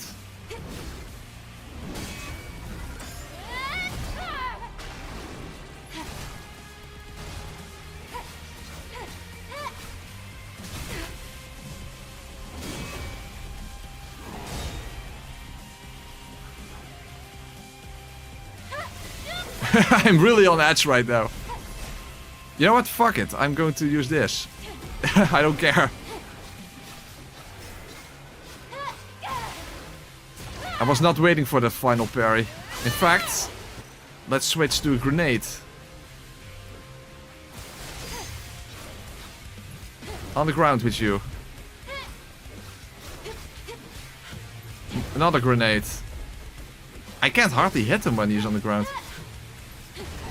Oh, he jumped over it. Whoa, I avoided it. Beta skill. Yeah, got him. Okay, oh, I almost died on near the end. Nice. Okay, I managed to get through it. At the end, I was getting pretty desperate. I was like, you know what? I'm not waiting for that final parry because he only had one node of balance left. I was like, Sonic Grenade. And then I hoped to keep him on the ground with regular grenades, but he's a bit hard to hit when he's on the ground, even though he's quite a large target. And then he actually jumped over my beta skill, and then I narrowly avoided that ground AoE. Jesus. Okay. That really had me on edge. I was constantly running away because I was just scared. But it worked out. Oh my god. Got it done. Got it done. Nice. Another weapon core. Unfortunately, it's not a very large section towards Tachy, I believe. So let's quickly make it at least towards Tachy, and then the next stream we can start with that fight. And that's a very good fight, but also a very difficult one, unfortunately. A little bit, it looks a bit Millennia-esque. Very cool presentation. Okay, by the way, let's look at skill points. I only have 3. Yeah, I really have so much less skill points than I thought I would have at this point. Maybe, since you can still fast travel, after reaching Tachy, I should simply go back to Zion and actually farm some skill points before the next stream, because I don't even have my second set of burst skills yet. And I definitely would want to have that against that in that fight.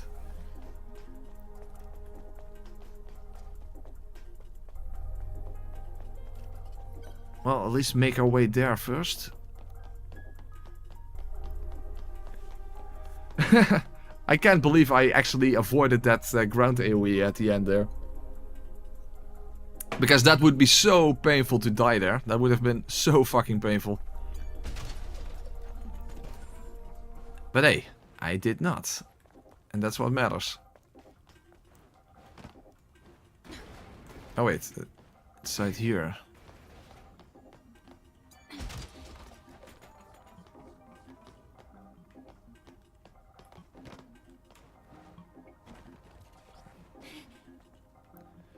I don't think that you gain less XP on hard mode. No, I don't think that's the case. But I am wondering what kind of stuff did I skip out on then. I mean, I didn't really do that much side questing, of course. That's obvious, but still.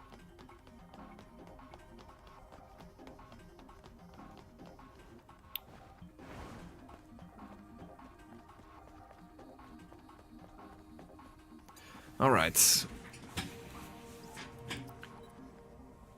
The next section is basically relatively short. We have this water section where we have to go through. And then is basically a straight shot towards the next boss fight, so that's good.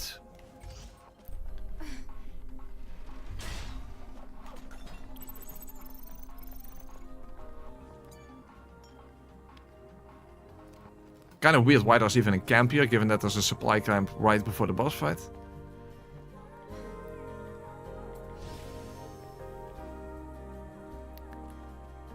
Hold on. Along the way, I should definitely have the shield equipped instead of the A lift route without an actual... taking extra damage. What? Oh, nothing. It just has bad news written all over it. Damn, it's been flooded with water. Again? Is Eve complaining about the level design? Okay, so... Oh, wait, there's another tumbler upgrade here, so I definitely do want to go and get that. There are 3 gates, and a bunch of other things. Damn it, I slid off. Our priority is finding an exit.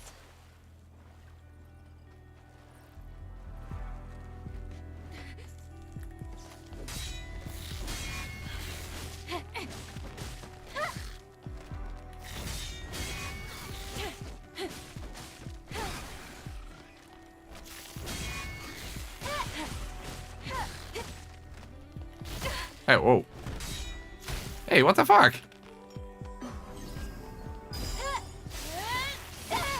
Come on, one more parry. That's better.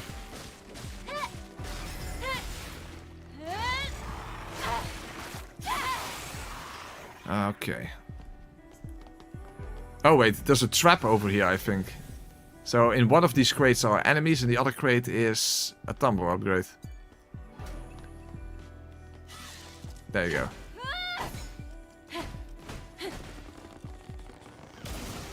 Okay. Other than that, I don't think there's anything here that I specifically need, so... Once we get close to those enemies, I should just hide under water, and I think all we have to do is to get a coat, if I remember correctly. I don't really know. I guess it just makes me think back to when I was born.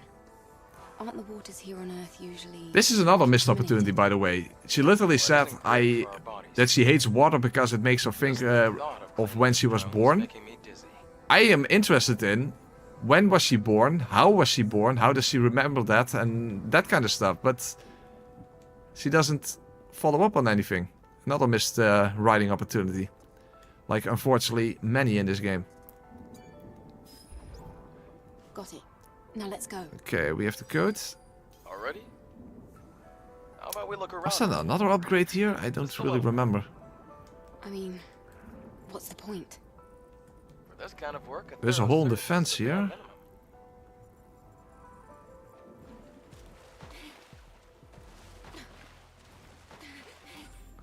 Oh yeah, it's a drone upgrade. Okay, that's good.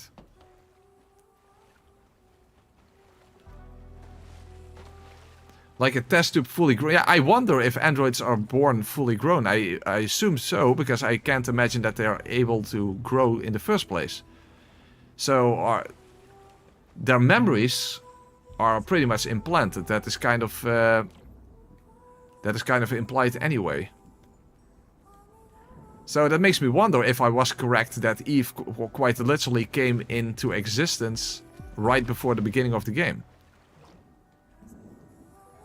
That is, in fact, a possibility.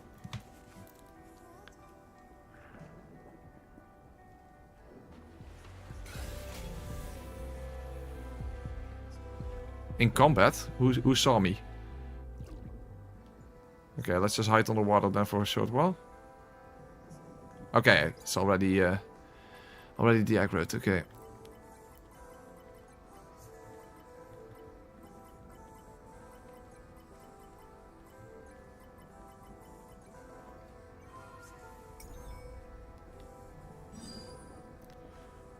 But the thing is, that's another thing that I wonder. What do androids believe about birth?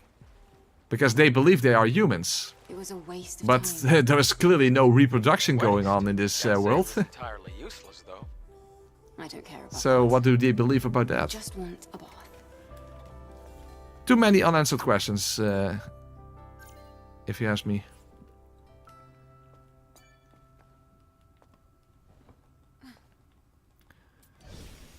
Okay, I think now is that cinematic section coming up. Yeah, that's this one. It's the Evil Within section. That's where you slide down with saw blades. As I said before, this game is like a combination of other games, and even has a little bit of Evil Within.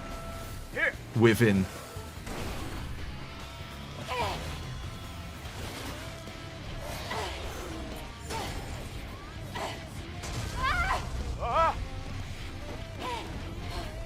You okay? I'm fine. It's collapsed. Alright. Time to run and then to slide.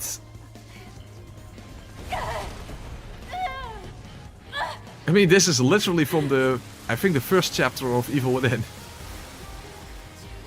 So.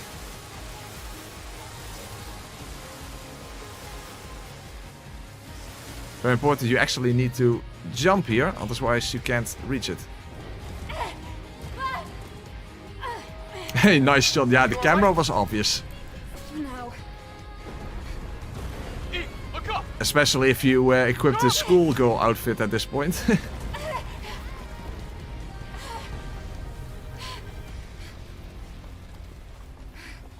Alright. By the way, if I want to farm skills, this is actually maybe not even a bad place to do it. This place. The air's Not right now, of course, but... Oh, how did he... He did turn around, but I couldn't stealth kill him.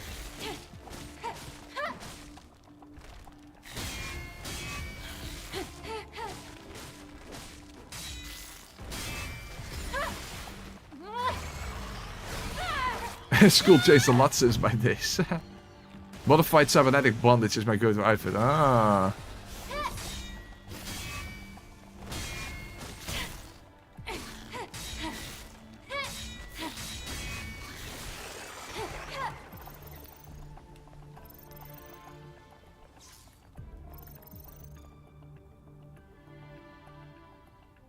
Can you turn around, please? I don't think he is. Then just down on the ground with you.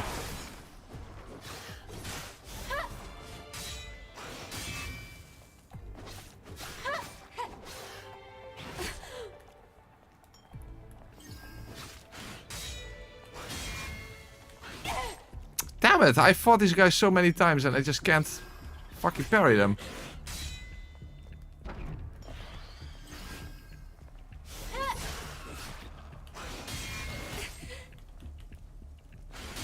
That's better. Jesus. Back in, I think it was in November or December or something, I did... I actually wanted to do this this run earlier, and I decided against it, but... Back in November, December or something, I did like a test run. And I was definitely playing a lot better back then than I was playing now, unfortunately. Typical, of course. But I'm not doing so well, if you ask me. Well, at least I'm making progress.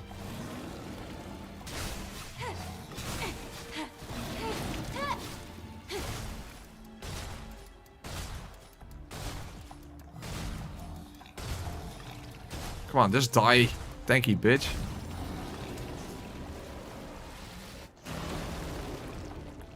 Alright. So, this is the camp before Tachy.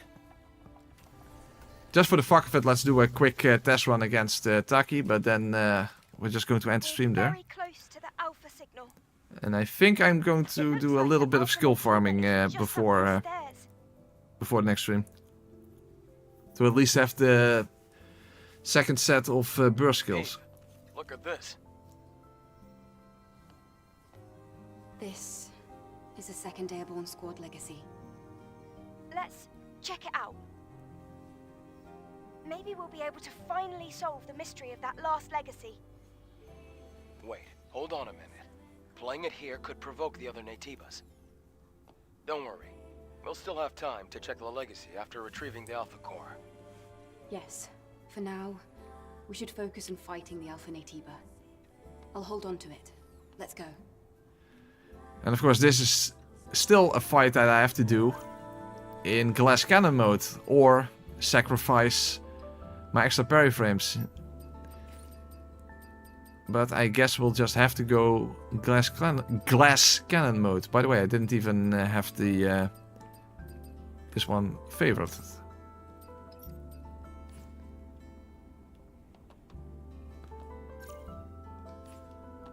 Speak of skills, I do have only 2 points right now. Right? Oh no, 0. I have 0 points.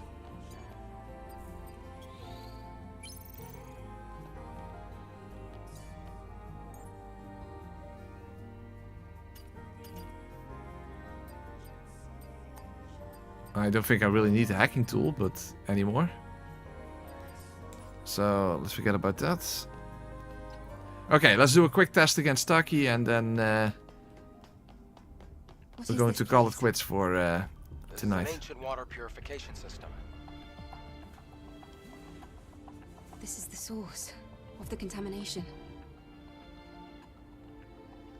Oh boy, the next stream, well, we're going to basically already have a gauntlet of boss fights. Because after Tachy, then of course we have the second gun section, but then before going to Spire 4, which is the point of no return already, which is kind of weird that it's that early in the game, but that's the way it is. I will be fighting the optional bosses, so the Brute, the second version of Gygus, Behemoth, and the second version of Stalker, I suppose. In order to obtain 4 damaged weapon cores, so that we can exchange them for 2 regular weapon cores. Look, which is obviously something I want to do. There. Looks like a human. I think they're alive. What should we do? We have to save them from the contaminant. What's that noise? No way.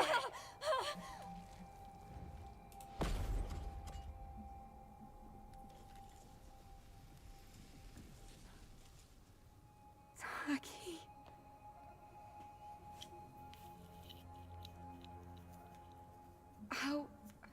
How are you here?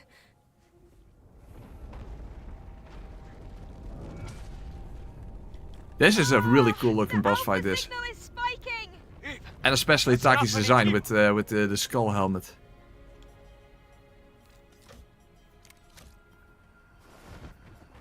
Her name is Mechania. Blade or of something I just can't think of right now. No. There's no way. That's impossible. And on the smoke on the platform. Also a nice touch. Tachy is a very interesting fight because for the most part she is very passive and then all of a sudden she will just slap your fucking ass all over the floor. In the first phase at least. But for the most part she kinda lures you into a false sense of security because you can just will on her. It's like, oh, she's not doing anything. And then all of a sudden she can pull out some very dangerous combos.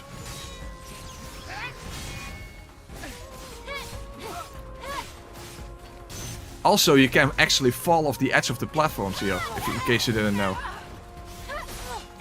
So yeah, if you fight on the edge, you can literally one-hit kill yourself.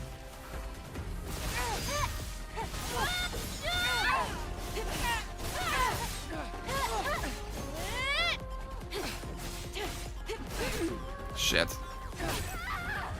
But it didn't kill me in one hit, that specific attack.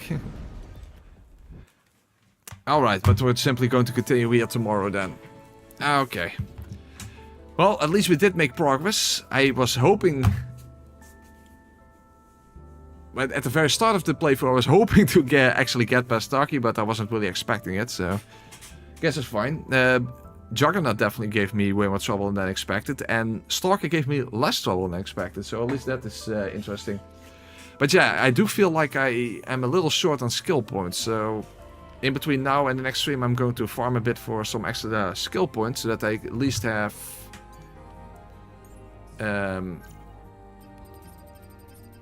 this one here, the Descending Break. 1... Oh, there's a lot of skill points. 3. How did I miss so many? I don't get it. It's like I missed so many. It's weird. Well, anyway. That should be fine. Okay.